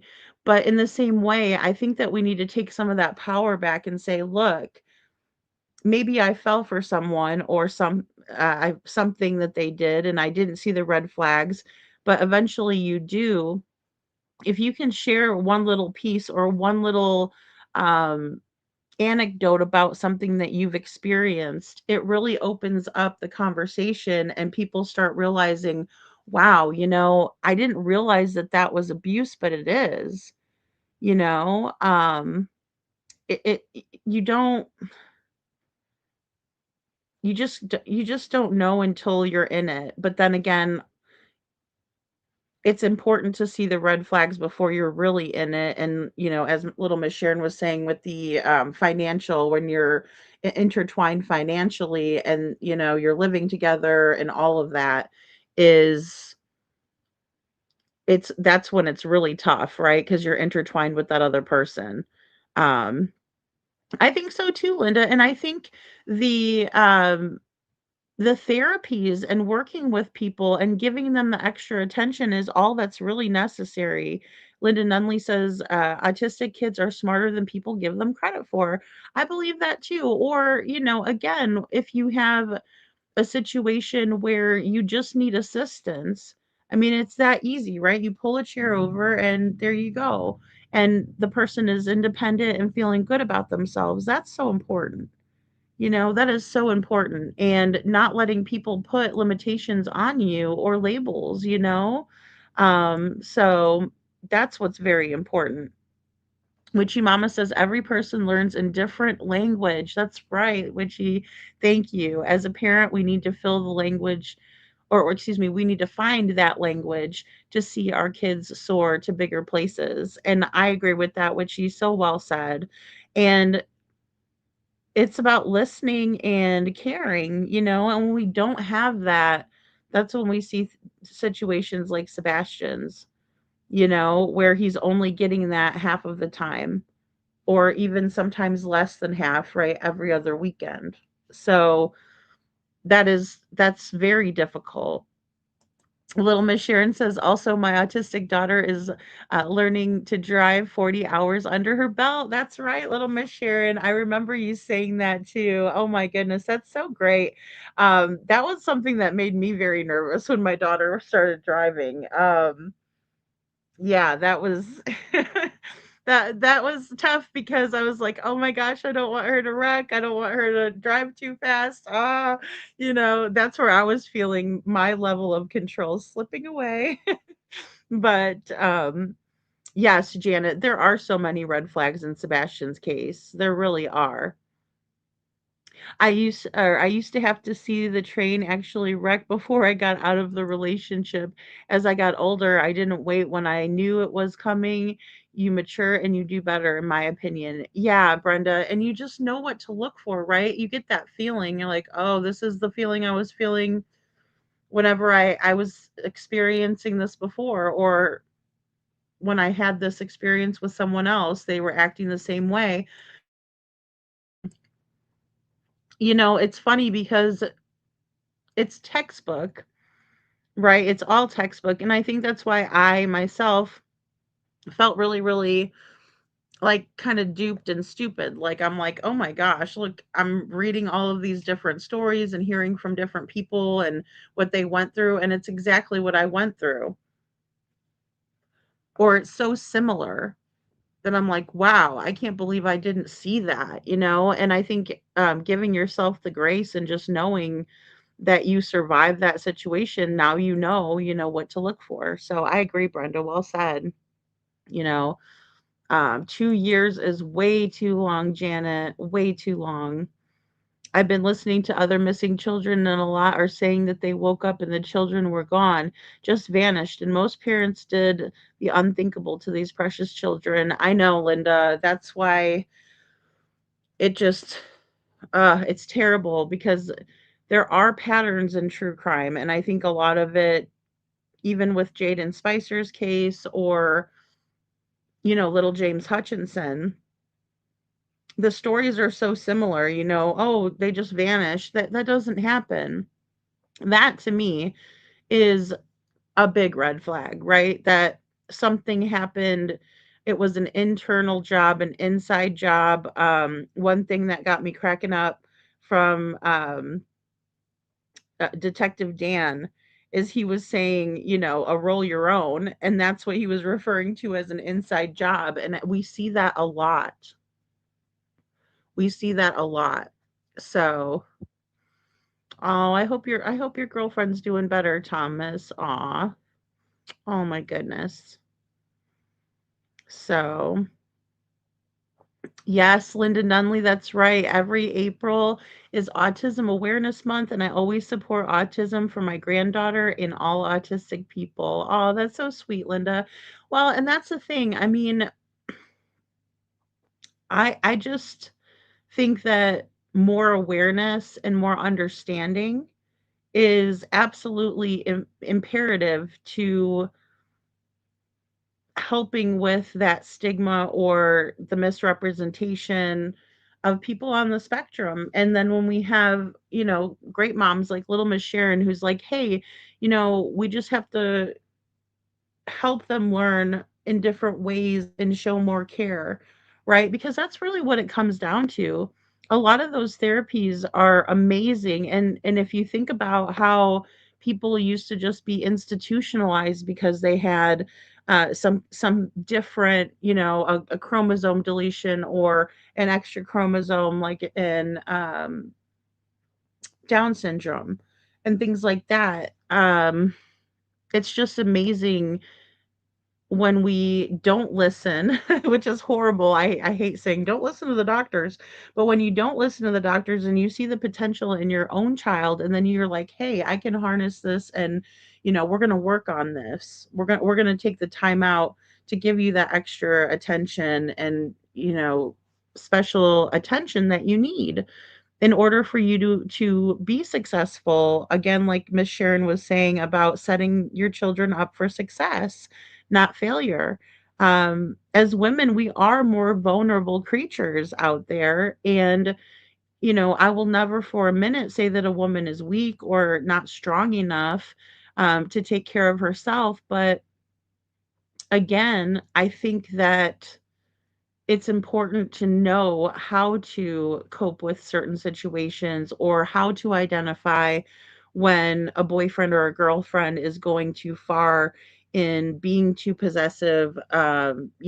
Jealousy is one that is,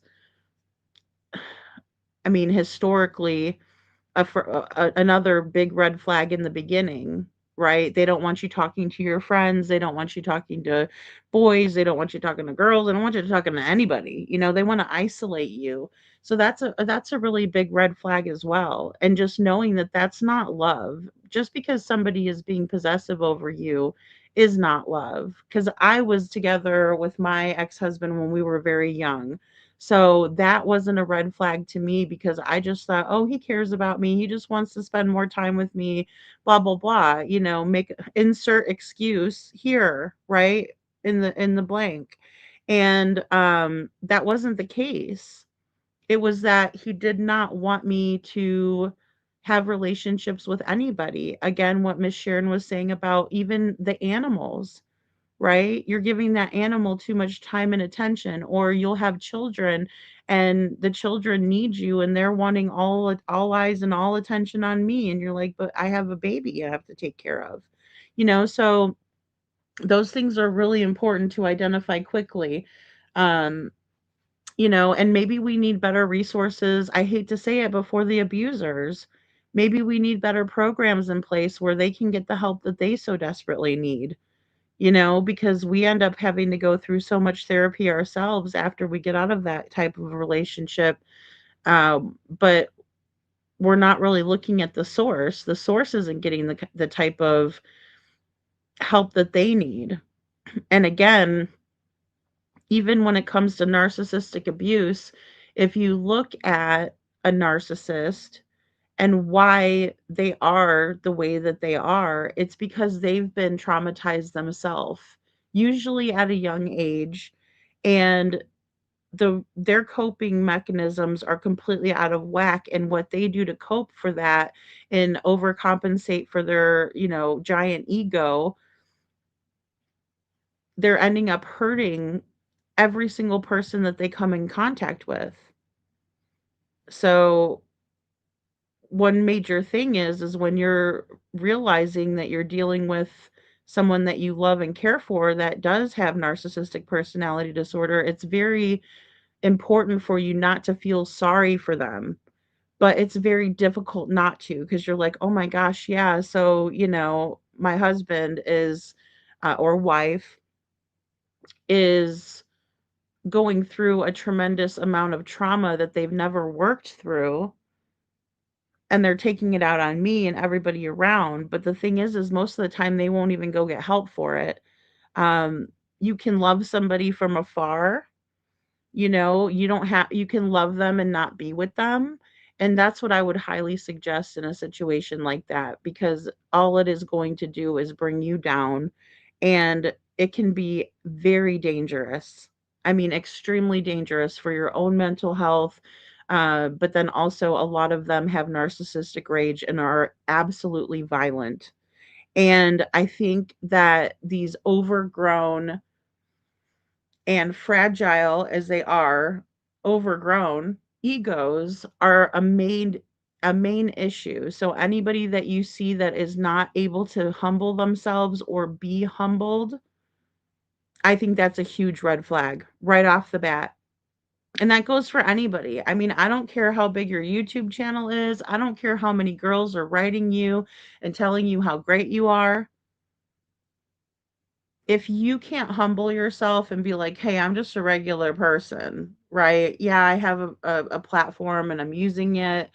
Um, but if you can't see them humbling themselves, that is just a huge red flag. These overgrown egos where people can't be real and just be honest about a situation is a huge red flag. And I'm seeing that everywhere, and I try not to let things go to my head myself. It's a learning experience as well. Um, but sending healing vibes to your mom as well, Thomas. Thank you. Parents' love never goes poof. That's right. Always worry about them, even if they're married. That's right, Janet. Oh my gosh, yes. Always. You're always worried. You're always wanting them to know that you care, that you love them. Absolutely. You that job never stops as a mom. I don't even like to call it a job, but I mean, it's something that, yeah, no matter how old they get, you're always going to worry about them. Linda says, in my opinion, if CP is saying these things, he knows more, in my opinion, about where Sebastian is. If he is saying he wants to be found. Well, and I also think that, yeah, Linda, I think a lot of it has to do with him saying, "Oh, he'll come home." I don't know whether to take that with a grain of salt or what at this point. I think it's kind of BS. They've always had that script. Um, Aw, Brenda says, my youngest made me a booklet for Mother's Day when she was in second grade. One page said, I look up to my mom because she doesn't take crap. She doesn't take crap from anyone. Aw, I felt very proud. That is what she saw in me. Yeah, Brenda, I think that's great. I think we need to teach our little girls that. Don't take crap from anyone. But I will say that is one thing that really made me think. Um, when my brother said that to me, when he found out that I was being abused by my ex-husband, they didn't know. A lot of people didn't know what was going on until it got really, really bad. Um, and then I couldn't hide it. And he's like, you used to be the one that wouldn't, take crap from anyone. And what happened to you? Like he kind of guilted me, but in the same way, I'm glad he did because it was the motivation for me to get back to that, and to not take crap from anyone because I was never a doormat to begin with, which again, these relationships can just break you down so badly. And you do start to internalize and blame yourself and be like, well, you know, I'm not perfect. Maybe I can, do better. And yeah, it's it's hard to get back to that place of being confident and fearless and no one's gonna talk bad or down to me because I don't deserve that. That's why I made sure to put in the scroll tonight, you're worth it, love. Like, you are worth it. Like, don't ever put up with that from anybody. Don't take crap from nobody. Exactly, Brenda. Aw, that's such a proud moment. And that's the thing, our kids are going to emulate what we do, our kids are going to model what we do. So if we let them see us like that, it's not helping because, as little Miss Sharon put, you know she was modeling behaviors that were later being done by her son, which they were good behaviors, thank goodness, right? But when they're not, they still remember those behaviors and they're still emulating that. Because our kids look up to us tremendously. They look for to us for advice and guidance, and the way we go through the world is many times how they're going to go through it, whether we like it or not. It's not always do as I say, not as I do, because many times they do exactly as you do, right? And that's just part of it. Faye says Katie never bonded with Sebastian. She left him when he was 6 months old to look for her carrier. Well, I mean, I know. I think that that is a big part of it. Or her career. Yeah, to look for her career. I think that is a big part of it, Faye. And I tried not to I was trying really hard in the beginning not to fault Katie for that, but I think as time goes by, we can kind of see that being a part of what happened in the disconnect between Katie and Sebastian, in my opinion. That was a big part of it. And, Seth was kind of a Mr. Mom to Sebastian. So I know, Janet. I'm right there with you. I'm right there with you. Hey, Kylie's Nail Candy, good to see ya. Aw, thanks, little Miss Sharon.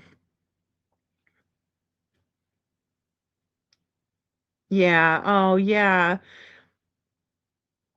Yeah, and I mean, I think we do come out stronger. That's why I'm always like, man, you're a survivor, you're a warrior. If you got through that and you're here to talk about it and share your story with other people, I think that's so important. I think a lot of times people think that we don't want to hear their stories. It reminds me of when Nina was talking about how she was trying to tell people what Chris had done to her, but nobody wanted to listen. And that's why very I'm very quick to believe someone when they say something like that. And, sometimes they're not telling the truth. But most of the time they are, because a lot of times it's very hard. It's a very difficult thing to have to share. So just the fact that people are sharing their stories, a lot of times it's not always that they want to, it's just that they know that there's value in sharing that, and it can help someone else that's going through it. Because again, some of these key phrases are used by abusers all the time. It's just textbook, they're all the same. And so when those can be recognized, and really then you feel validated.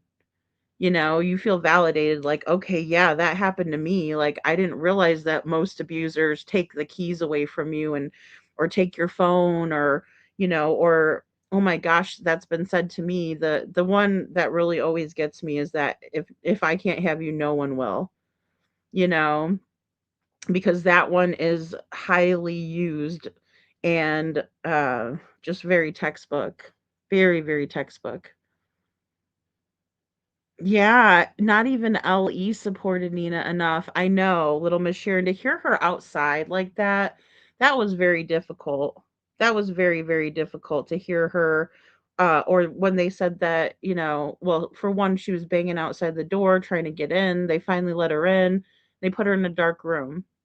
I do think that law enforcement has to do better in that regard. Although, as it pertains to Magnolia, I was glad that she had that officer that she could text directly and let him know updates.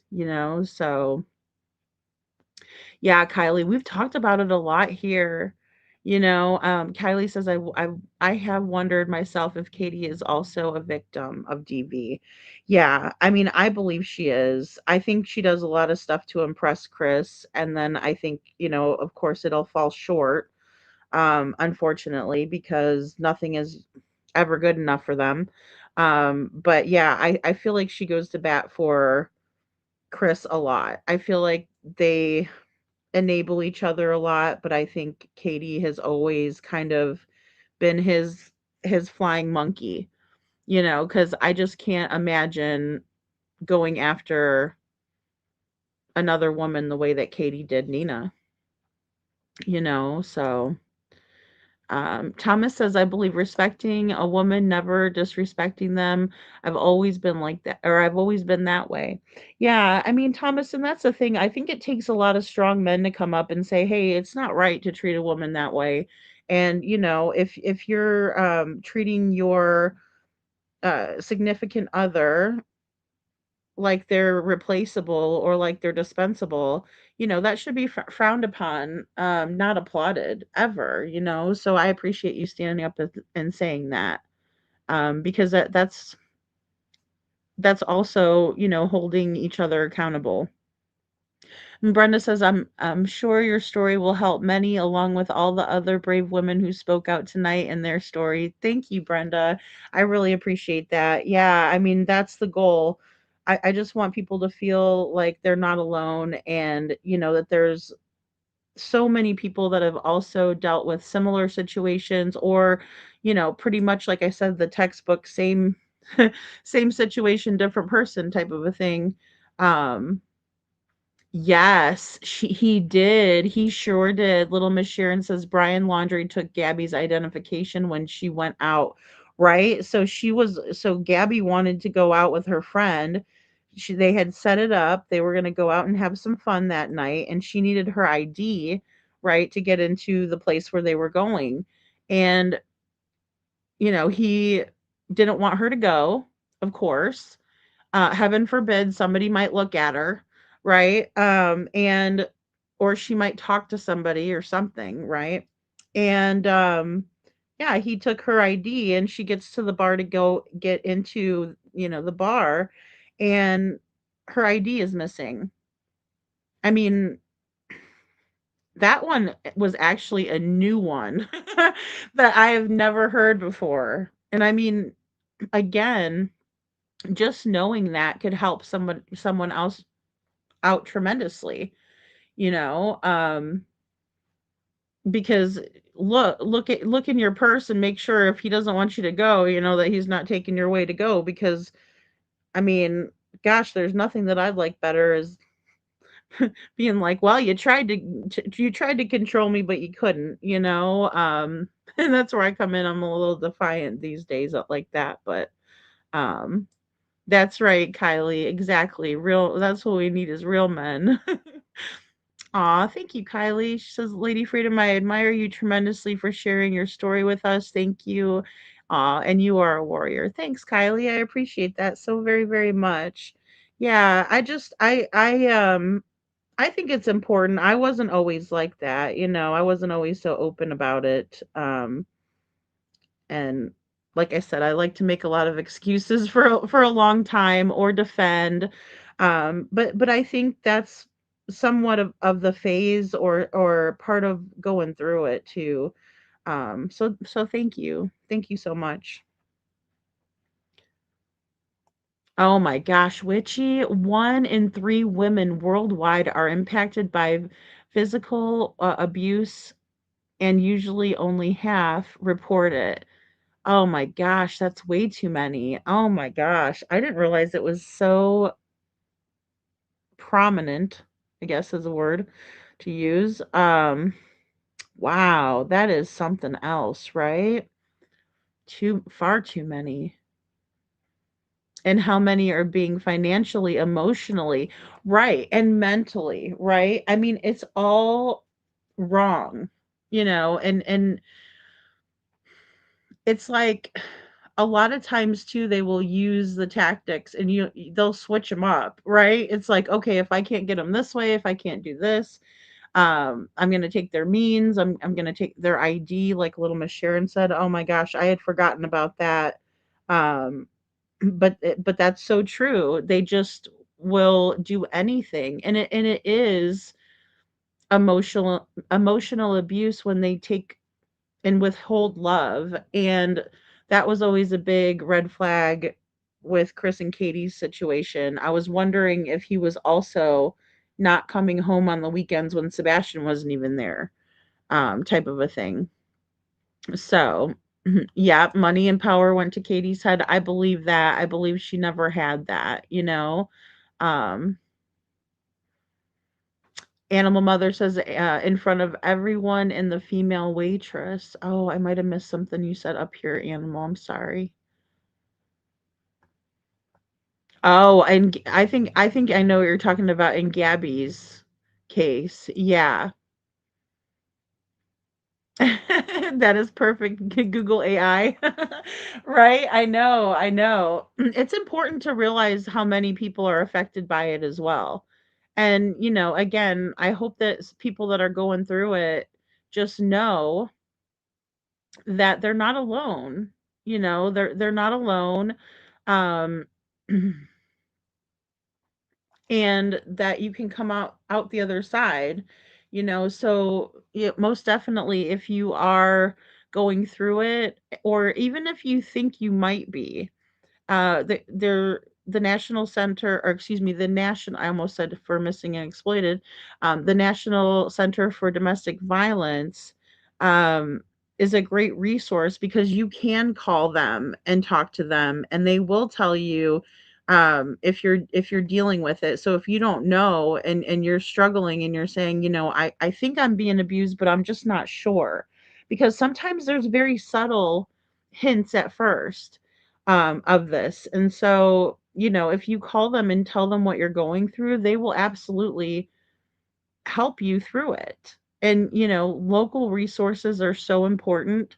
Um, and then finding a good counselor as well, because, working on yourself is good, but again, if it's only one sided, it's never going to work. Um, so,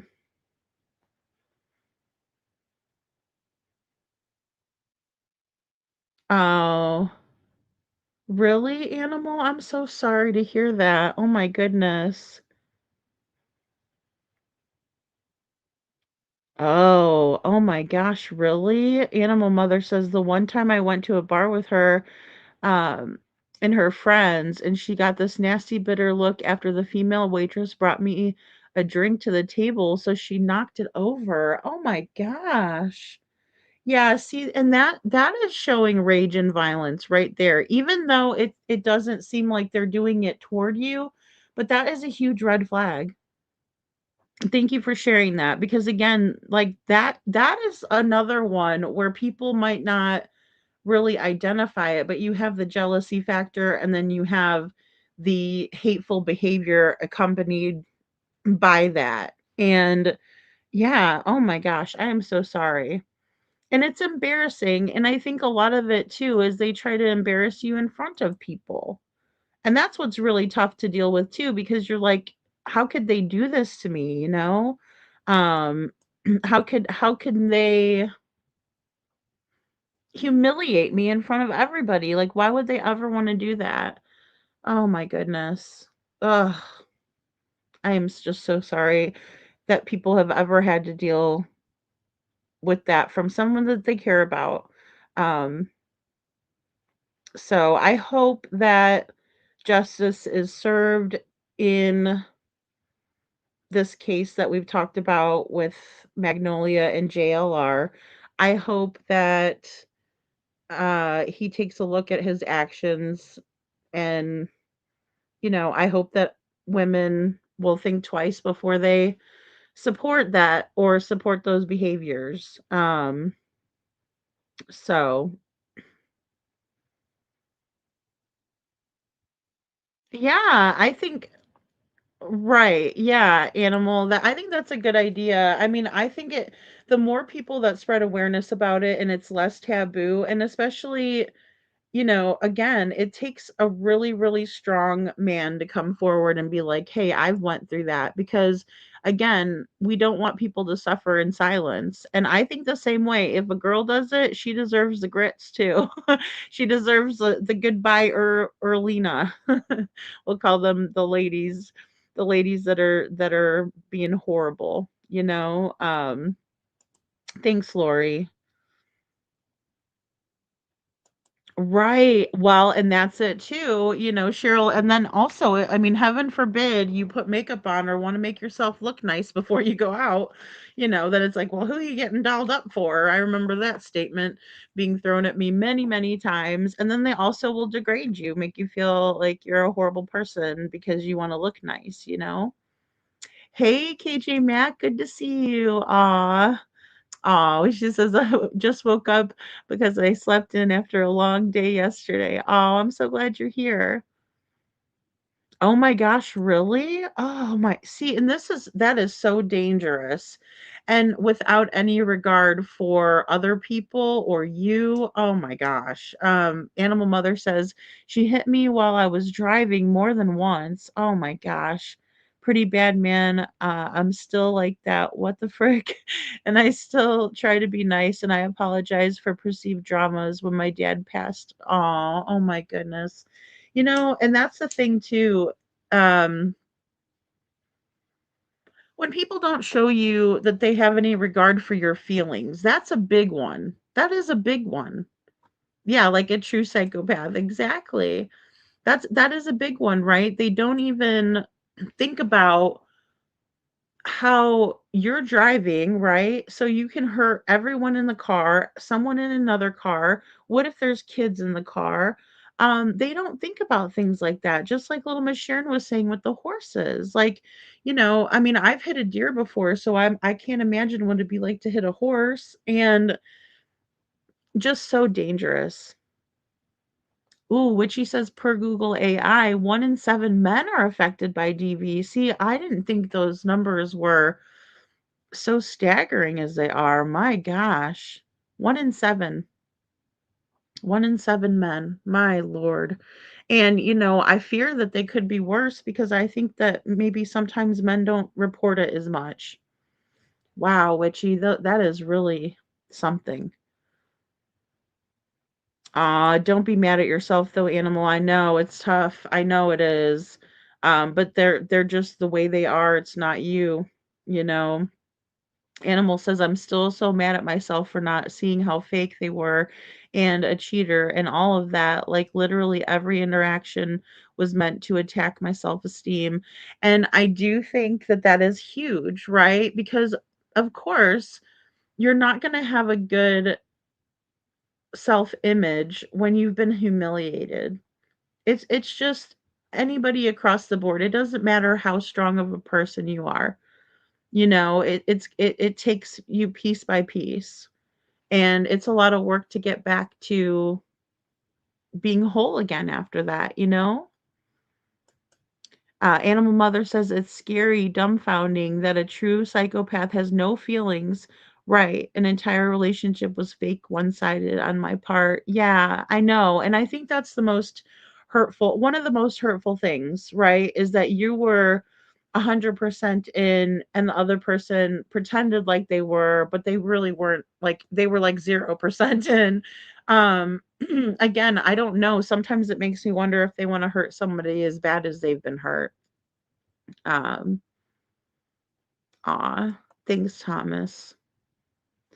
Good point. Men often underreport violence of any kind towards them. Yeah, because they think that well, again, it's humiliating. It really is. I mean, nobody likes to have to report that. Um, and I think that's why it takes so long to report it. I also think that a lot of times, the abuser will come and say, you know, I'm so sorry I did that. It'll never happen again. Da, da, da, da, da, da, and they'll make you feel bad for them, and that's tough. We do know that Amber Heard was telling Johnny Depp, like, oh, nobody's going to believe you that I abused you. And that's horrible, and that is another manipulation tactic, right? Like, "Oh, yeah, who's gonna say that? Everybody's gonna think you look like a girly man or whatever," and that's not true at all. Um, I know, Animal says, "That's what gets me. How did I not see how fake it was the whole time?" I know. I mean, I had to struggle with that as well because in narcissistic relationships, they only love themselves. And that is so tough? So, yeah, exactly. Kylie's Nail Candy says, I'm so sorry you had to endure that, Animal Mother. Good night, Linda Nunley. Thanks for being here. I'm probably going to be hopping off here too soon, guys. But I think we had a great conversation tonight, and I want to keep it going. There's so much that we could talk about, so many different cases, and even one in particular is Dee Warner, that little Miss Sharon had mentioned earlier. It took a long time to get justice in that case. Justin, justice is not as swift as we would all like it to be sometimes, and it does take time. Um, but I think there's so many cases that should not be forgotten.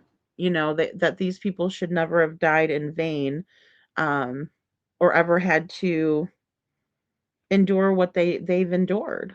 Even though it's helped other people understand and get out of that situation.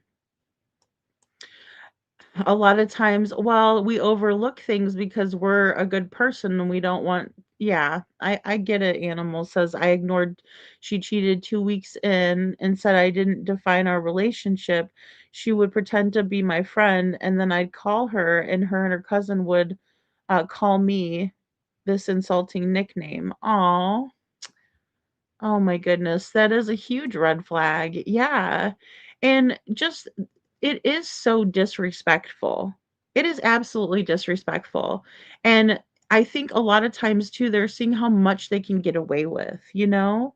Um it's a nasty name based on my appearance too. I could go on psychology wise. I manifested them by reading a sociopath next door. Oh yeah, that is a good one to read though. That is a good read. I think people should read that one. That is a really good one. Aw, thanks Animal for sharing too.